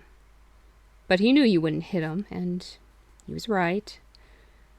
Tom was just an asshole, but he was very large, very strong asshole who boxed throughout his youth and could lay any of us out without breaking a sweat. We didn't fuck with Tom. But I bet somebody did. One late afternoon, while sitting in the tribe circle, Tom asked if any of us had ever been down across the old covered bridge that divided our hoity-toity community on the lake from the backwoods you see far too much of along the east coast of the U.S. We all just laughed and told him that we all had been, but really only leaving to get to the highway. Most everything we needed was right here in town, so we had no reason to go beyond the comfort of, well, the comfort of money. Tom asked if, when we were passing out of the other side of the bridge, we ever noticed that there was a house sitting up in the hills that lay in front of the bridge, standing alongside the valley wall that led down to the river that the bridge crossed. None of us had ever seen anything like that, but none of us had ever actually looked for it either. Tom told us that he only saw the house when he went over the bridge a few nights ago and could see a tiny flicker of light through the trees. It took him some time, he told us, to recognize that it was actually a house of sorts, but couldn't seem to see any road that led up to the dwelling. We all nodded and passed the blunt, not paying any mind to his rambling on, taking a big hit. He then asked if any of us wanted to go with him to check it out. We laughed, thinking that he couldn't be serious. But when we looked into his bloodshot, glassy eyes, we could tell he wasn't playing around. Oh no. Oh, your dad's name is Tom. Oh no. Why in the devil would you want to go up there? One of my other friends asked him, trying to grab the blunt as Tom pulled it away from him. Tom smiled a large, pearly white grin. Why am I a ghost again? Stop it, camera. Come on. There we go. Stop that. Because I bet he's growing up there, he responded, finally handing my buddy what was left of the smoking brown roll. I bet he grows a lot of shit up there, and I bet it's good. You gotta think, why would he be up there all by himself, hidden away, unless he was doing something the police wouldn't want to find him doing? He is in the perfect location. There's no crime around this neighborhood, so the police stay away, so he probably doesn't have a lot of money. And he probably doesn't have a lot of money. So living in the hills just outside of town, man, I bet he is living off the green he's growing. Yeah, I'm always a ghost. Let's see. The Ghostbusters? Oh no. I hate admitting it, but at this moment, we all kind of knew that, oh, Channel Z is following. Thank you so much for the follow. Feel free to say hello. We're all very friendly. As you can see, my chat is very lively tonight. I'm missing half of it, but I'll keep an eye out for your hello. I hate admitting it, but at this moment, we all kind of knew that Tom was right. If there really was a man living up there in the woods, and if Tom wasn't just being a dick and telling us all a fabricated lie, it seemed pretty possible that this backcountry man in the mountains might be growing some pot. And hillbilly pot is not something I think any of us tried before. Tom asked again which of us were going with him to explore the house, and I, for some reason I can't really explain, got a bit too excited and said I would go with him. Nobody else in this circle agreed to go. There you are.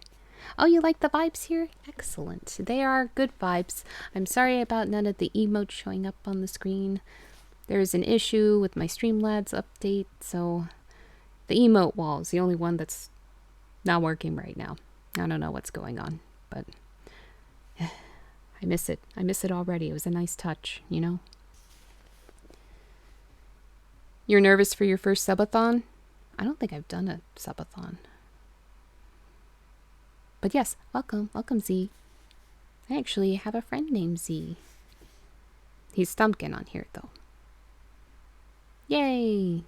So okay, the shoutout is working. Hey, Cyber Wraith, how are you? Everybody's in tonight.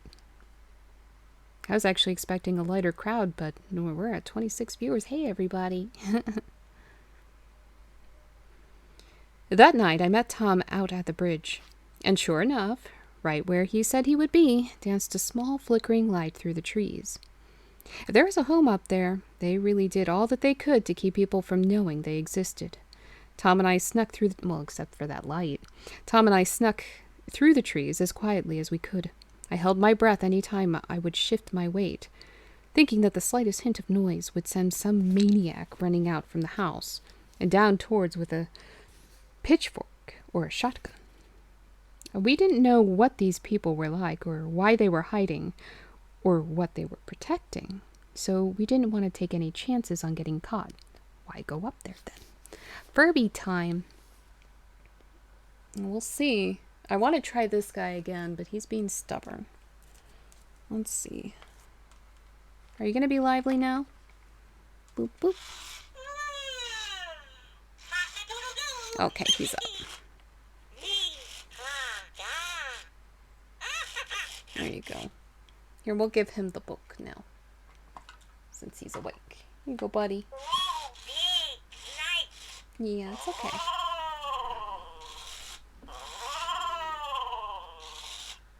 Tammy loves donuts.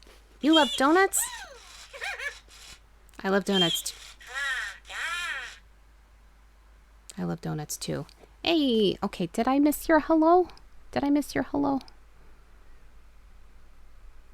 No, but everybody's being welcome, so everybody's got my back here. Hi. Look, I'm right here, okay? You let me read, okay? Yeah, he was being lively earlier, but then he started being stubborn. Hello, Galactic Brat. Hello, how are you? You're doing okay? A slight headache. Make sure you take something for that. Where was I in the book? Here we go. Once we got about 50 yards from the house, we could see into the window. The house itself was incredible.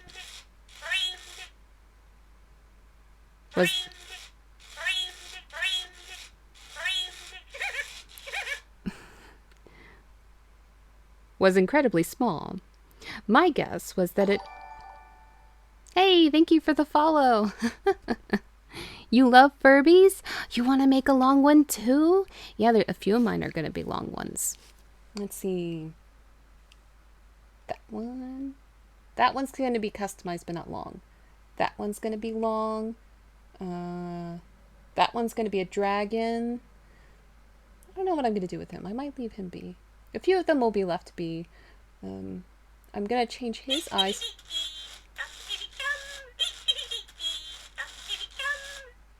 He's getting a cape. She's going to be longified. She's going to be turned into hexadecimal. Oh, yes, yes. There will be streams where I do make the long Furbies. I just had to get the materials and the time. What is going on with the overlays? It glitched out again. What? I don't know what's going on with Streamlabs right now. The last update has messed everything up. Nothing is working right now. I can't even do the emote wall. Is that the one you're talking about? The emote wall? Okay. You're in way too many Discords? Okay.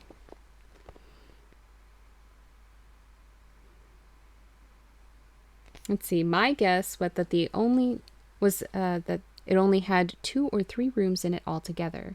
By our standards, it was a shack more than a home. Through the window, we saw an old man, skinny and pale, reading a book by the light of a candle. What the hell is this? I thought to myself. This man was about as primitive as I have ever imagined him. I could have imagined him.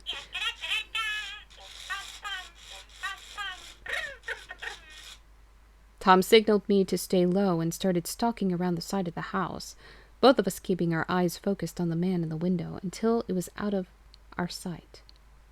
We walked around the back of the home, and I felt Tom's heavy hand grab my shirt and give it a slight tug.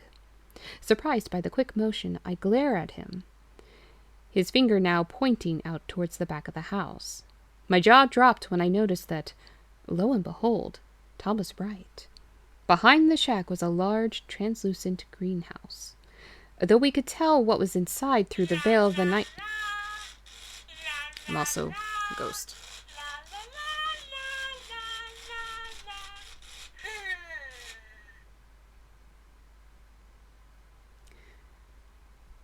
Though we could tell what was inside through the veil of the night, we could see a bit of light coming through, which to us looked like lamps, an essential part of growing marijuana. I think it's supposed to say we couldn't tell, but it says we could tell.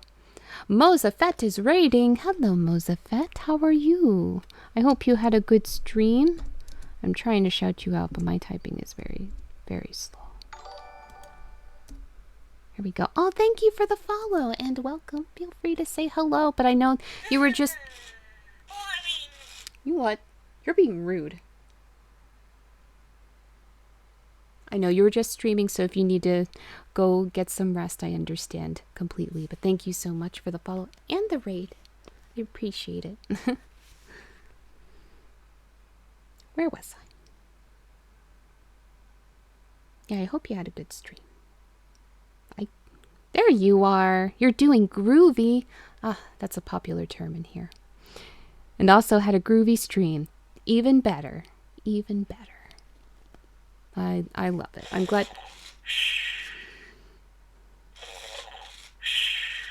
I'm glad you had a good stream.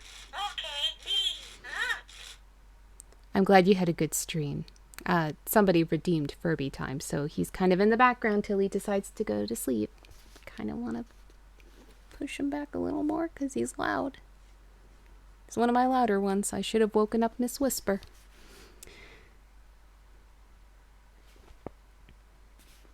Where is it? Tom's mouth rose up to a grin and he quickly, but still quietly made his way towards the greenhouse, giving me a happy thumbs up in the process. I followed him, not too far behind.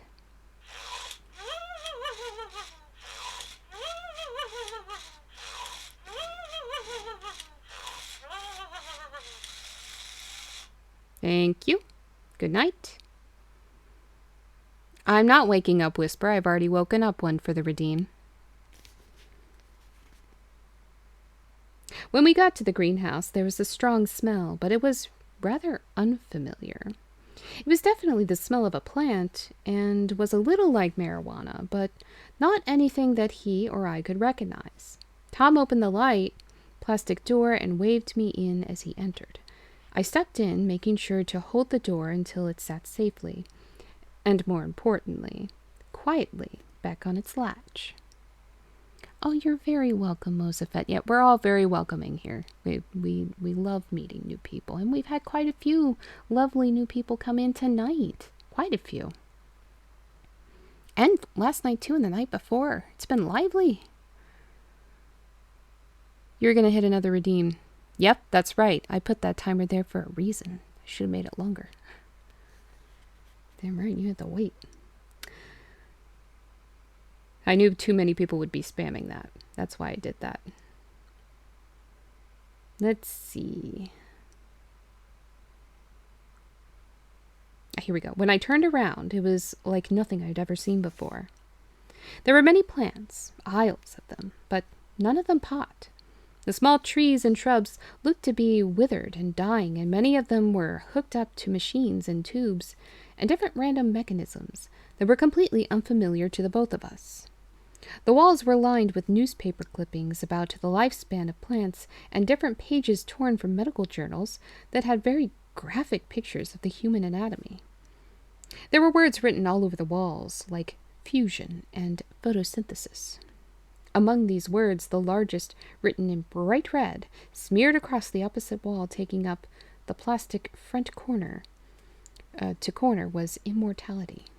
I whispered to Tom, telling him that I wanted to leave and that I was growing really uncomfortable.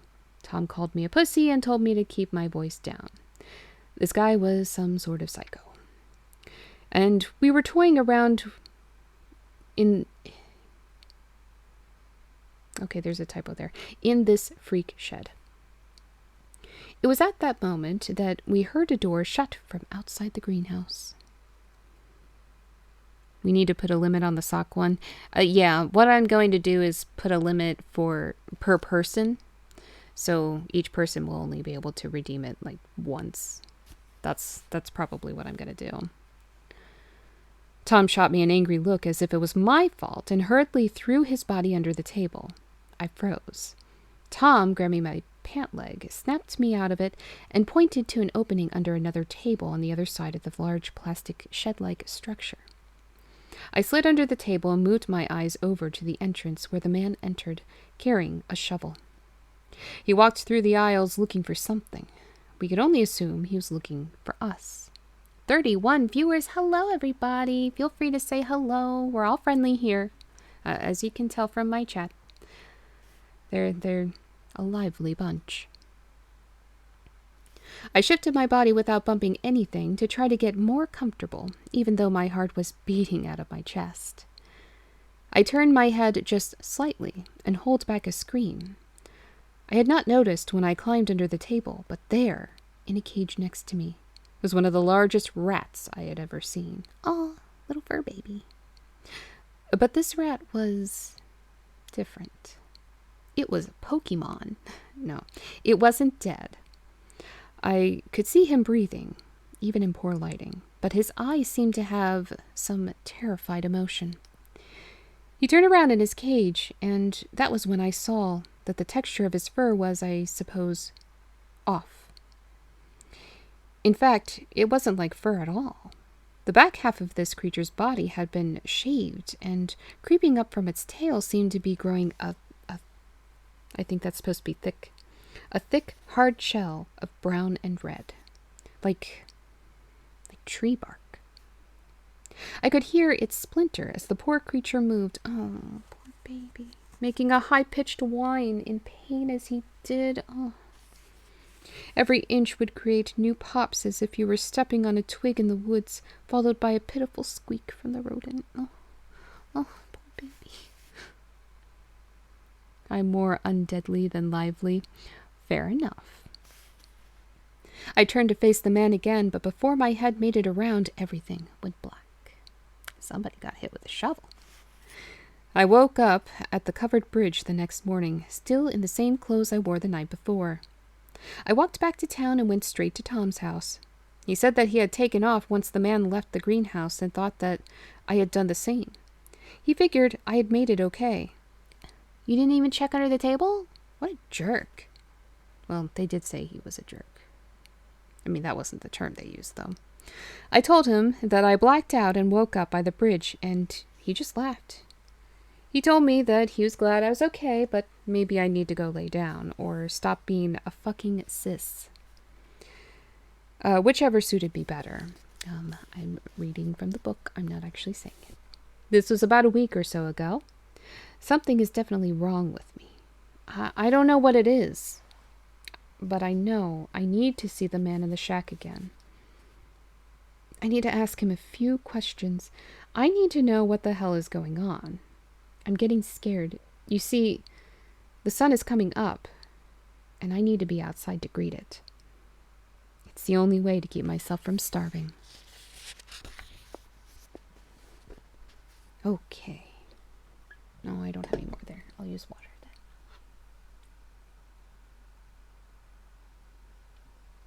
then.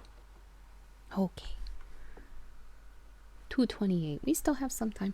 The next story is Danny. When I was a kid, I wasn't the type to hold on to a lot of friends for a long period of time. It wasn't that I was unfriendly or that I didn't treat people well, but more so that I was the type of kid who had a specific set of interests and didn't want to branch out beyond that. I didn't want to move beyond what I was comfortable with. I was a slave to my sci-fi movies, superhero comics, and the occasional game of chess. If I could find an opponent, of course. The few friends I would make from time to time were kids who were into the same things, but would eventually get bored with doing the same stuff over and over. Which meant they would eventually get bored with me. Now, as an adult, I look at my daughter and see myself in her ways. I think there's a couple missing words here. In her in some ways. I think that's what it's supposed to say. It puts a rock in my stomach to think that she might be that lonely as I remember being in these young, impressionable years. Her mother left us shortly after she was born, and only sees her from time to time. We never married or even dated much before having Katie together. Once Katie was in the picture, she said it wasn't what she wanted, and now only comes around on some holidays or if I really need a last-ditch babysitter. I know that this is not traditional. I know I could go to the courts and get money or custody or blah, blah, blah, but that would just create a bigger mess, and my Katie doesn't deserve to go through that. No child does. Katie knows that her daddy loves her endlessly, and in my mind, I guess that is really important to me. If her mother doesn't want to be involved, then that's fine. She doesn't have to be. She is the one missing out on an absolutely phenomenal little girl.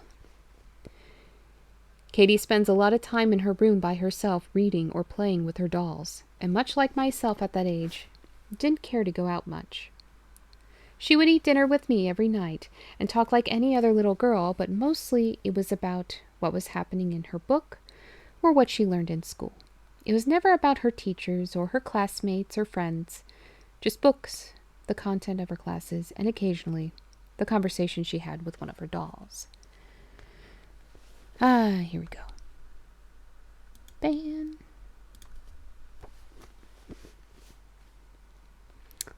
My mods are slacking.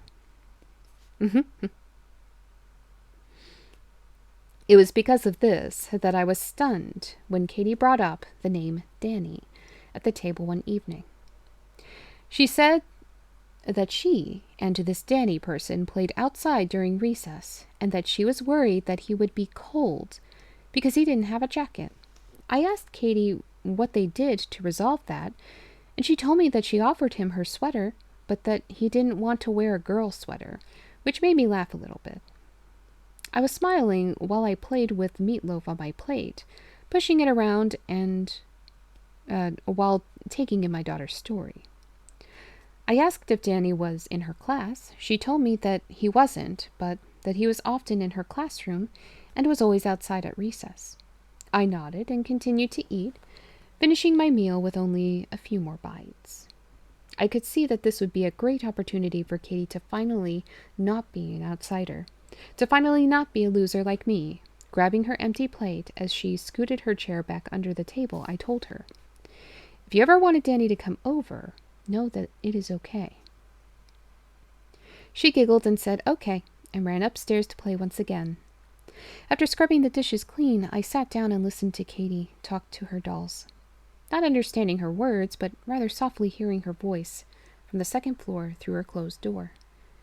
She sounded so happy, and I was happy for her. The next day, she came home from school and put her backpack down on the couch before going upstairs. I was excited to hear about her day and to see if Danny was a part of it again. When she walked down the steps, I jumped at asking her if she played with Danny again, and she told me she did. I asked her if she told him to ask his mom or dad if he would like to come over, and she laughed again.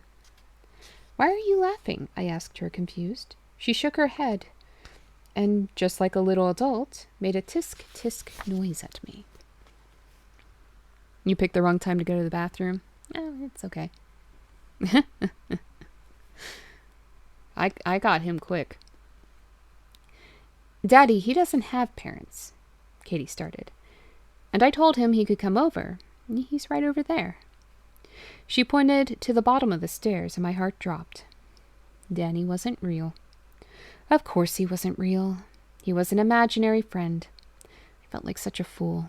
I was so incredibly anxious about this person, this kid, and it turns out that Danny was never a human being at all. Sorry, I'm starting to get tired. Trying not to crush my daughter's feelings, I put my hand on her shoulder and forced a laugh myself. "How could I be so silly?" I said. "I will have to set an extra plate at dinner." "He's not hungry," she replied. "He doesn't really eat a whole lot." Would he like to join us, just to be part of the fun?" Oh, don't mind that. I asked her, trying my hardest not to break character. She shook her head. "He's just going to hang out in my room." I patted her shoulder and told her to take Danny upstairs, and that I would call her down for dinner when it was ready. She ran upstairs, and I listened to her talking through the door and the floorboards once again. I prepared the meal a little slower than I normally do, consumed by an overwhelming feeling of defeat. My daughter is just like me. My daughter is going to grow up a loser. I let out a sigh and hollered for Katie to come down to eat, which she did. She didn't say much during the meal, but was eager to get back upstairs with Danny. I let it slide, excused her before she finished, and watched her go off to play, collecting her plate, faking a smile. Oh, yes, they are contagious. I'm going to yawn again. Just warning you, it's going to happen again. I can feel it. Here it is. Yep, told you. The night went by just as it normally did. I sat with my book and turned on the table light to read before getting Katie ready for bed.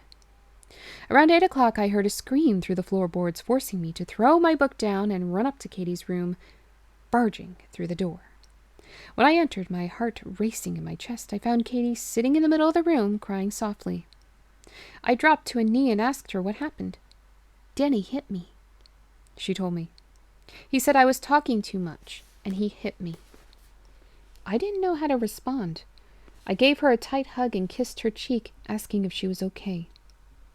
I turned to the lamp on her bedside table and flicked the switch, filling the room with more light, illuminating my daughter's face. Her cheek was blood red.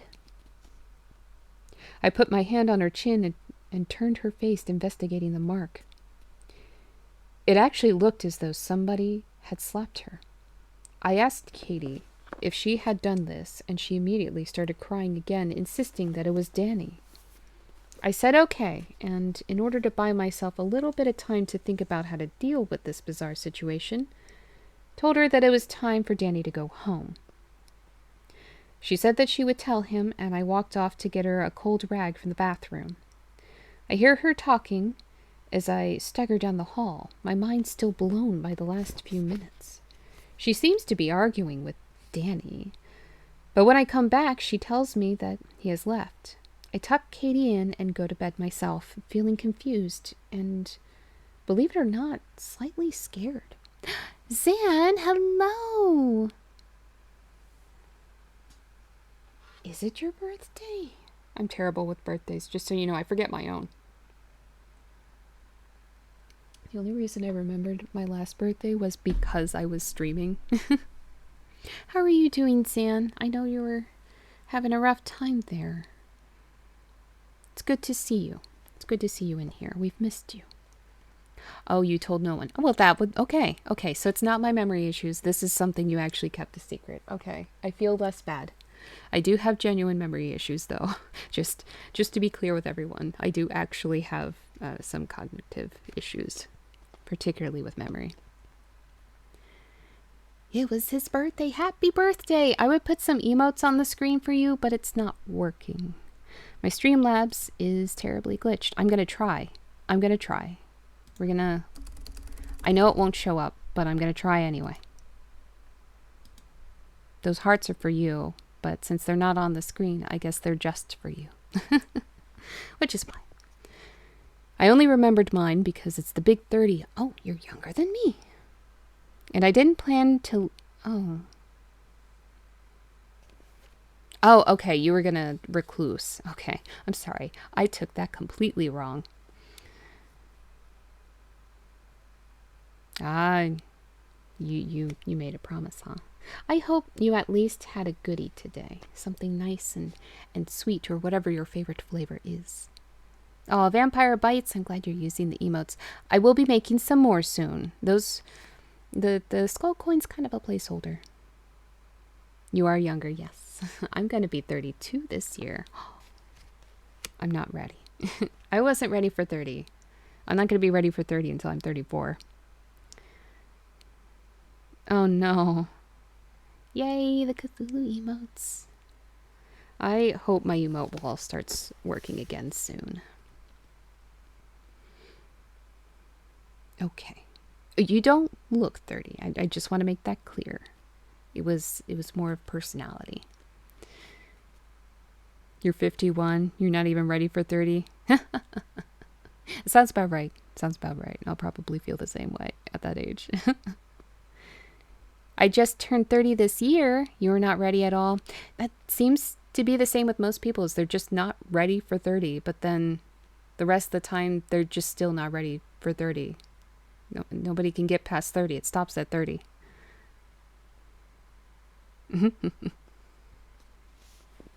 Let's see. Oh, here we go.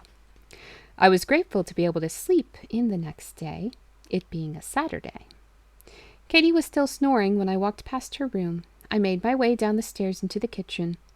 I stopped in horror as I found every drawer had been ripped out and the cabinets flung open. I run up to double check on Katie, and she was laying in bed, still sound asleep.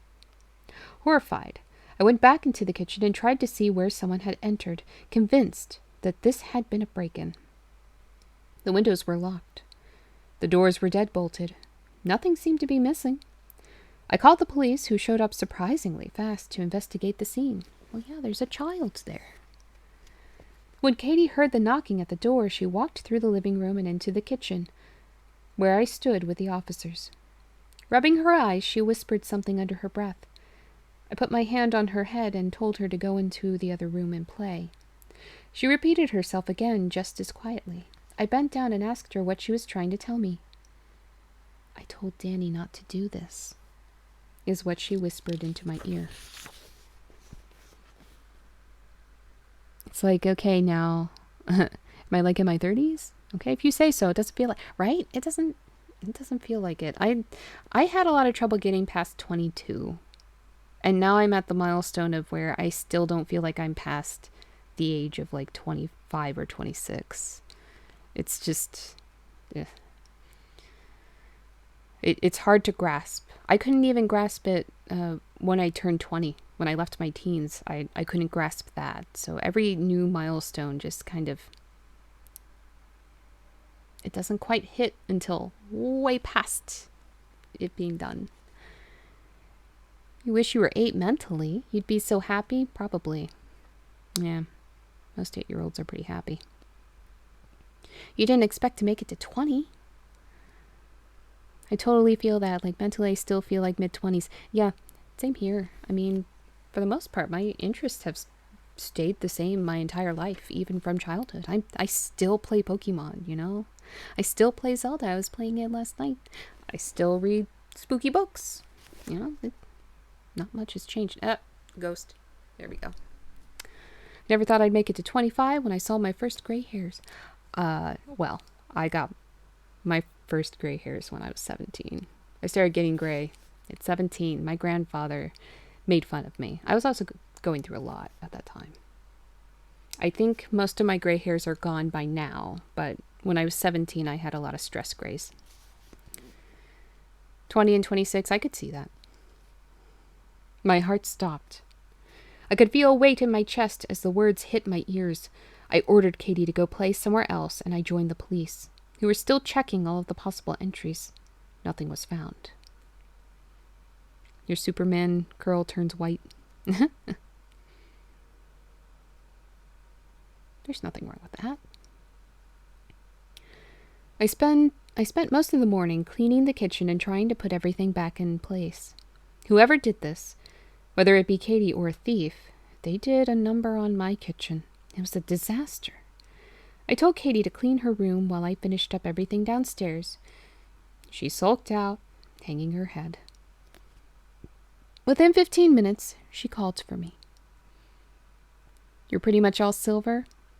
Nothing wrong with that. Silver is a lovely color. I've actually dyed my hair silver before. Difficult to accomplish. I did it just this past winter. I did the Sindel look. But I've done my whole head too. Peering my head through the threshold of her doorway, I see her standing by her bed, her back towards me. What is it, sweetie? I asked, trying to keep a level head with the craziness of this morning.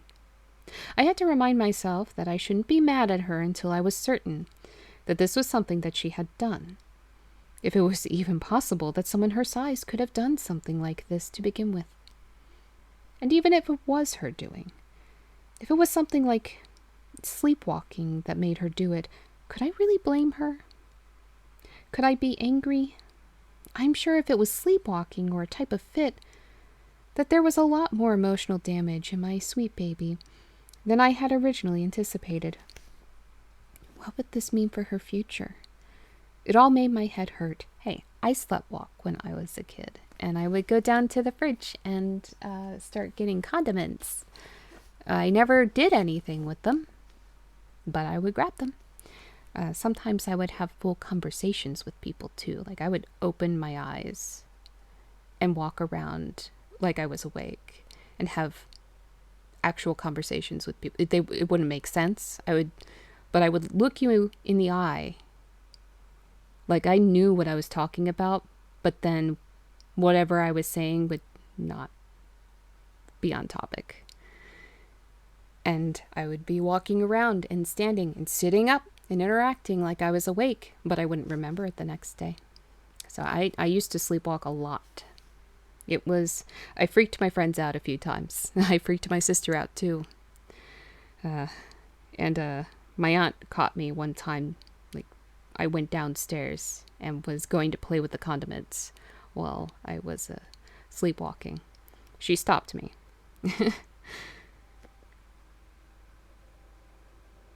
Let's see. I asked her again when she didn't answer me, standing silent. My daughter turned around, holding a butcher knife, with a look of fear in her eyes. You were the same way? Oh, I'm so sorry. I was looking through the Discord and saw Darth's picture, and I feel embarrassed because Oh, you don't be looking at Darth that way. It's a good photo, though. I mean, let's just ignore that it's me for a moment. It's a good photo. No. Nope, never took it to bed with me. Like, there was no indication that I had walked the next day. Someone would have to tell me that I did. There was no evidence that I did. It was always the other person that would have to tell me. And there were multiple people that had dealt with me while I was asleep. I've even been rather mean while I was asleep. Apparently, I'm not always very nice when you talk to me while I'm sleeping. It's a good photo, but I was like, what? It was a good photo. I'm very proud of that photo. I'm proud of that whole set, and I'm going to be proud of that painting. This is what he was looking for, Daddy. She started to tear up and sob. It was so innocent, so believable. It was horrifying. He said that he was going to come back. He said he doesn't want you to send him home this time. He says you won't send him home. I gulped and took the knife from her, asking where she found it. She pointed under her bed. I pushed the bed back towards the wall and stared and started to tear up. And started to tear up as well. Carved in the wooden floor of her bedroom were 7 simple words. We are all coming to play now. So that was the end. Let's see. Thanks. I try to be sussy, but Spanky is too wholesome. Aw, thank you. Yeah, my photos are completely different from my actual personality. It's all misleading. I'm okay with that. I look like such a mean lady, but I'm not. I try not to be. What's our time? It's not quite 3 yet. We'll keep going. Let's do another one. Don't leave the counter. Retail, maybe? We'll find out. You look at Darth in such a wholesome light. Oh, you get embarrassed. Oh, it's okay. I appreciate that, though. I'm glad that people do look at me that way. Imagine sleep talking. That's got to be like the worst. Yes. Especially if you either say things confusing or mean, which I have. I'm not the same person when I'm asleep. Coffin time for you. Oh, I'm so glad you came by. Thank you so much. Go get some good sleep. I'm happy that I got to read you some stories tonight. Please rest well. Do take care, and I'm glad Ernest shared that with you as well. Or Layla. Layla, right? Yeah, Layla's what they prefer. Facebook is misleading. I always fall asleep in Darth's streams. There's nothing wrong with that. I am perfectly okay if people fall asleep in my streams. I keep combining words tonight. I keep doing that constantly. But part of the goal of this stream is to get everybody to wind down and relax. So if you fall asleep in my stream, I'm not going to be mad. I'm just here to read you stories and chat if you'd like. Okay. Don't leave the counter. I've been traveling for most of my adult life. I was always the kind to get up and go whenever things got too serious or too heavy for me to bear. You like these stories? You didn't even know you would be here this long? That's wild. Well, I'm so glad you have been here. You've been lovely company. And I'm glad you like these stories. I've actually been enjoying them too. So this book was a gift from the author who wrote it. MJ Orrs. This is Murmurs in the Dark. And I actually grew up with this guy. He's a friend that I've known for a long, long time. Very sweet person. I'm a ghost again. Hold on. There we go. No more ghost. But yeah, he sent this to me back when I started streaming. And I haven't finished the book yet, so I figured we're close to 1 year. We need to finish this before we hit 1 year. There's a photo on Insta today that literally took my breath away. of my Furbies. I posted my Furbies today. I hope it was my Furbies, right? You sing in your sleep? Well, that's interesting. Yeah, I have an Instagram. If you look at my links, hold on. Let me put that on there for you. Right? That's the right one. Yeah, if you look at my link tree, my Instagram's on there. Yeah, I've lots of stuff. I need to be more active, though. Okay.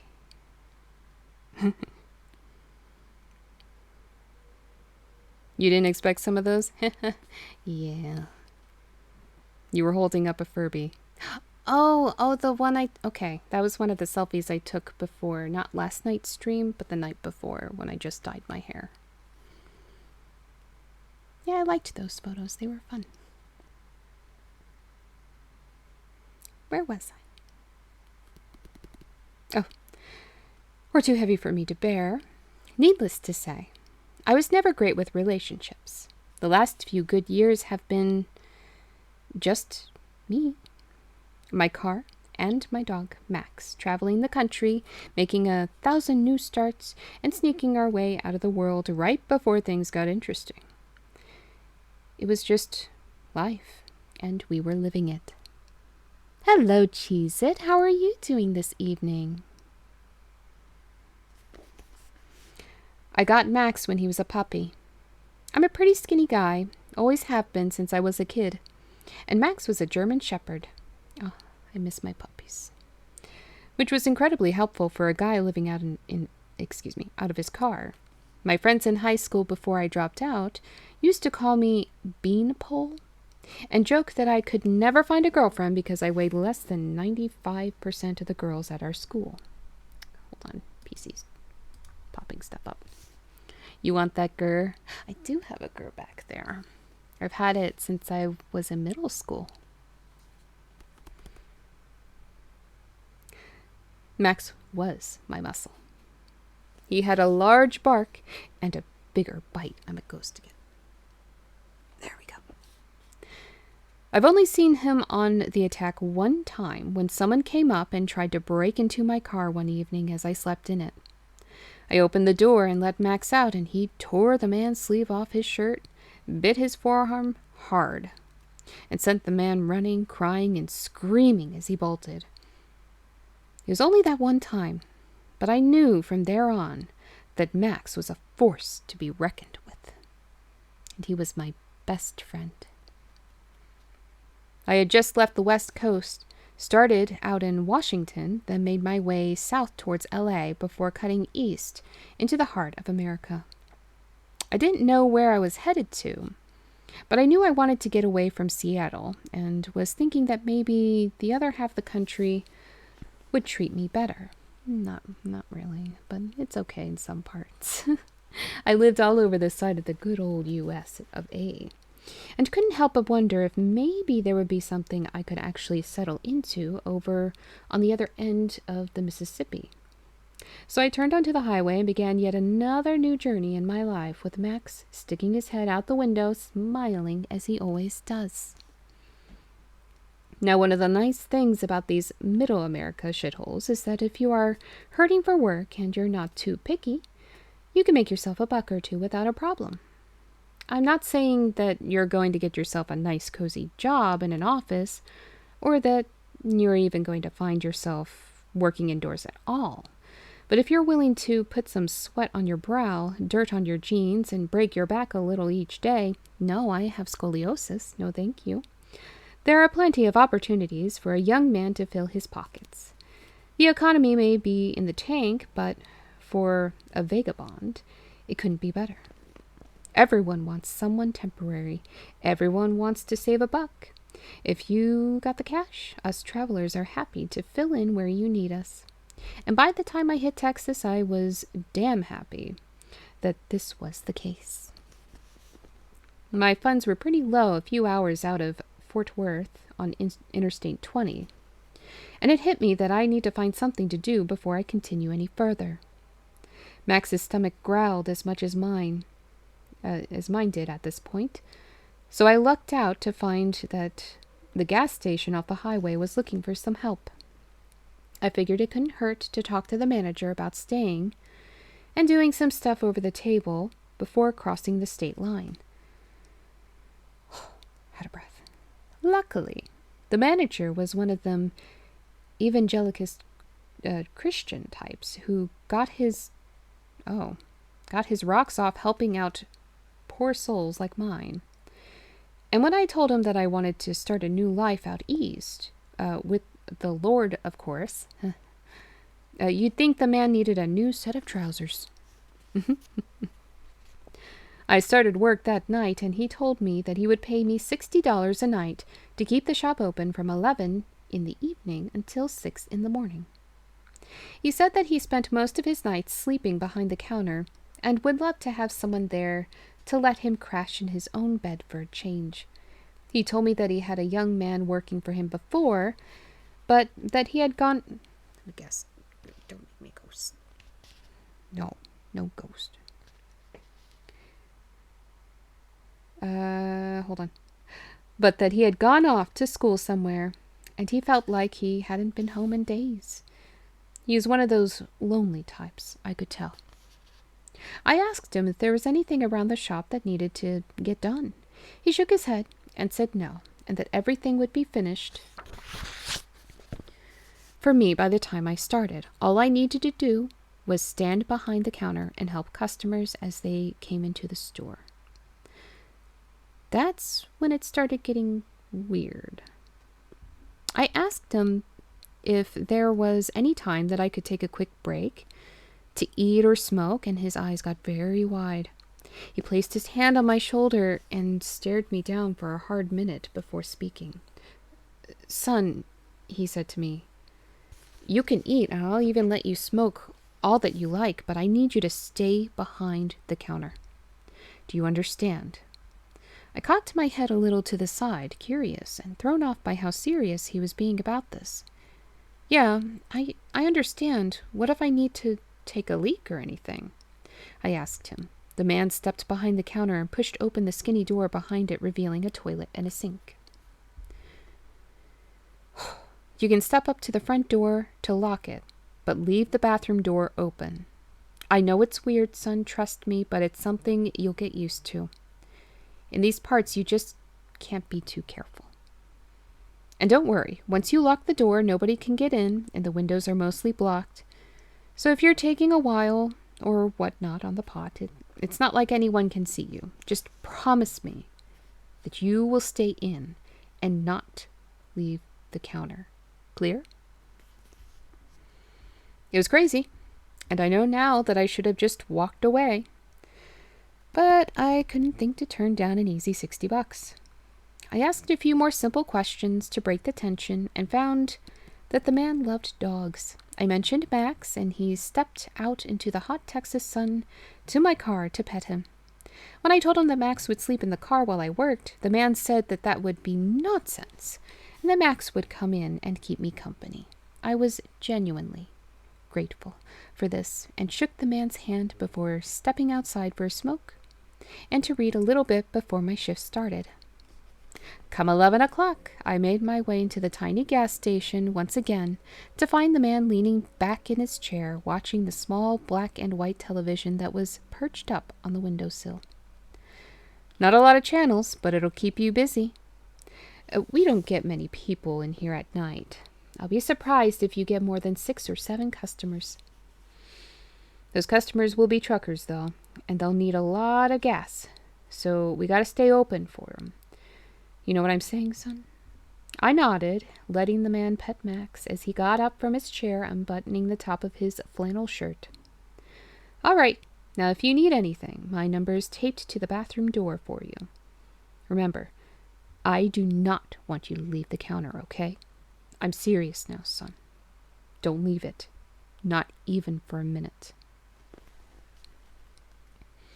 I said okay, and took his place in the chair as he left. The cash register was broken, so the man just had a metal box next to it with money lying inside of it. Next to the register was a bunch of handwritten receipts. You could tell that this place had seen better times, And I could kind of understand that with the low level of security, I probably wouldn't want my new employee to walk away from the cash either. Max curled up next to my foot as I watched reruns of Andy Griffith on the television, and got myself comfortable for a long, but what I assumed would be fairly easy night. Oh, my back is really hurting now. About halfway through the shift, come 2:30 or 3 in the morning, I'd only had 4 customers or so, and was starting to itch for something to do. No, this is why handheld video games are good. I would bring my 3DS with me to overnight shifts. Okay. The late night reruns were all fine and dandy, and I even found myself drinking as much water as I could just so I had a reason to lock the doors and piss every hour or so. I hate that word. I was happy to be inside and to be making the money as simply as I was. Oh, hey! George Mata, thank you for the follow. Feel free to say hello. We're all really friendly here. Wild Child Cartoon, hello, how are you? How is everybody? I hope I didn't miss any responses. I know my chat's being a bit lively. Hey, there you are. Nice to meet you. I'm just reading a couple of stories tonight.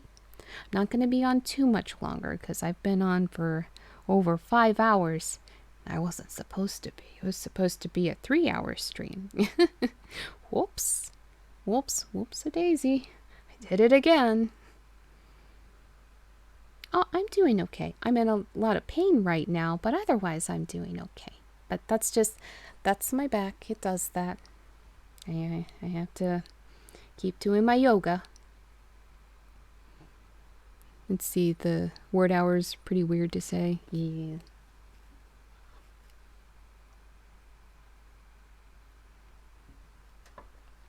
There we go. Oh, thank you for shouting them out. Look at you, Vigilantis. You are doing fantastic. I appreciate it. Where was I? I'm going to find it. I'm going to find where I was. Let's see. Here we go. The late night reruns were all fine and dandy, and I even found myself, okay, I was happy to be inside and to be making money as simply as I was, but I really just wanted to do something, anything. Maybe even just a lap around the building to stretch my legs. Why don't you just do it inside the building? Unless the whole store is just the counter. Oh, that might be what it is. Okay. I don't know. It's hard to visualize it. I got up and walked over to the doors, looking out the window. The lot was completely empty, and all the lights were on. I figured that as long as I remembered to lock up, the one quick lap wouldn't hurt. It's not like anyone could actually get into the building. There was no back room or back exit, as dangerous as that may be. There was one way in, and if it was secure, so was the store. I even decided to leave Max in the shop to protect the cash box as an overreactive, almost embarrassing last line of defense. A virtual hug. Okay. I can do that real quick. I don't think I've hugged Posh yet today. You know what? Since you're new here, I'm going to let you actually choose. Do you want a Furby hug? Or do you want a big fluffy kitty hug? I'll let you choose. What do I normally do in stream? I switch between doing art, gaming, and reading. It's pretty even at this point between the three. I started streaming with reading. Reading is how I started everything. Fluffy kitty hug? Okay, I'll give you a fluffy kitty hug. Let me get this kitty out of the way. We'll do big fluffy Posh. There's actually an emote for Posh, but my emote wall isn't working. Okay, here's a virtual hug.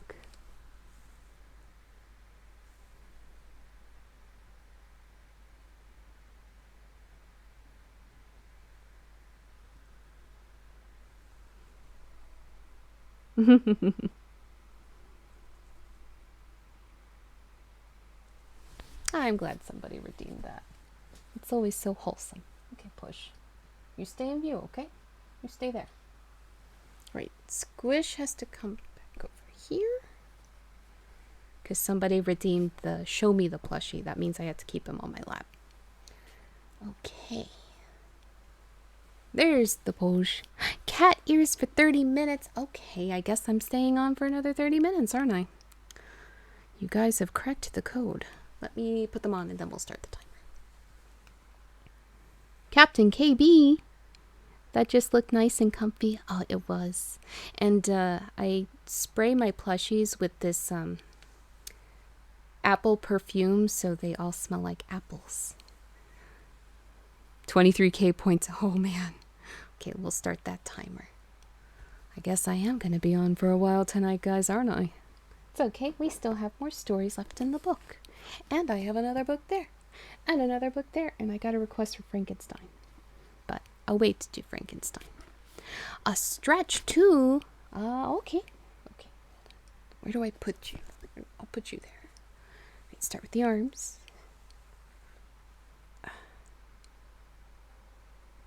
Good night, Olivia Rose.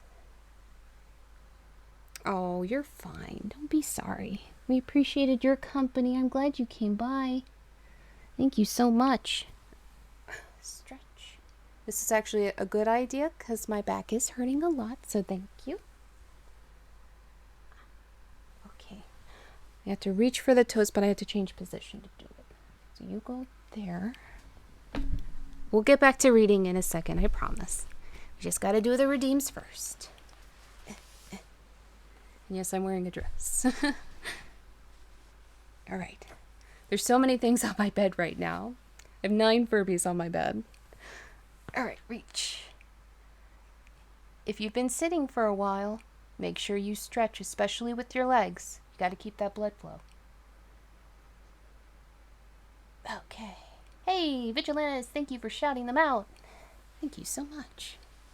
And if anyone has like a preferred nickname, feel free to let me know. I'll do my best to remember. I'm terrible at it, but I will do my best. All good vibes here. Right? I think we did the stretch. I don't think I missed any others. I'm gonna give myself a little hydrate. My lipstick's getting dry. Oh. I might have to put some lipstick on my lips so I can read. I'm gonna do that real quick. Aw. Oh no, this thing's stuck. Oh my goodness. Oh, thank you, Vigilantes. Thank you for putting up my Discord and my links. Yeah, I have all sorts of social media and, you know, all the lovely people in chat. They're pretty much all on my Discord. It's actually pretty active. Oh, let me get this lipstick.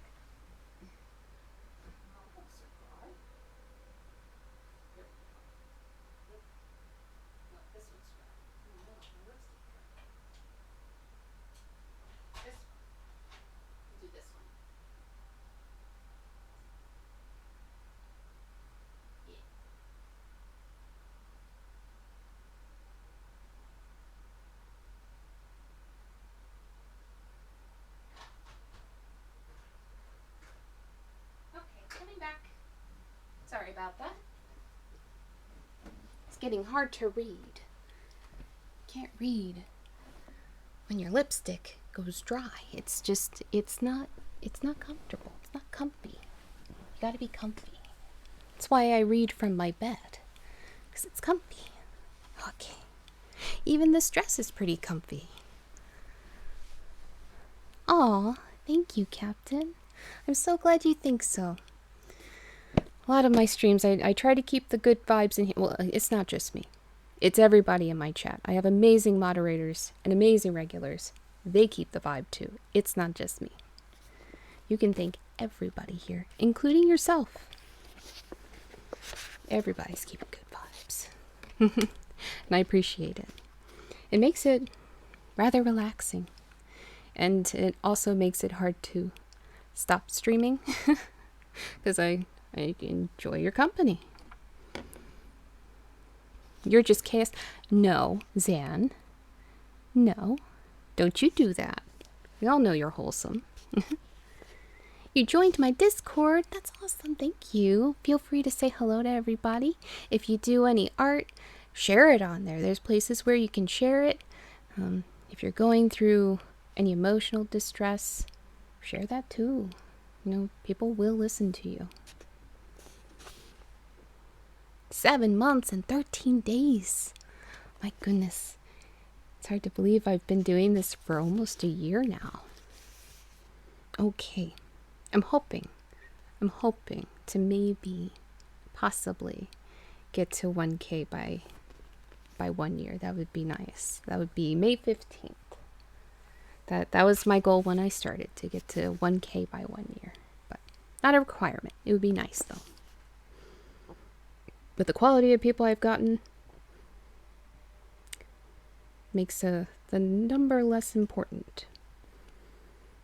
Okay. I think we were over on this page somewhere. Here we go. Right here at the bottom.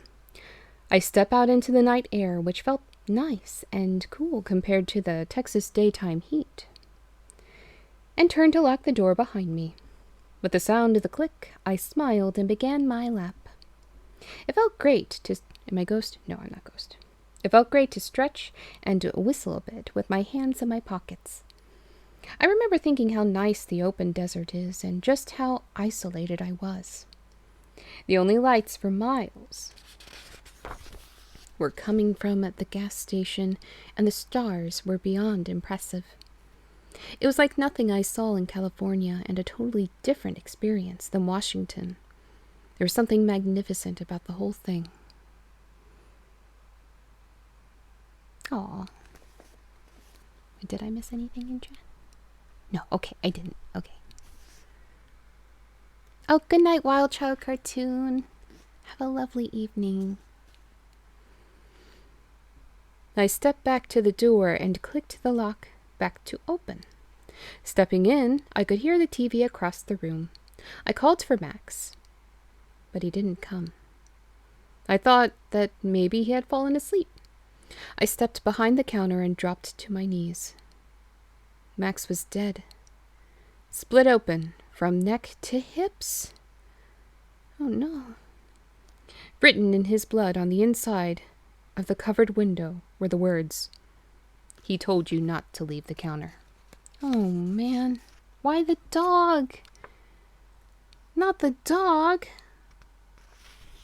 Oh. Not the dog. Okay, that's the end of that story. That ended in a really bad place. I didn't like that one.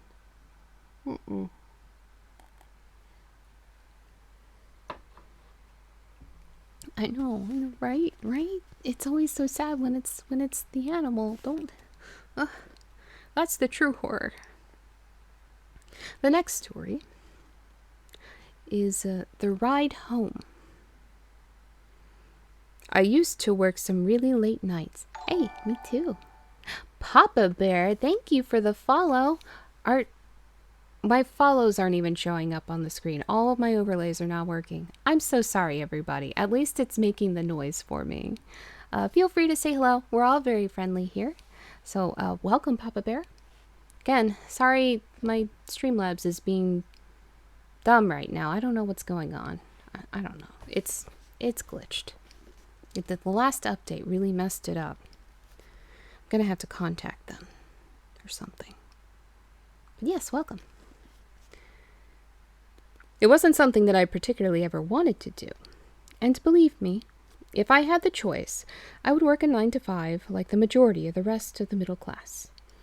But I was a nurse at the local city hospital, and they paid us just a little bit more if we were on the regular overnight shift. Here in the city, that's when we would get most of our interesting drop-ins. Right after I finished college, I wanted to immerse myself in the hustle and bustle of the big city. Why? I was one of the fortunate ones who were able to find a job directly out of school. And within a month of this new gig, I was the proud new tenant of an apartment over on the southwest side only about 15 blocks from the hospital. With this being the case, I quickly learned the public transportation routes and would take the bus to and from work. I even ended up selling my car for extra cash, and I haven't regretted it once. I like being here in the city, but every now and then you come across someone who is just a little bit, for lack of better words, strange. Now, when I say strange, the range of that word can really get away from you, especially on the public bus system. Everything from the guy who tries to talk to every single person that makes it past those folding slide doors and smells of cat pee that probably resides on the bed he never cleans, to the guy who sits quietly in the back corner of the bus who secretly has his dick in his hand. Unbeknownst to the rest of the passengers. Well, as long as nobody knows and he doesn't make a mess, maybe if he keeps a little hand sanitizer with him, then yeah, whatever. If he's not showing it to anybody, then it's not that huge of a deal. And not making a mess. Not making a mess, not showing anybody, sanitizing his hands after. The people who live here and the people who ride the buses regularly are really something. Never a dull moment. I wish I... What? What, are you doing... what's it called? Danger wanking? I believe that is the term, is danger wanking. That's what you want to do? I guess it's a thrill. Jake had a cake. I love your name. I actually knew a man that would do that on buses. Oh. But why? I'm guessing it's for the thrill? Did he tell you why? I would have so many questions. Aw, black metal werewolf. Hot chocolate, I'm jealous. Quite jealous. I say all of this because of all of the crazies I have met on the public transit system. Nothing compares to the ride I had last week while getting home from a shift early in the morning. So as I said before, I work a lot of the late night shifts, most of which have me heading home at about 7 in the morning. These days aren't particularly bad.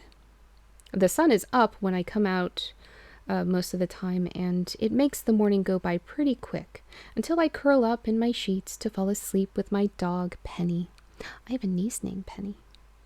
The other night, however, I wasn't feeling all that well while walking around the corridors of the hospital. I'd only made it through about 4 hours of my shift before I started throwing up rather violently, most likely from the chicken I had eaten as a leftover dinner before I came into work that day. I hung out in the bathroom for a while, but eventually I was told that it would be okay for me to go home and rest up. Luckily, it was a slow night. People are different, by the way. Oh, you love my readings. Thank you. I appreciate that. I get so self-conscious because I stutter and I trip over words. I don't strip over words. I trip over words all the time. So, the victim unit. Oh, you don't know what to say, so I just say hi. Well, hello. Hello, the victim unit. How are you? But I'm glad you're enjoying my readings. I do love reading, but I always, again, I feel bad that I'm not more rehearsed at it. But hey, as long as everybody's enjoying themselves and having a good time in my chat, that's all that matters. Man, my chat's not even showing up on the screen. What is going on with my Streamlabs? I'm so sorry, everybody. I'm having terrible tech issues, but at least you guys are enjoying yourselves. You're really good? Oh, soon off to work? In a cemetery where you dig graves?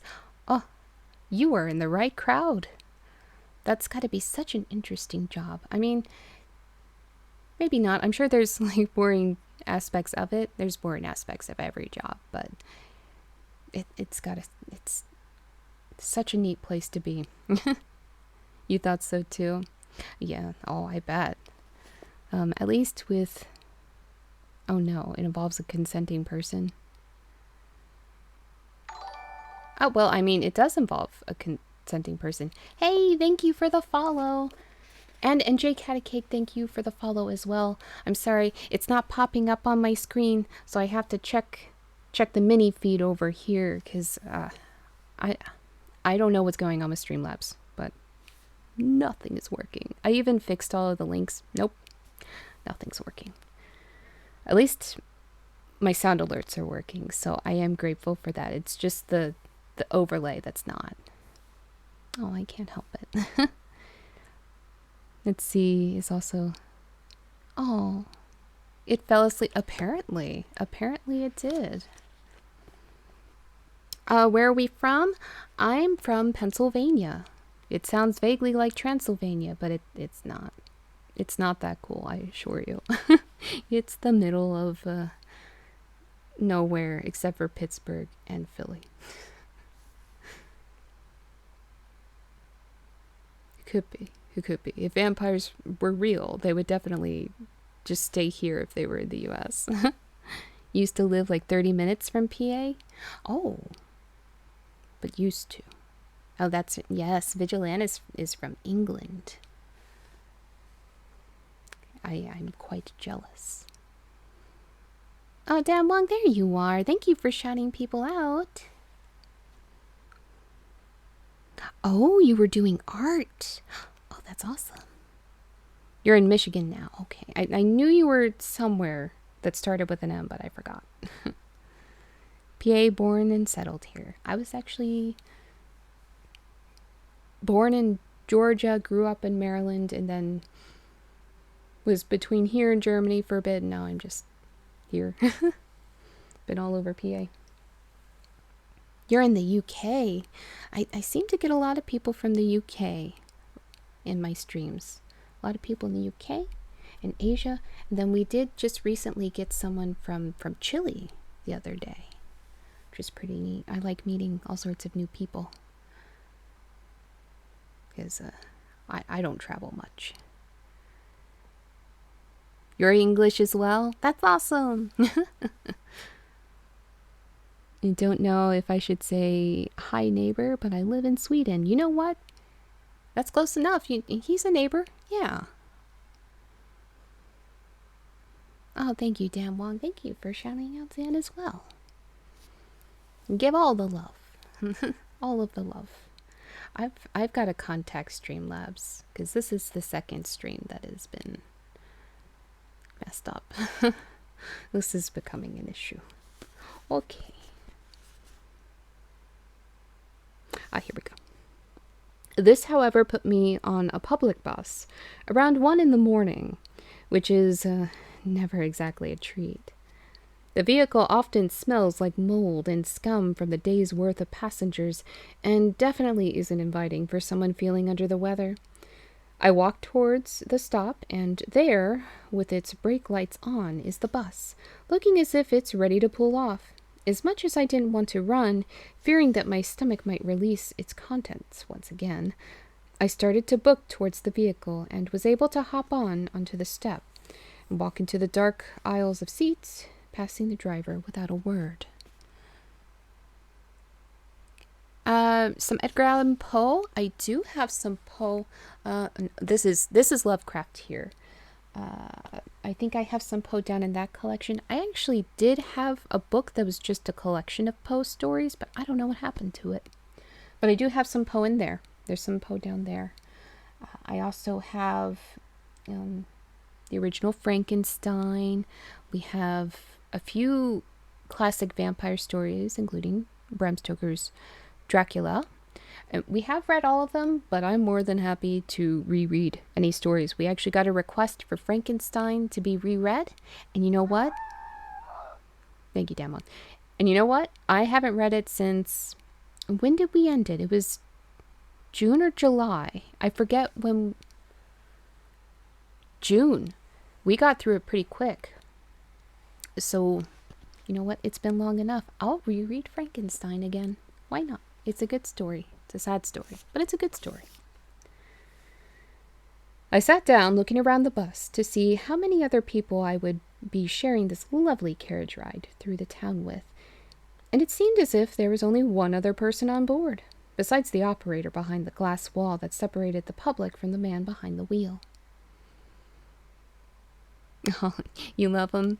Yeah, I love him too. Well, I mean, I grew up right outside of Baltimore, so there's definitely a love for Poe. Hey, we've got a Vampirez? Did I say it right? Thank you so much for the follow. Hey, there you are. Oh, I'm doing quite well. You're a vamp priest female. Okay, you're a lady. This year I'm supporting different groups of people. This month I'm supporting people who give back to the earth in different ways. Oh, well, thank you. I appreciate that. And I also appreciate I guess this would be a form of paying it forward in a way. But yeah, I'm a big supporter of that as well. That's how we came across my friend Never Again Land, was just randomly choosing a raid and just, bringing people into her stream. And, that made a lot of new friends. So thank you so much for the follow. And thank you for spreading more positivity in the world. I appreciate you. Oh, and you stream too. Excellent. Excellent. I'll have to give you a follow back. Actually, let me do that right now.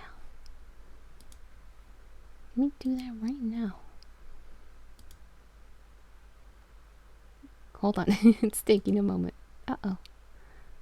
Oh, you're pretty. Here we go. I'm gonna do it. It's just my PC's really slow right now. I'm hoping maybe restarting it will fix my Streamlabs. Where's my follow button? What? There it is. It's like the last thing to load. There we go. Last thing to load was the most important thing. Books, gardening, farming. Oh, nice. Nevi is so wholesomely cursed. I love it. Just seeing a preview of her stream, I instantly fell in love. I was like, no, we're not reading anybody else tonight. We're going straight to this lady. I saw the Nigel faces and was like, yes, we're going to be best friends, whether she likes it or not. Is there a way you can bite me so I can join your clan? Oh, her? Maybe. Almost a whole year. Yeah, May 15th. That's the day. And I'll be doing a 24-hour stream on May 15th. Whether I like it or not. We will read some stories, we'll do some art, we'll make emotes, and we'll do some gaming as well. And there will be furbies. They will be there, I promise. We're getting ready for the celebration, yes. There's a little mini celebration on the 15th of this month, but it's the 15th of next month. That's the really big stream. But I do try to break my record of how long I can stream every 15th. I haven't done it in a bit, so we'll try it again this coming Friday. Sailor Vegeta with the perfect bow. Yes. You have to go? Okay, take care. Have a lovely evening. Thank you so much for coming by. I appreciate your company. Now I gotta find my place again in the story. Because I'm sure some people are getting annoyed with me chatting it up. Here we go. That came off as a relief to me, seeing as how I didn't really want to be on a crowded bus this late, and the only other person seemed to be rather quiet, minding his own business. I do have a Discord, and I had to start over a new Twitch. Oh no! What? An inconvenience to give you your old account back? Why? That doesn't even... What? What? That's weird. Why would they do that to you? The bus sat at the stop for about a minute or two before I got curious. I looked out the window, but there wasn't much to see outside in the night. And most of my vision was blocked by my own reflection in the glass. I continued to stare until I noticed movement in the reflection. I didn't want to turn around and be rude, but it made my heart jump just a little. Whatever moved in the aisle was now standing still directly behind me.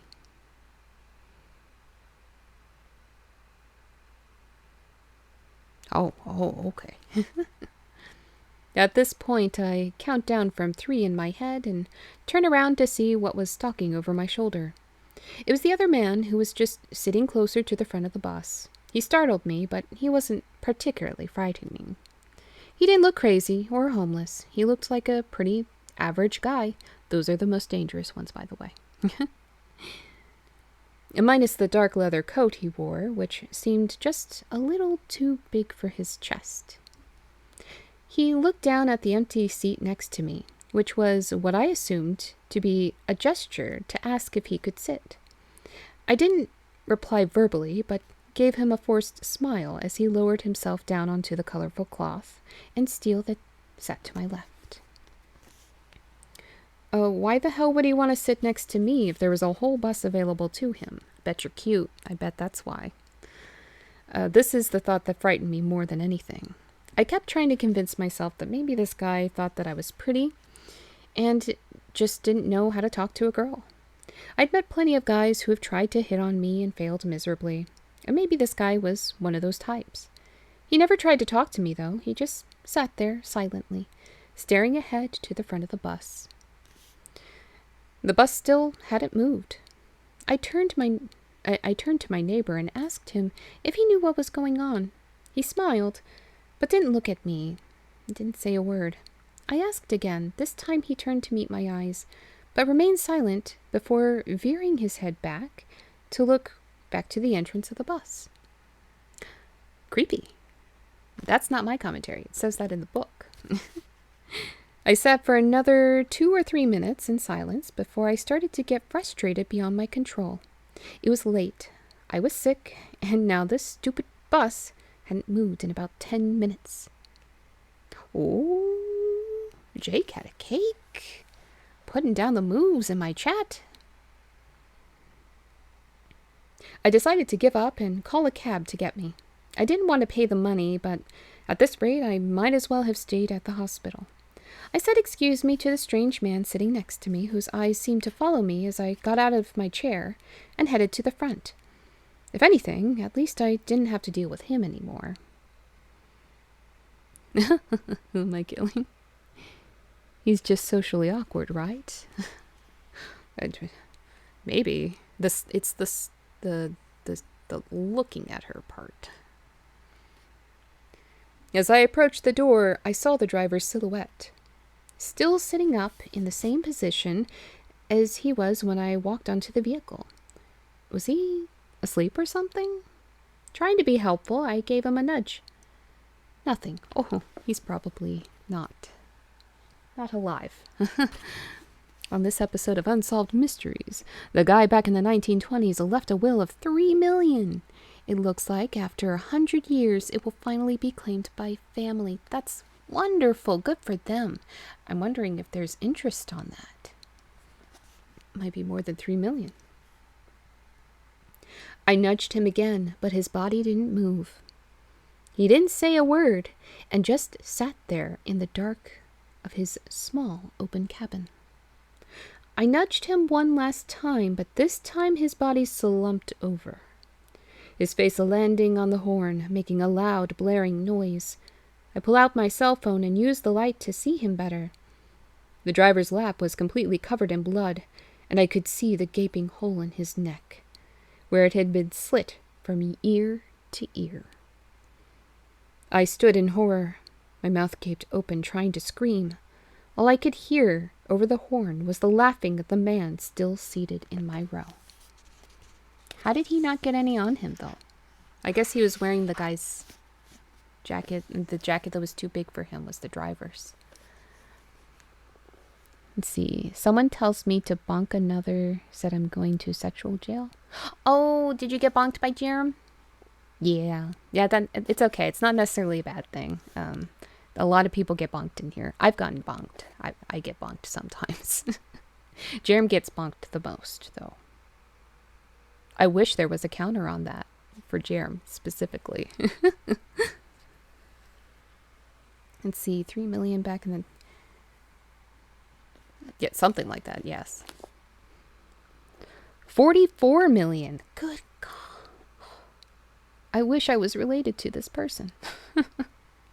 I wish I could inherit like a tenth of that.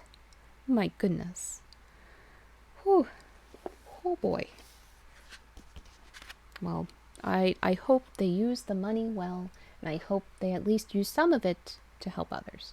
It would be nice.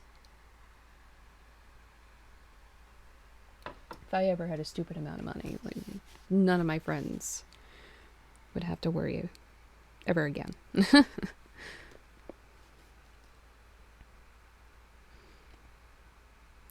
You want some money to not worry? Yeah. Well, if I ever get lucky, you won't have to. 2 other channels in common? You're from Alive to Be Made. Would you stop it? Could you stop that? Oh, that's for the ears. Sorry. I have to take a break from them every once in a while. Yeah, Alive to Be Made. She's amazing. And I've been following her, I think, since before I actually started streaming. And she's been really helpful. She's been helping me with a lot of things. Like, she's the one that told me about the emote wall and whatnot. So she's awesome. I love that lady.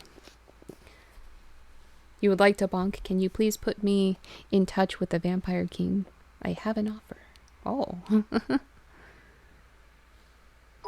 She's talented and spectacular. Yes. Oh, thank you, Captain. Thank you so much. I'm sorry, I keep getting distracted from reading. I don't think I even started this story. I don't know how long I'm going to be on tonight. I was going to do a short stream, but I guess I'll just stay on a bit longer. Seems to happen at the later points in my streams. That's when everybody shows up. Oh no. The next story is we put Grandpa in a home. Poor Grandpa. My grandfather was one of the kindest men I had ever met. Nothing about him was ever threatening or violent. He simply filled the world with light just by being in it. Mighty John 2 has followed. Thank you, Mighty John. Again, I'm sorry it's not popping up on the screen. I'm having issues with Streamlabs right now. I don't know what's going on. All my overlays, my visible ones are not working. Sounds are working though. But hi, feel free to say hello. We're all really nice in here. This is a safe space. But you can lurk too. I'm not going to judge.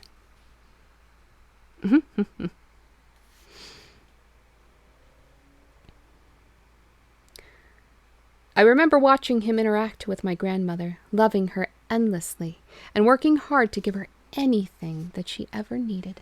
You could tell, even after almost 60 years together, that he was head over heels for her and treated her accordingly.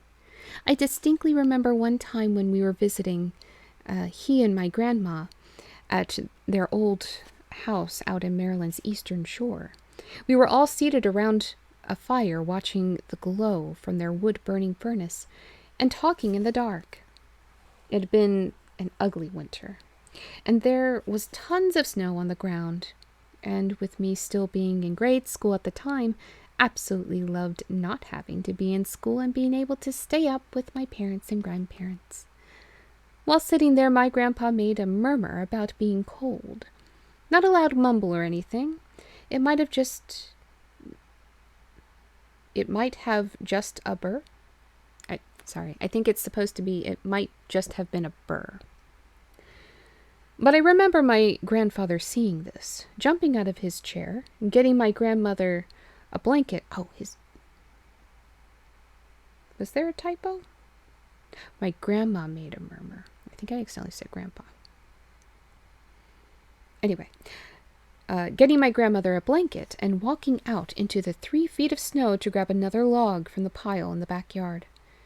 He was a real man as far as I was concerned, and his love for others was the best example I could have ever asked for. There you are, Mighty John. Oh, Crabster, thank you so much for the tip. Thank you. I appreciate that. Again, I'm so sorry it's not showing up on the screen. I don't know what's going on with Streamlabs. There you are. Hello, Mighty John. And again, thank you. Thank you, Crabster. I appreciate that. I would put hearts on the screen for you right now, but it's not working. But you know what? I'll type the hearts anyway. We'll put them in chat. You'll still see them. They're still there. They're just not on the screen. But thank you. I do appreciate that. Oh. Hold on. Sorry, I'm blind. Pole nose? Oh, thank you. I'm glad you like my makeup. I was worried that it was starting to smear a bit. It usually does after a while. You have a degree in photography, and it's art. It is absolutely art. And good for you for having a degree. Thank you, Dan Wong. Thank you for the shout out. I said your name right, Polnose? It's a cute name. Thank you for the follow. And welcome. Welcome, welcome. I already lost my place, but that's okay. Oh, I was only on the first paragraph. I didn't miss too much. Oh, you're very critical about your art. Me too. Me too. But it's a good thing. It helps you improve. Getting logs. Thank you, Polners. Yeah, I think I just ended the first paragraph. But I appreciate that. Because I forget all the time. It was painful to watch all of this happiness drain from him as my grandmother's health began to dwindle. Who's doing things? Toad Uwu. Hello, Toad. Feel free to say hello. Hi. I have a degree in arse kicking. Oh. What style, though? There are different styles of arse kicking. but yes, welcome everybody. My streams always get lively after 3 a.m. Oh, no. You're fine. You're fine. Don't even worry about it. I was proud of her for fighting as long and as hard as she did. But we all knew, even she, that her cancer would eventually win and that she would not be with us far too much longer. Her funeral was the first time I had ever seen my grandfather cry. It was the first time I had ever heard him curse. It was as if this death made him a completely different man. Oh, Dan Wong, thank you for being so welcoming to people. Yes, anyone who's lurking, we're all friendly here, and we welcome new people. Okay. And yes, he is. We didn't visit him as often as we had before once he was living alone. It wasn't due to any lack of wanting to see him. My family still wanted to be in his life as much as we could, but he fought with us any time we tried to pay him a visit. He would argue on the phone with us about how he didn't want to see anyone, or how he just wanted to sit in his house until he was dead. That poor man. It was horrifying. He barely let anyone see him anymore, and, bluntly put, wasn't taking care of himself at all. It wasn't long until my mom decided that maybe it was time for us to send him to an elderly care facility. Same thing happened with my grandfather. When my grandmother died, he did not do well. We actually had to do the same thing. We had to... It was a place where he had a reasonable amount of freedom. Like, he had access to his car. He had a little apartment. He wasn't trapped in this place, but we did have to send him somewhere where somebody could kind of keep an eye on him, because he was hurting. He was hurting pretty bad. My grandfather fought us as we brought him in. He didn't want to be around a bunch of old shits, and certainly didn't want to have anyone coming into his room, which wouldn't even belong to him, every few hours to check on him. He told us that he had worked too goddamn hard to have everything he had reduced to this, and that he wasn't going to stand for it. He swung at the nurses, screamed obscenities, and spit on my mother as we left, the male nurses still holding him down. For me, it was like watching a nightmare come true. This wasn't my loving grandfather. This was some monster in his body. Yeah. I'm glad that I knew them for a while before their health declined. It's unfortunate to see that, and I kind of feel like I was a little young, but you don't get to choose that. That's how life is. I remember crying the whole ride home, my mother promising me that everything was going to be okay. You joined the Discord and had to watch the ads again. Oh, I'm so sorry you had to watch the ads again, but thank you so much for joining. Welcome back. Yes, it's pretty lively over there too. It's a small but lively community. Years passed, and we would go to see Grandpa at the home. He would never want to talk. So a lot of it was just us sitting with him while he watched TV. There wasn't anything for a young man to do there, so by the time I was in my late teens, I grew to hate the Sundays we would go see my grandfather. The wonderful times we had spent together had almost completely vanished from my mind. They didn't seem real anymore. This was real. This was who my grandfather truly was. It was ugly, but it was truth. Unfortunately. We have no choice. It's most upsetting. Yeah, it's true. Eventually, my family stopped going altogether. My mom and dad split up, and I elected to stay with my father. My grandfather was on my mother's side of the family, and my dad never forced me to go, so I had no incentive. I just went about my life as normal. My mother slipped into alcoholism and was arrested within a year of their divorce for driving under the influence. She had really messed up the front side of some shopping center with her car, so she ended up serving time for it. My goodness, this poor guy. With all of that, my grandfather had no one left. It was just him and time. That is, until my dad got a phone call from the retirement home.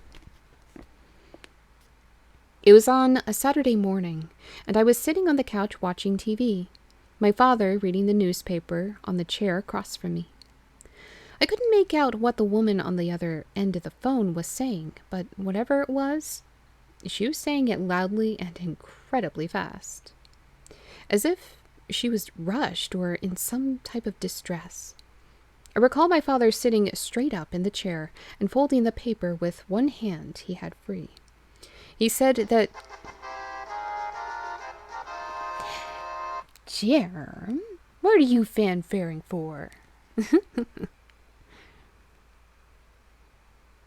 He said that he was sorry over and over and told him that my mom was no longer in the picture and that she was in prison. I continued to stare in bewilderment, wondering what the hell was going on. When he hung up the phone, he began to swear under his breath, reaching for his coat and shoes.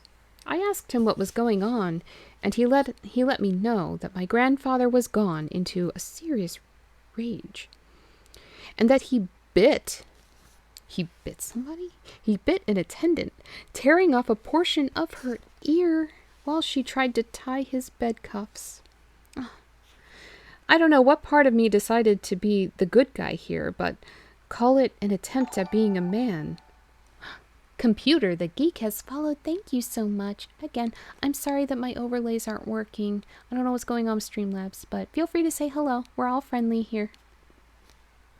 But thank you. I do appreciate it.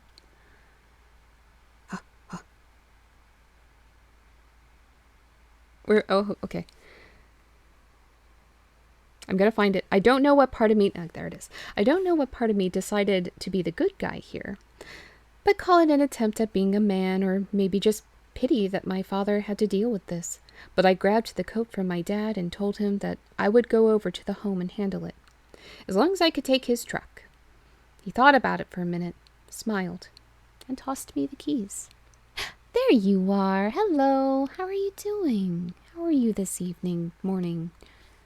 Depending on where you're located, whatever time it is. Hello, Heavy Demon. Oh, and thank you, Dan Wong. Thank you for shouting them out.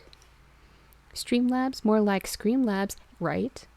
Usually it's pretty okay. Sometimes it has trouble picking up my Photoshop, but this last update, it messed up in the middle of my stream. That's when all of my overlays stopped working, in the middle of my stream yesterday. And it just hasn't been working ever since. I tried to figure it out before stream, but to no avail. I just had to wait for them to update again. Maybe I'll contact them. I have to find a way to contact them and report the issue. It's a major issue. Have fun, kid, he said, laughing. Watch out for them chompers he's got. I chuckled at this and headed out the front door, ringing the keys around my pointer finger. Hello, tech support, right? Yes. I need tech support right now. Streamlabs, fix all of your overlays, all of the visual ones. Your sound ones are working, but I need the visual ones. I need all of them. None of them are working. Help, please. I pulled up to the home to find a police car and an ambulance sitting out in the front driveway. I walked in and asked to see my grandfather, and the woman behind the counter, obviously pissed at hearing my grandfather's name, as told by her tight, mouse-like scowling expression, pointed towards his bedroom. I was able to make my way through the crowd to find my grandpa laying in the room by himself, completely tied down to the bed. I pulled up a chair next to him and looked at him, his eyes shut, his face calm. Yeah, he has some awesome emotes. I always appreciate his creepy faces. I wish my emote wall would work so they would hop up on the screen like they're supposed to. Ugh. How dare Streamlabs? How dare you? You really did a number here today, didn't you, Grandpa? I asked him jokingly. He didn't say anything in response. You broke the butt on the... So how's the nurse? Did you get her good? Dad said you got a part of her ear. I didn't get any part of her, he finally replied. The old bitch is fine. I barely gave her a scratch. Don't believe everything you hear. Do you know if they're going to press charges? I asked him sternly, trying to sound older than I was. Well, I read that wrong then. No, she isn't. She wouldn't have anything to get from me anyways. You all took that from me, remember? He said all of this without opening his eyes, his tone so relaxed that it started to make me worry. Grandpa, please. Yes, please, Grandpa, don't be violent. Don't be hateful and violent. Thankfully, my grandfather never bit anybody. He was actually pretty well behaved, but he just drank a lot. It was not good. Again, I wish my emote wall was working. You guys have so many nice emotes, and you're using one of mine. A few of mine, actually.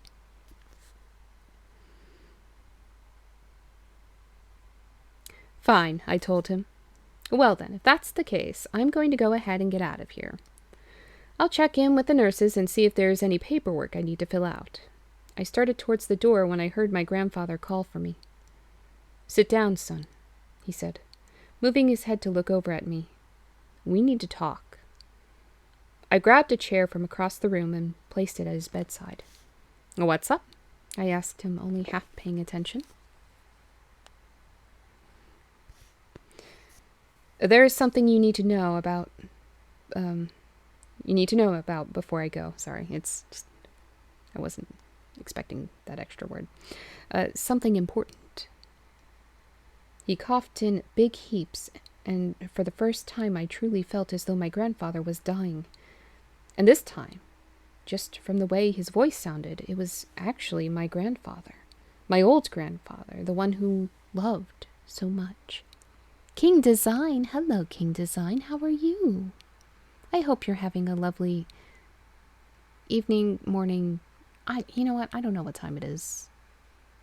I don't know. Hi. Hi. You gotta go start your day. Oh, thank you. You look after yourself too. You have a lovely day. Thank you for coming by, Captain.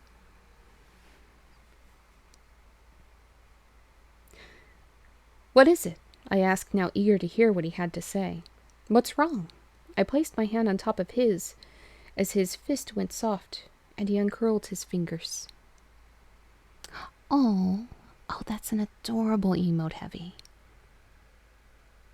Yes, all the hearts for Captain too. Oh, you're very welcome, King. What are we reading? We are reading the later parts of Murmurs in the Dark by M.J. Ors.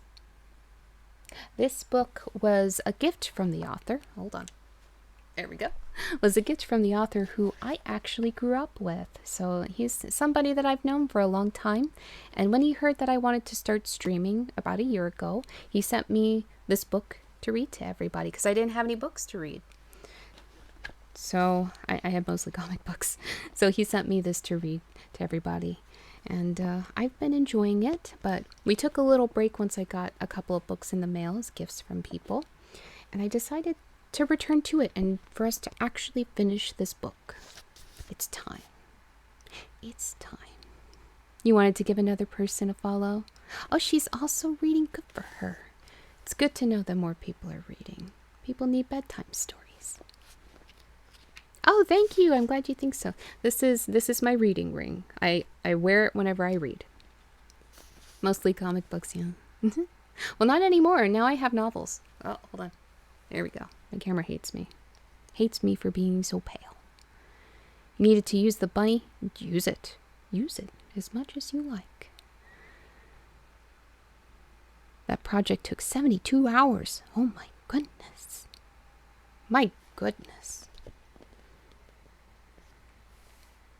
Here we go. The man in the window. The man in the window has told me you're next.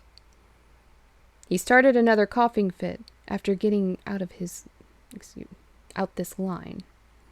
I didn't know what to say to him, but started looking around the room. There was a small window facing the front of the building, but the home was well guarded in a gated community.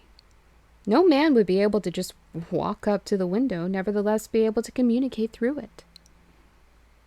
Oh, you're cool. You're cool. I'm just a lady on the screen. I read light novels too.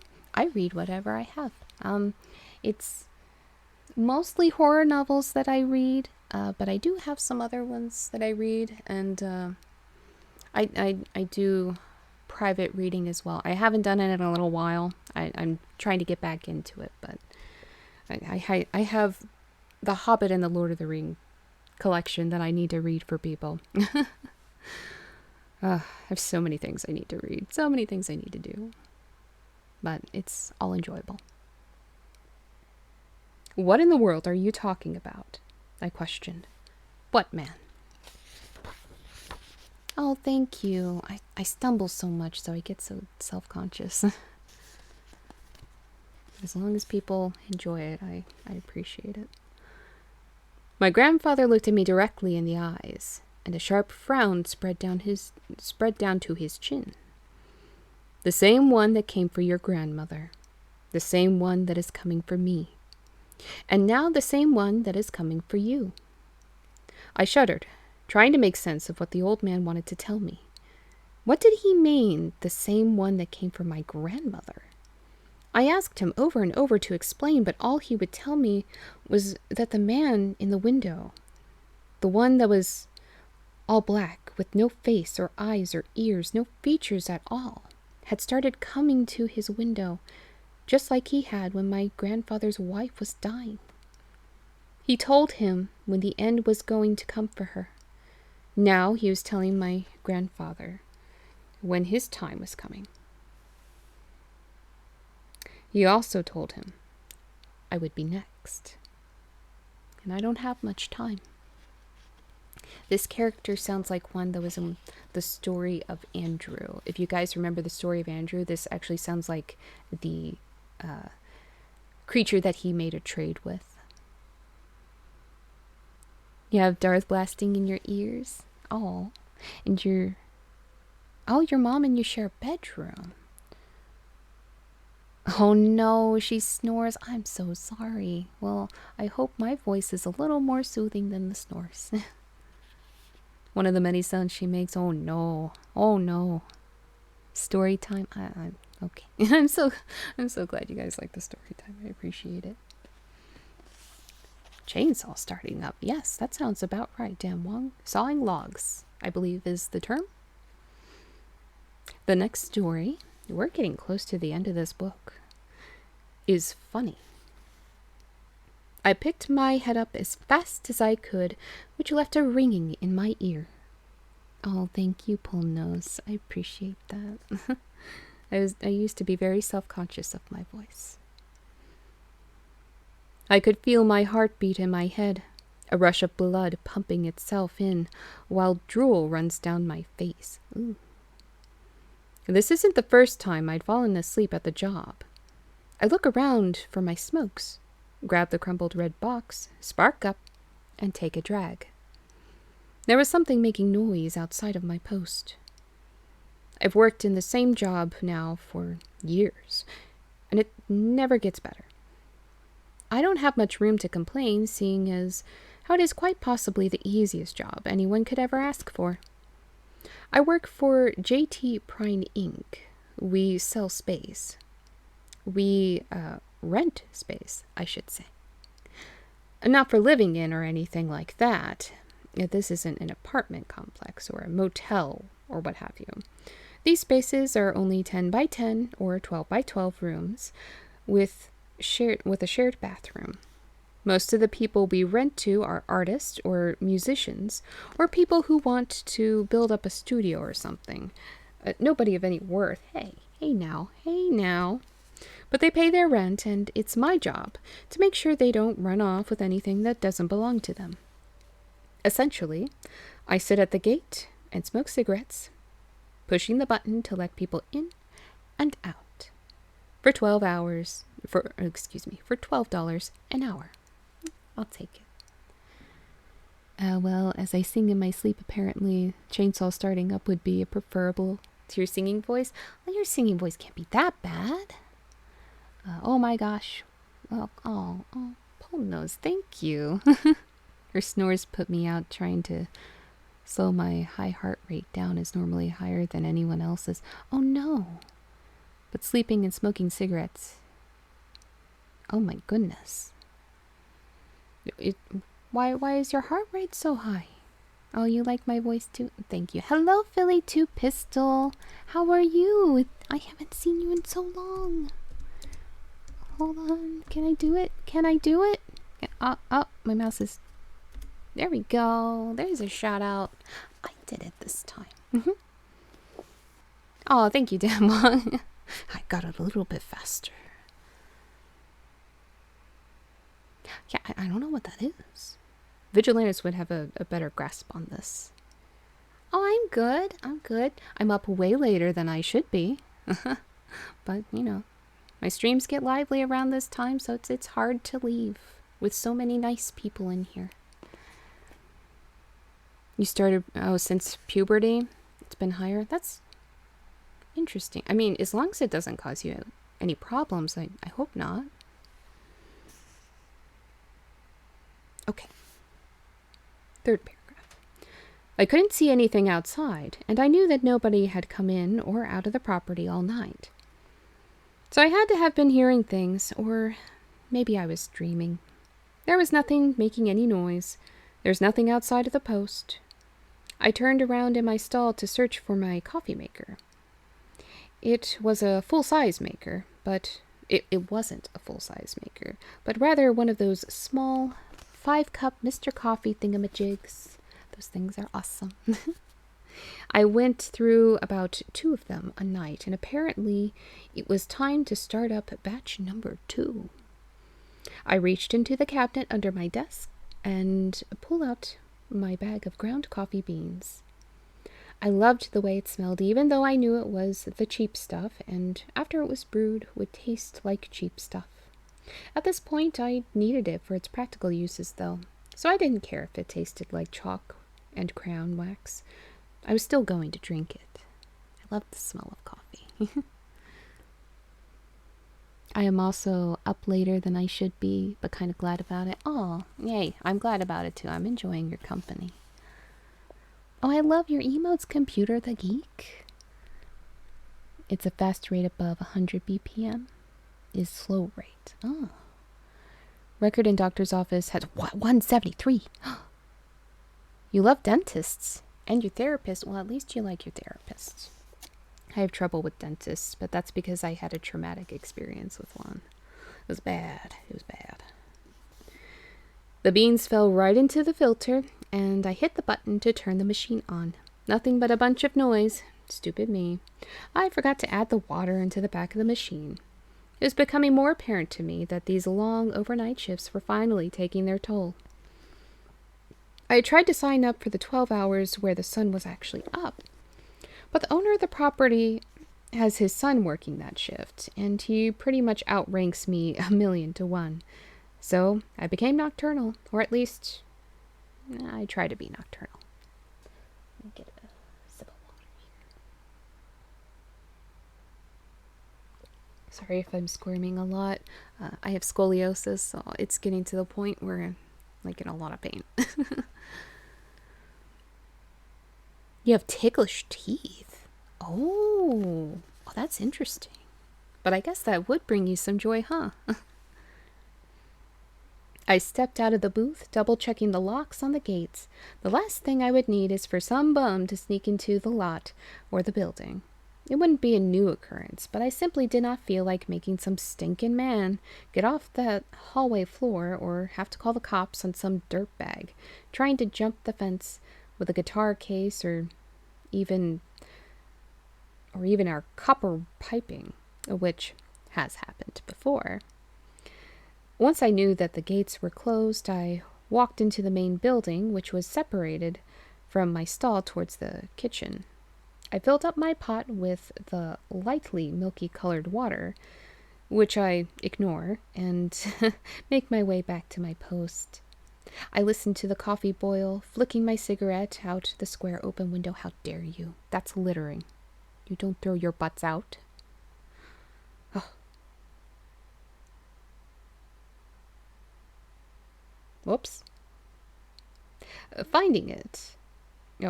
Searching my pockets for my soft pack again.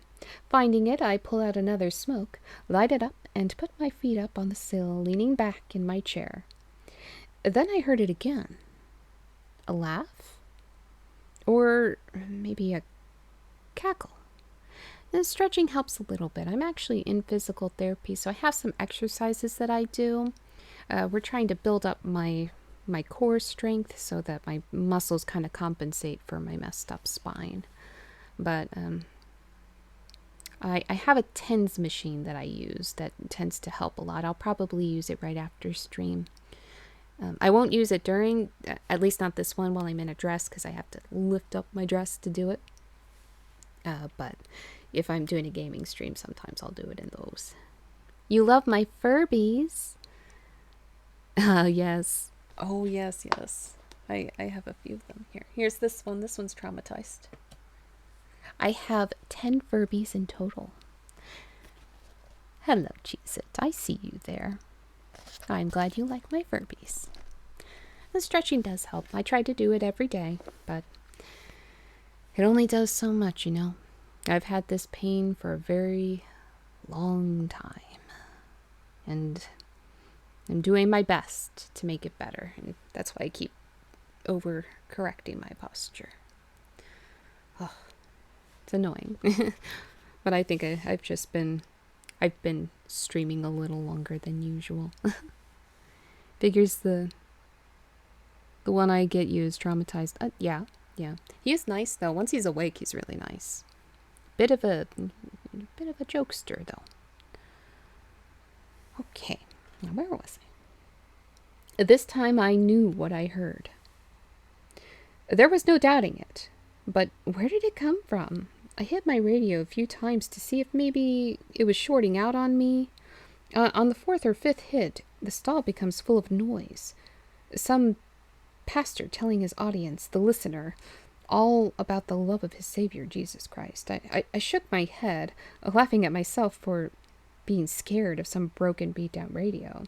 I click it off and pour the new batch of coffee into my mug, taking a sip with just the edges of my lips so I could replace the taste of stale cigarettes with shitty coffee for just a second. I held my coffee mug out the square window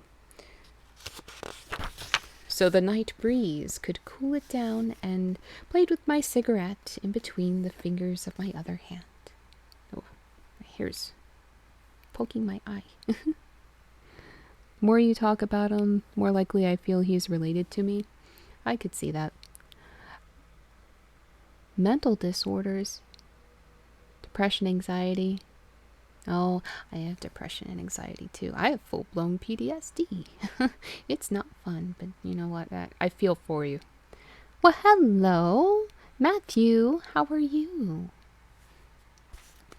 We're just getting through a story here. I was positive this time. There was something outside. It was laughing. Not a secret, quiet chuckle either.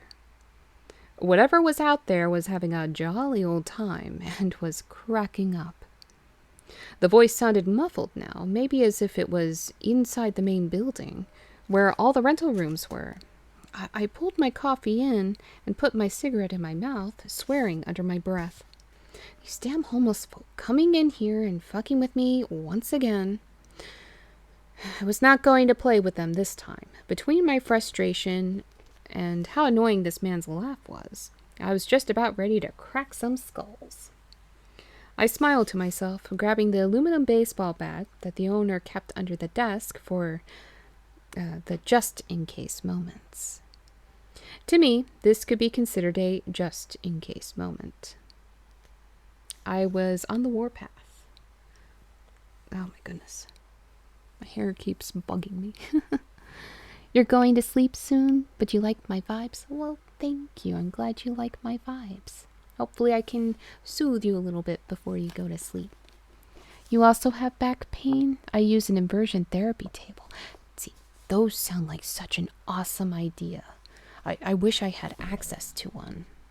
Like, the TENS is helpful, but I feel like just being hung up, like, I guess somewhat upside down would relieve my back so much, especially with the curve I have in my spine. It would be so nice.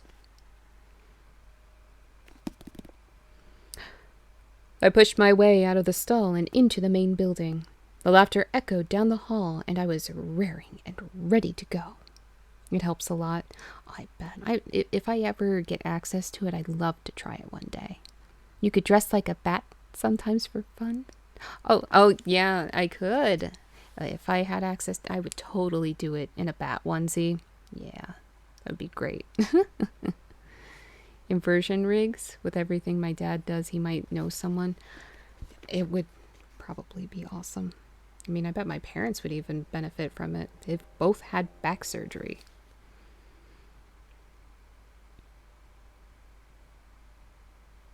I kept quiet and followed the sound of the laugh down the narrow way, past all the empty rooms. The man got louder with every corner I turned. At the end of the hallway stood a single white door to one of the rental rooms, all the way in the back of the building. I listened carefully and pressed my ear to the door, making sure that this was definitely where the man was. I used my backup card key, shoved the door open, and swing down hard. My bat hit the floor with a thud as the laughter stopped. I hit the light on the wall, and the room was empty. I checked behind the door and tapped the walls with my aluminum stick, making a slight ting noise, waiting for the man to start laughing again. At this point, I was genuinely scared. I tried to play tough and not show it, but this had me freaked out. I reached for the doorknob, convinced that it was time for me to get back to the stall. The knob was pulled hard out of my hand by what seemed like nothing, or at least nothing that I could see, and slammed shut, locking. The lock clicking.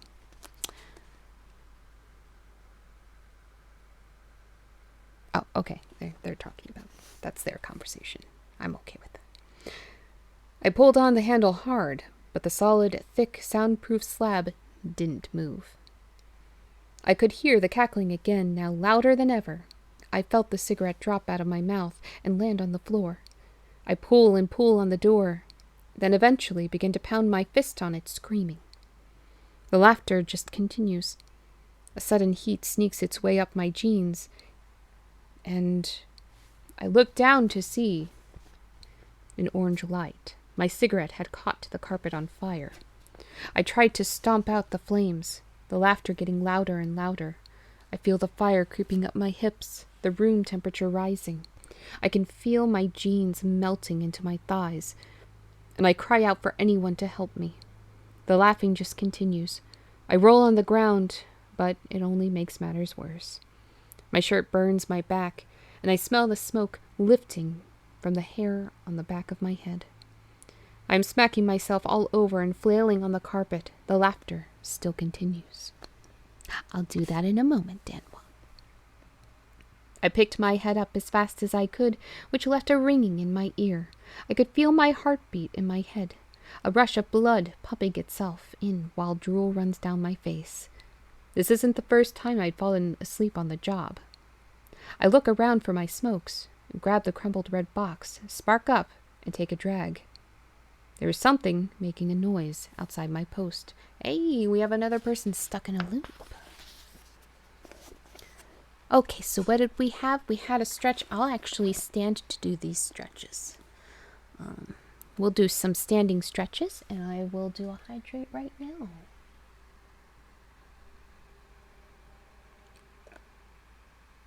Thank you, Dan Wong. My throat just gurgled a little bit. Sorry about that. Standing stretches. Yeah, it might help my back a little. Okay, I think I can turn around. I have to move Basket Boy. Oh, he's not even in his basket. That's right, I took him out. Okay, let's see if I can turn around this way. I'll stretch on camera for you. Okay. It's stretch time. Like 5 feet, I am 5'3". Yep, I am short. I'm a short lady. Okay. This stretch. This stretch. Oh, this one's helping. Okay. That's the side that's really hurting. And then touch the floor.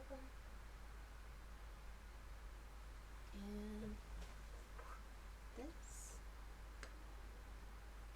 Did you guys hear that? My bones are cracking.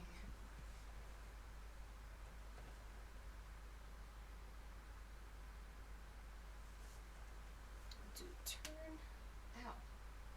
That's all my bones. Okay. Here we go. Make sure if you've been sitting for a while that you do some stretches. You got to keep that blood flow. I know I say it almost every time I stretch, but I mean it. No blood clots in my streams, okay? Unless it's something that can be helped. You're a foot and 1 inch taller than me. Oh, wow, you're tall. You did hear that? Yeah, right. My bones make so much noise. Another hydrate? Well, thank you. Right? Yes. Thank you, Vamp.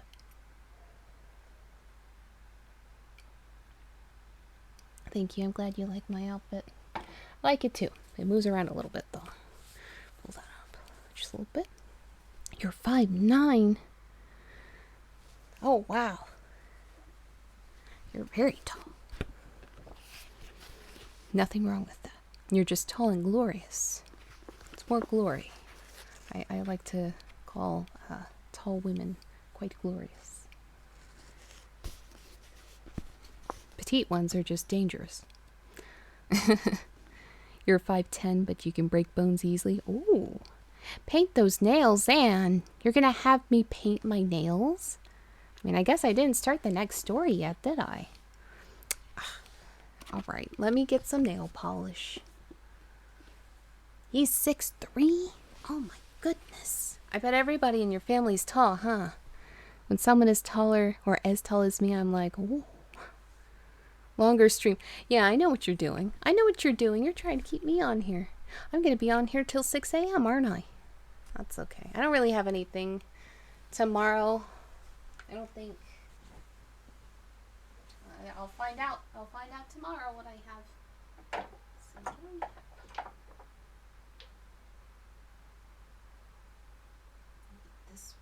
This is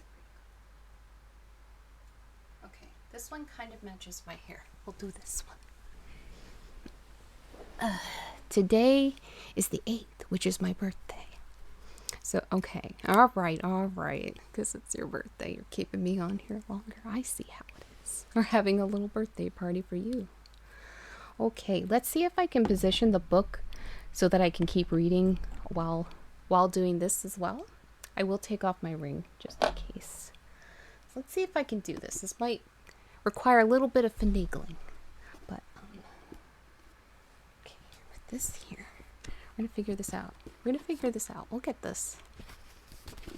Okay. And we'll put that there. Put that there. Okay. Okay, I think this will work for a little bit. We'll do one hand at a time. What color am I doing? Oh, I forgot I opened it. It kind of matches my hair. It's like a black, but it has some teal iridescence to it, and just a little touch of purple iridescence as well. Yeah, it matches my hair. Okay. So, you have black on right now? Usually I have black on as well. Hey, thank you for the follow, Matthew. Thank you, I appreciate it. Okay, we're gonna try and read and paint my nails. So, I already have to move my phone. Headlines is the name of this story. It smells interesting in here. Working for the paper has always been a dream of mine. Sometimes I think it has to do with the fact that I was a big fan of Superman as a kid. And I love the thought that maybe, just maybe, I was like Clark Kent. But didn't know it. Silly, I know. What was that? What was that? Did you guys hear that? What happened? It sounded like something exploded. Can I come sleep in the background? It is pretty cozy in this room. That's something I'll give my room, is that it is a very cozy place to sleep. All the windows are, for the most part, blacked out. You can tell what time of day it is, though. You heard it? Yeah. I don't know what that was. But it is very concerning. I don't want to look outside, though. Just in case. I hope it's not something serious. I hope not. Okay. Do this hand, and then I'll read some more. I'm really bad at reading and painting at the same time. You just had to make this difficult, Dan, didn't you? You just had to, didn't you? Had to do it. Just couldn't help yourself, could you? Make my life difficult. Okay. Alright, this hand has to dry. Alright. Regardless, when I graduated from high school, I applied to Columbia for journalism, but didn't get in. Sorry you're late. Hello, Ruben. How are you? Apparently you made it just in time, because now I'm painting my nails in stream. I guess I didn't have what it took to be an Ivy Leaguer. I did, however, start school at the local university. I worked as a photographer for their weekly, and before I knew it, had even found myself a job as a small-time reporter for the small-town newspaper. It was a long way away from working for the New York Times, but I figured it was a good way for me to start building a resume. It sounded like a fender bender. That's probably what happened. It tends to happen a lot. There's a bridge nearby that trucks have trouble with. So, bet they broke that bridge again. They keep breaking it. There's a highway pretty close by too. So, okay, we're painting the next hand. You were watching a movie and then started reading myself. Ooh, it's a detective novel. Nice. Ooh, wish my nails weren't all broken. They were nice and long for a little bit there during my photo shoots, and then they immediately broke after. I can't even see the screen. Watching you paint your nails and read at the same time makes me think you'd be a good musician. You're not the first person to say that. Most of the stories I did were garbage. Nothing to write home about. No pun intended. I did lots of human interest pieces, many of which were just fluffy, happy columns about the community theater it was going to be performing, or the decisions being made about the upcoming high school fair date. No, I missed my nail a little bit there. This is the messy nail. There's always one. I'm right-handed, so painting my right hand always ends with the mess. I also have weirdly twitchy hands. Well, my nails, how bad are your nails? Do you bite them? Do you bite your nails? Too many people bite their nails. It's not good for your teeth. It's not good for your nails, but it's not good for your teeth. You need your chomp chomps.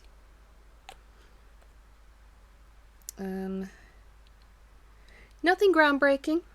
Nothing that is going to get me a Pulitzer just yet. But even still, I loved it. Until a few weeks ago. I know. Almost done. There we go. Did it for the most part. I'm so sorry. I'm so sorry. That sound is terrible. Yay! We did the nail painting. A friend of mine used to bite his nails. Oh, it's so bad for you. You have a joke.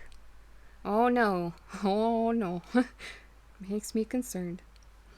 So I was doing a piece on the White Glove Book Club. Oh, that sounds so boring. Let me pull the book up so I can kind of see you guys a bit better.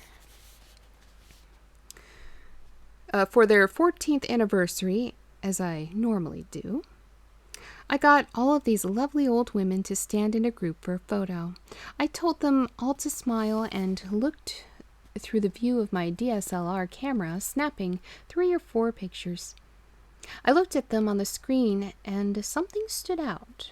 The photo was, of course, in color, except for one of the women who was standing in the front of the group. Her image was in complete black and white. Somehow, she had come out as a newspaper gray. It was the weirdest thing. You put your tights and boots and makeup? That's a joke? What? Or did I miss something? Anxiety habits set in and I don't have fingernails. Oh, I'm so sorry. I'm so sorry. Thankfully, I never got that habit. My nails are just very brittle. Biting toenails. Oh no. I started eating bananas and my hands are steadier now. I need to eat more bananas. Thank you for reminding me, Polnose. I moved the group around and repositioned them in different light, which I could tell was beginning to frustrate them, but every picture I took came out the same. I could not get this woman in color. Eventually I shrugged it off, knowing that my piece would be in grayscale, so I thanked the women and went home to write the piece. I finished the article and submitted it to the editors for the week's paper. Banana store. Actually, I think there's some bananas upstairs that need some eating, so I might have a banana after stream. I like bananas, oranges, and strawberries. Me too. I like all sorts of berries. blackberries. I love blackberries, raspberries, and blueberries, and I like grapes if the stems are green. A few days later, I woke up and took a look at the article, and, just as I had imagined, there was the picture and the article, just like I thought it would be. Call it crazy, but I still enjoy reading through the newspaper, even though I work for it. As I flipped through the pages, my heart stopped for a moment. In the obituary section, in gray, was an image of the woman I had photographed just days before.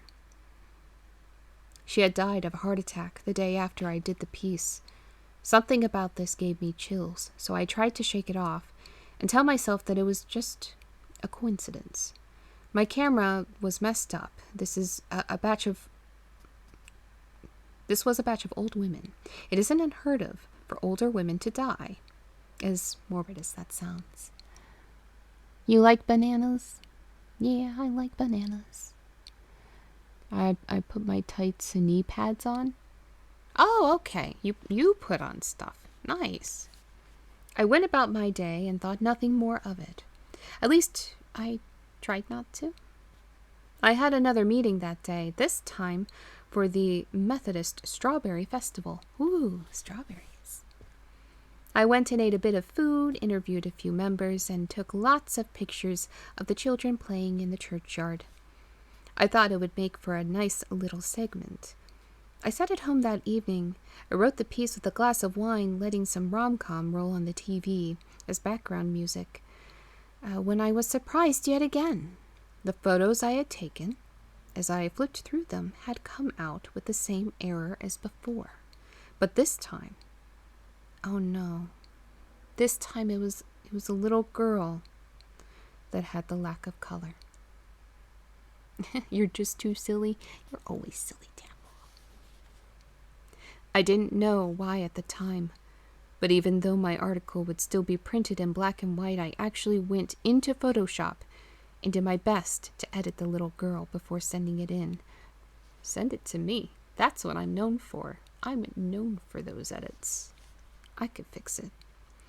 As I laid in bed, I had to chuckle to myself that I spent that much time on it and reminded myself that I was just being a bit crazy. Yeah, that's my trade. I opened the next week's paper and threw it across the room when I looked at the obituaries. The girl, only 9 years old, had been hit by a car the day after the Strawberry Festival. This was more than a coincidence. Something is going on. I didn't show up to my next appointment. I haven't shown up to any appointments since. I was too afraid.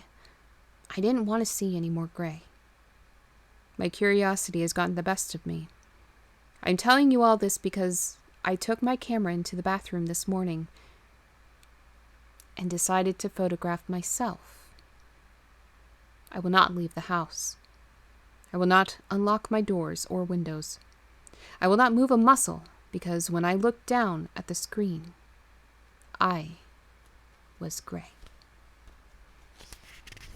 Okay, I think we're just powering through the rest of this book tonight, aren't we? Now, after I'm done this book, I do have to go to bed, though. Right? That's what I was wondering. Why would you do that to yourself when you know something like that's happening? Well, I guess some people just can't help it. Take a little sip.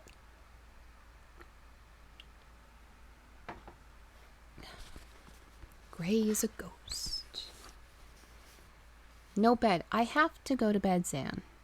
If you do any more redeems to try and keep me on here, they're gonna get ignored. I have a bunch of mod. You're a mod. You could refund your own points. Yes, Illuminati. The next story is 'Tis the Season. Yeah, cursed camera takes a picture of yourself. Yeah, that sounds like a great idea. How about just get a new camera?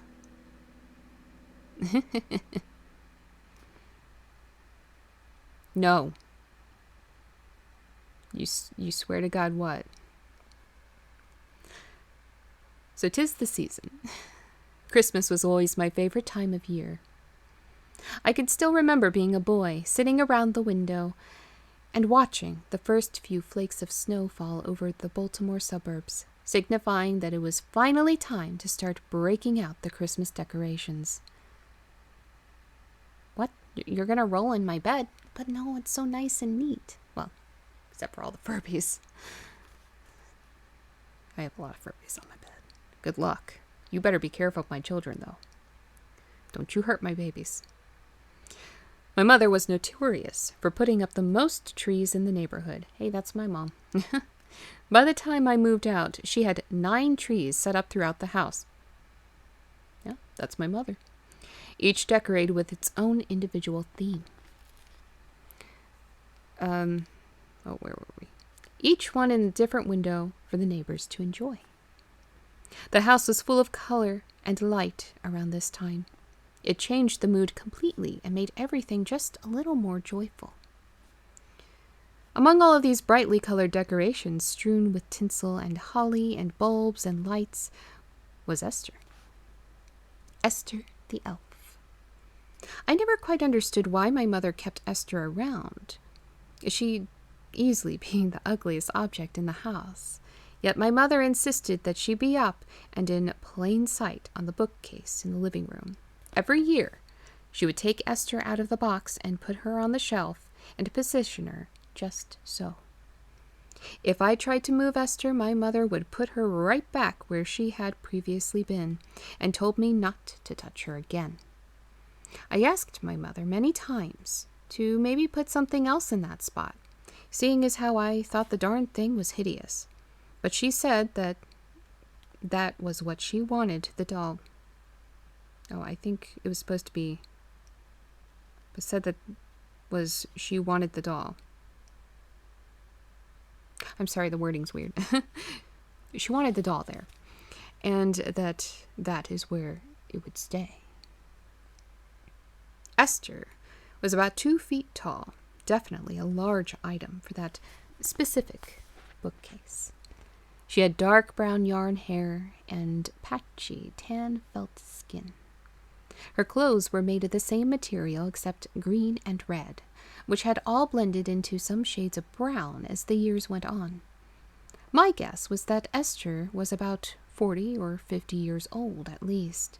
She definitely was a hand-sewn toy, shown by the sketchy seams. I assumed she was made for some child at some point and ended up in my mother's care, even though I know that the doll was not made for my mother or my grandmother. They had told me that much.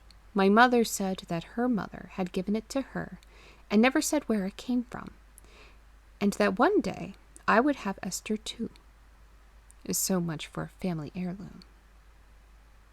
The doll had black button eyes, with no pupils, and a red smile that was sewn across its face with no teeth. The worst thing about Esther, though, was the sound it made if you touched its stomach. At one point, I believe it was meant to be a giggle, and the words "Merry Christmas," or something around those lines.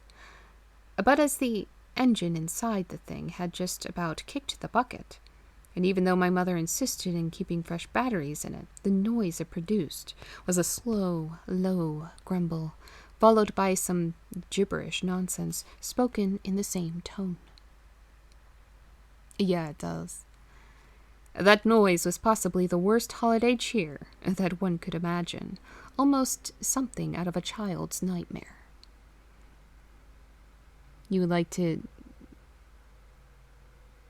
What? Illuminati. The years passed, and I spent many beautiful, wonderful, joyous Christmases with my mother. You can relate to Esther? Oh, you make silly, well, not silly. You make strange noises.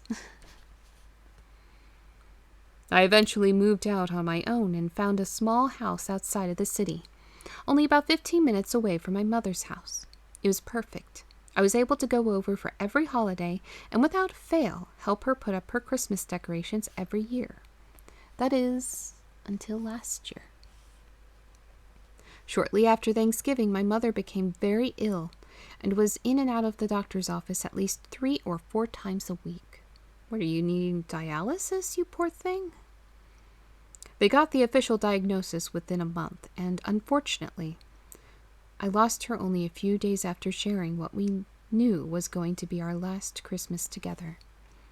It was an incredibly difficult time for the family. We had cousins flying in and out of the state, everybody trying to get everything sorted out, and of course, there is the legal mumbo-jumbo that pops up once a family member passes that lacks all sorts of empathy towards the grieving son.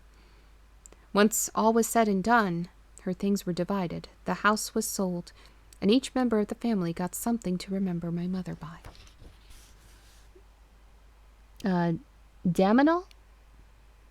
You're in my walls. Oh, okay. Could you do me a favor if you're in my walls? I need some insulation in there because, I can hear everything. I can hear everything. So maybe get some more friends in there to insulate it, or put some insulation while you're in there. That would be great. That would be absolutely wonderful. The final stand. Am I a demon? Maybe. I might be. But I'm a nice one, so you don't have to worry. As long as you are nice to myself and the darklings in my not just Discord, but my chat, you don't have to worry. You don't have to worry at all. We're all nice here. A siren. Well, I mean, I don't sing anymore. Just read. Just read and chat a lot.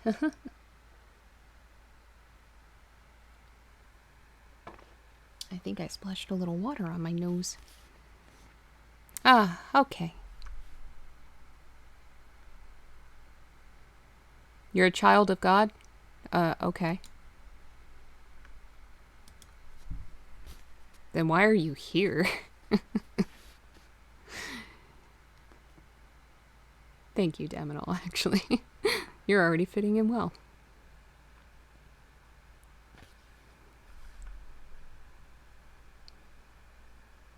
In my what? I don't have any. The blue demon from the netherworld. Yeah, I do have blue hair. At the top of the list of things my mother wanted me to take from her house was Esther. I'm a vampire? And that's what most people consider me. Almost a year passed as we finished up our Thanksgiving feast, and in no time at all, I was setting up all of the decorations in my house for my favorite holiday season. Oh, thank you, Dan Wong. You're so sweet. I put up 3 of the trees my mother had left me, thinking that she would be proud to see my tiny home so bright and full of light-hearted happiness. As I sifted through the boxes right towards the end of my decoration, I think decorating it's supposed to say, I noticed that I hadn't even thought to take out Esther. I pulled her from her small box in the attic and stared at her for a moment, contemplating what to do with her. Did I really want to have this hideous thing sitting somewhere in my house? It was my mother's, so I wanted to respect that, but deep down, I hated this doll with a passion. I decided against it, justifying it to myself by saying that Mom would be proud of the way my house looked now, even without Esther lurking on a shelf somewhere. I put her back in the box and shut the door to the attic. Aw, thank you guys. I sat around the house that night, looking around at my hard work, smiling and remembering my mother. After a few premature eggnog and vodka mixes, luckily the local grocery store had already started stocking it. I started towards my bed, unplugging all of the decorations, satisfied with a job well done. It didn't take long for me to fall asleep. See, that's why you put them on timers. Damn it all, are you okay? You doing okay over there? Just, you do what you need to do. As long as you're okay. I was awoken by a crash coming from my living room. I immediately jumped up and reached over to my nightstand, where I left a baseball bat leaning for just this kind of occasion. My neighborhood wasn't terrible, but it wasn't exactly a place for the Joneses either. We had some crime and a Burglary. There we go. Got it. Wouldn't exactly be far-fetched. Oh, good night, Vamp. Thank you so much for joining. Thank you for the follow. I hope you have a lovely evening, morning, whatever time it is. I think it's evening for you. Go get some rest. Have a lovely time. And I look forward to speaking to you again. Yeah, that. Words. I'm starting to get tired, so I'm getting terrible with my words. 1:42 a.m. Okay, so evening. You have a lovely evening then. It's like 5-something a.m. here. Where was I? Gripping the bat with both hands, I headed towards the living room into the darkness. I could feel my heart racing, and I even began to shake a little. I'd never had to hurt anyone in my entire life. I was always a peaceful young man, and the thought of actually having to swing a bat at somebody made my stomach turn.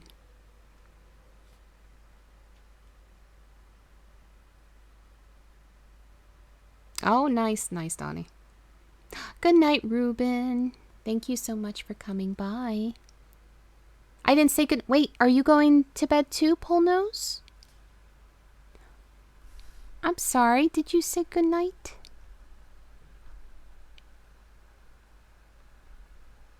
Or are you saying that to Vamp? I'm sorry. I'm like half reading, half trying to keep track of everybody. Where was I? As I crept into the room, I felt the wall for the light switch, taking a deep breath and counting to 3 quickly in my head. I flicked the switch on and let out a scream to hopefully scare whatever was going to be standing there when the light flooded the room. To my gracious surprise, Max, you're messing with me now. You're messing with my sleepies. To my gracious surprise, the room was empty. Oh, you made us silly. Oh, okay, Polnose. Forgive me. I'm getting so tired. It's getting to that point. I inched my way through the door and peered around into the kitchen. Nothing. The house was empty. I sighed relief. I think it's supposed to say in relief. I sighed in relief and sat myself down on the couch, smiling, letting out a chuckle at how silly I must have looked, yelling at nothingness. My smile faded when I looked to the shelf hanging right next to the television in the living room. There sat Esther, smiling at me, out of the box. Had I drunkenly set her up? This is why I don't drink. I couldn't remember putting her out, and even distinctly remembered that I didn't want to have to look at her. I couldn't imagine how she could have gotten up and on the wall, but realized I had to have done it at some point. I wasn't about to let it freak me out anymore. I grabbed her by her dirty, faded hat and took her back to the attic. I don't hold your plushies that way. I put her back in the box, which I found still where I had left it, shut the attic door, and went back to bed. Oh. Attila! Hello, Attila. How are you? Oh, you forgive me? Oh, I know. I don't want people to, I don't want to miss too much in chat, because I know people come here to be friendly, so I don't want anybody to feel unwelcome, You know? I want to make sure everybody's happy to be here. Because I'm happy to be here, even though I'm very, very sleepy. You're throwing in the towel? Okay, Mel, thank you so much for coming by. I, and I'm sure many others, have appreciated your company. Go get some rest. Sleep well. Grabbed her by her dirty, faded hat. Sounds like a personal attack, right? Attila, thank you for the follow. I'm sorry it's not showing up on the screen. I'm having some tech issues right now, but when I do get it figured out, the stuff will start popping up again. But thank you so much for the follow. Where was I? Within a few hours, around 4 in the morning, I woke up again. But this time, not a crash, but a softer noise again, coming from the living room. Something was definitely wrong. Someone had to have been in the house. I kept thinking to myself that maybe I had a rat problem, or some type of animal had gotten in and was making strange noises. Once I had convinced myself, I shut my eyes and tried to fall back to sleep, but was immediately forced back up by the smell of smoke. I rushed to get my robe and saw the orange glow down the hall. I ran into the hallway bathroom and grabbed a wash bucket, filled it with water, and hurried into the living room, where I see that one of the curtains had a small flame growing up it. I knocked the rod off its holster to isolate the flames from anything else around it, dumped water on, and then stomped furiously until the fire was out. Panting, I walked over to the light switch once again and turned it on. I screamed when my eyes hit the shelf. No worries. Oh, thank you. I'm glad you're being understanding. I feel so bad because none of the overlays are working. Just the sounds. Only the sounds are working today. There, sitting atop it, smiling at me, was Esther. Okay, at this point, you gotta take a hint. I was frozen in shock. This couldn't be happening. I knew I had put her away. I was certain I had returned her to the box and shut the attic door. There's no way that I had forgotten about taking her out, or maybe had a lapse of memory, or dreamed it, or something. No way. Without thinking, in a rage, oh no, no. Take the hint. I grabbed the doll once again. Overused chew toy, thank you for the follow. Again, sorry my overlays aren't working. How are you? Feel free to say hello. Everybody's very friendly here. We keep it safe.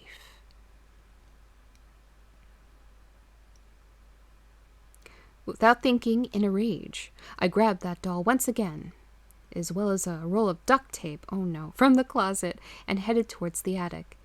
I grabbed the box, opened it, taped the damn doll until it was nothing but a silver bundle, throwing it into the box before securing that shut as well. There you are. Good evening. Yes, I love the name. Diablo in likes and currently writing some code for the first game. That's awesome. That is so cool. I don't stream really these days, but you do something. And what I recommend to most people is, even if you don't stream, make sure to put the links to your work. If you have work that's posted, put links to your work on your profile so people can still check it out. You're a big fan of horror? Yes. We are big horror fans here. So you are in the right crowd, my friend. I walked out to the curb where I had left my trash can for pickup the next morning and threw the whole package into the can. I would not have this thing in my house any longer. I stomped back into the house and proceeded to clean up the mess from the small fire. Once the mess was cleaned up, I sat on the floor contemplating whether or not I should call the police. I didn't know what I would tell them if I did. I can't imagine them believing a story about a doll who continues to get out of its box. They tried to burn my house down. There was no one in the house. The doors and windows were all locked. No one even had touched them. It was just me and my story, and I don't think that would be enough to keep the police from laughing at me and possibly telling me to lay off the nog. Oh, thank you, Damwong. Hello, X-Ray. Hello again. How are you doing? How do you fare? Oh, Paul knows. Thank you. You're really glad you couldn't sleep. Oh, I mean, I'm partially glad you couldn't sleep because I'm enjoying your company, but I can't be too glad because that also involves your health. You're staying until the end? Oh, thank you. Police, lay off the nog. Yep, that's great advice. Thanks. Where was I? I went to stand up feeling exhausted now from the events of the night. I wanted to sleep and wake up to find this whole thing to be a nightmare. I hadn't taken a step before I heard it. That low, gurgling noise. I would recognize it anywhere. This time it was coming from the kitchen. Trembling, I walked into the kitchen and turned on the light. On the counter sat that wretched doll. And next to her, a cleaver from the drawer. I screamed and I cried, begging it to leave me alone. I pleaded with this doll and asked it over and over again what it wanted from me. It just smiled at me, staring and smiling. I grabbed the toy, walked it over to the shelf, placing it where I first found it. I sat on the couch and watched it until I saw the sun coming up through the windows. It didn't move a muscle. Last night, I left it in its spot on the shelf and was able to finally get some rest. I haven't taken Esther down yet and don't think I will until the season is through. Hopefully, I won't have to worry about her anymore after the holidays are over. At least, not until next Christmas. Damn Wong. Boomstick. I do love Evil Dead. I'm a big fan of Bruce Campbell. I actually got to meet him, and he is so sweet. So sweet. I adore that man. You end up staying up a lot. You feel nocturnal sometimes. I feel it too. Yeah, it's 5 a.m. where I am. So I'm definitely right there with you. Even with the sleepy meds, they take a couple of hours to take hold. All right, how many stories do we have left? We have 2 stories left. 2 stories, and then we're done with this book. So we might as well just finish the book. We'll finish the book, and then we'll raid out. So we have a little more time left. You just take painkillers till you pass out? Sam, you be careful with that. I don't want your liver failing. 4 here. I'm in the future. Just a little bit. Just a little bit. Night owl in the wrong time zone. To be one. Thankfully, on more regular hours. Oh, okay. Yeah, I get a lot of people from all over, so it's different times of day for everybody. Okay. You're in everyone's future, probably. Nearly 9 p.m. on the 8th. My goodness, you are definitely in the future. Okay. It's only a dream.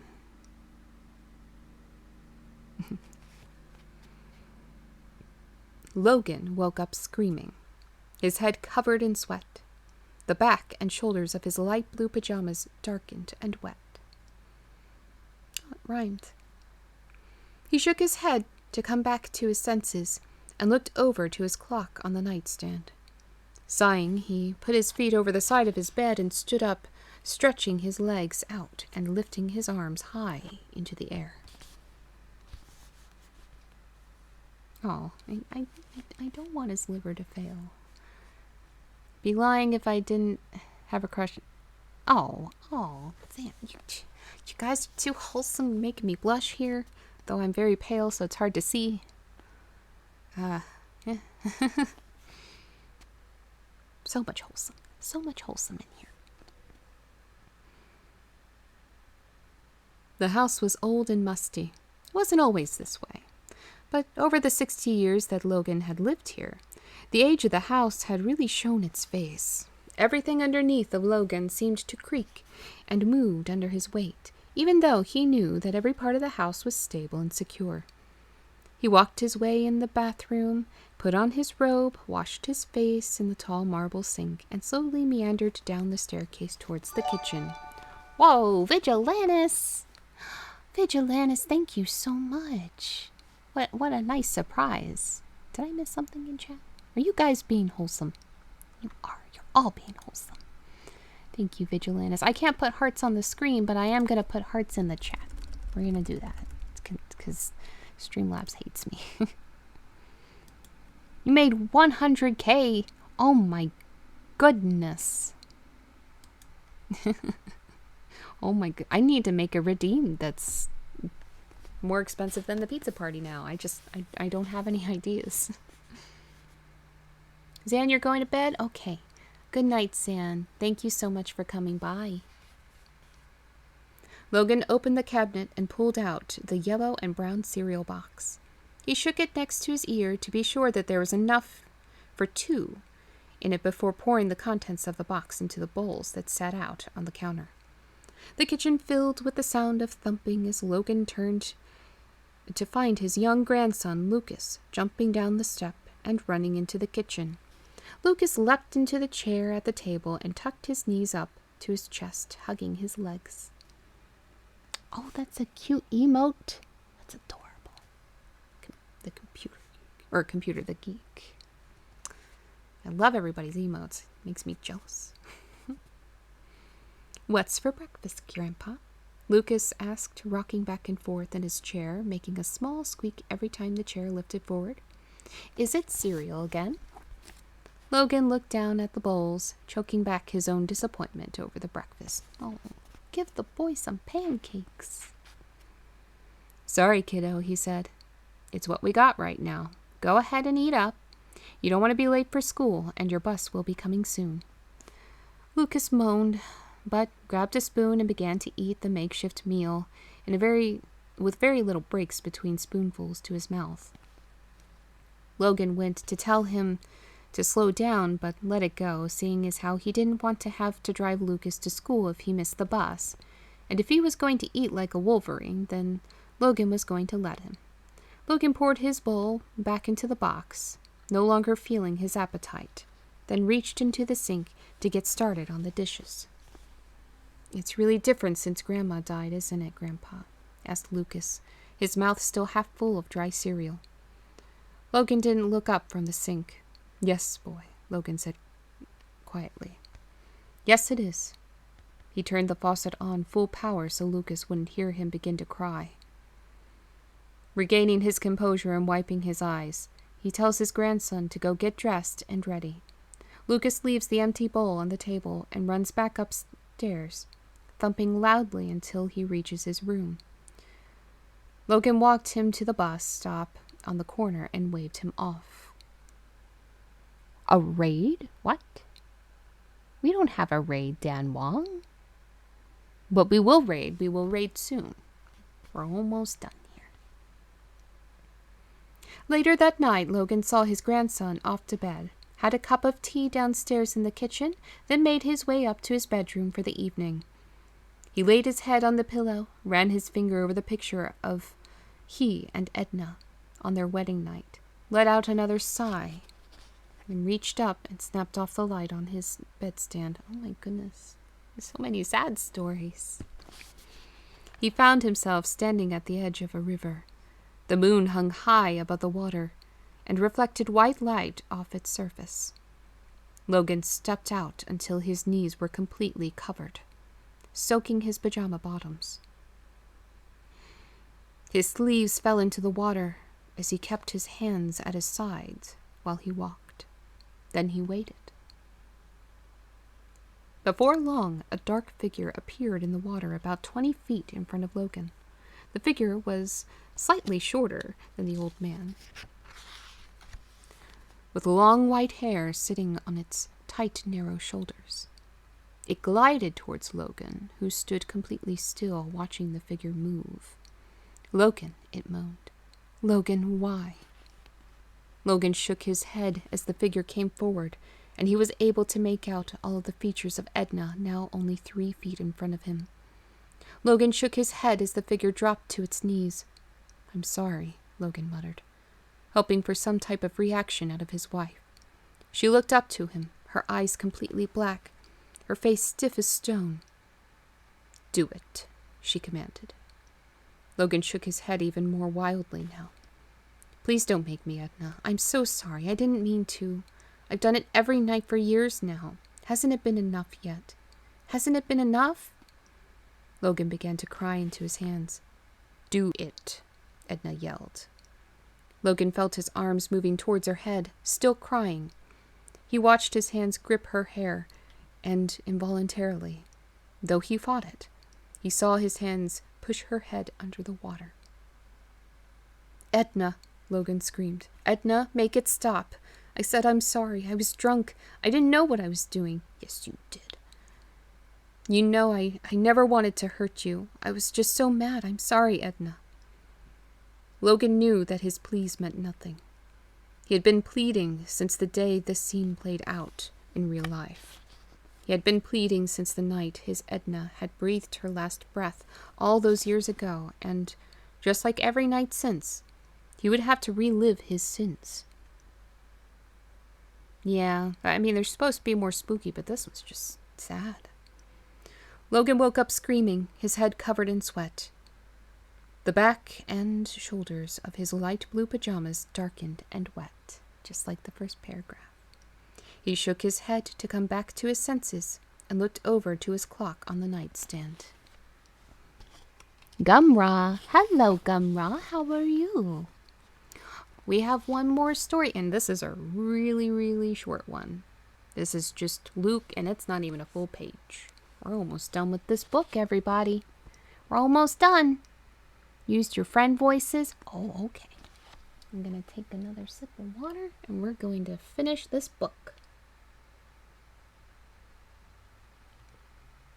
Yeah, let's do it. Blunt time? Okay, you enjoy your blunt. This story is called Luke. Best for last? I don't know. It's the shortest for last. Shortest of all the stories.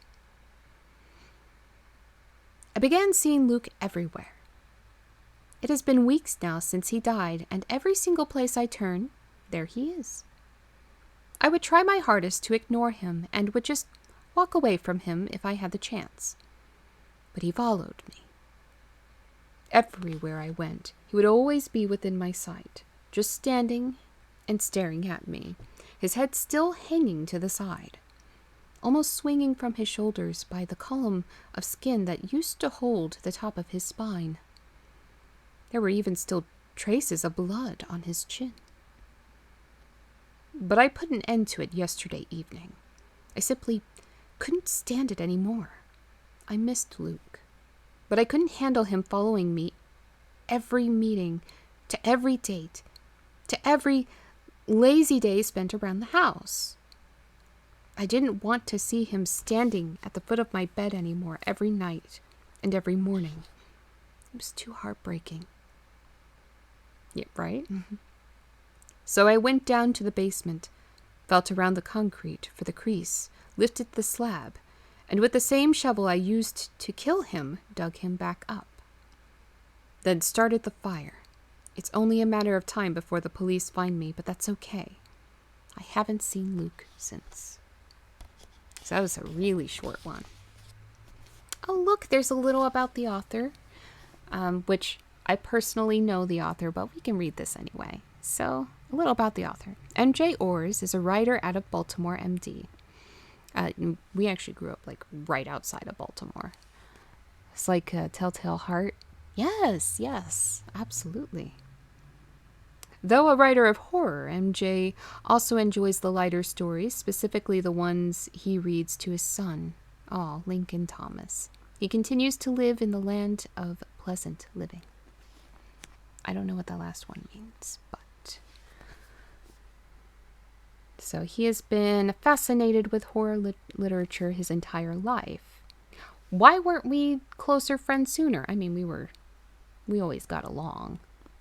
Yeah. Oh, you like my reading? Thank you, Computer the Geek. I appreciate that. Oh, did I miss anything from you, Gumra? No, okay, I didn't miss anything. I'm glad everybody's doing well, and I'm glad you guys have been enjoying my reading. I'm glad I finally finished this book. We did it. We finished this book. So this was, it was Murmurs in the Dark, written by M.J. Orrs. He is a personal friend of mine. I grew up with him. We went to school together. And he's always been a very, very sweet person. And is a twin. I really appreciate this kind of content. Oh, thank you. I appreciate you keeping me company while I read. I'm so glad we finished the book. Oh, and if you're wondering what this bump is, it's a cat. It's a cat. I appreciate everybody coming here and spending some time with me. So, I'm wondering if my credits will work. Since all of my overlays aren't working, I don't know if my credits will display. Probably not. Damn it, my tab keeps crashing. I'm guessing it won't. We're gonna try and find it. Okay, here's what we're gonna do. Credits. Here we go. All right, so we'll go over to it and see if it works. Actually, for the people on YouTube, I'm going to stop recording now. Thank you so much for watching my video. Take care.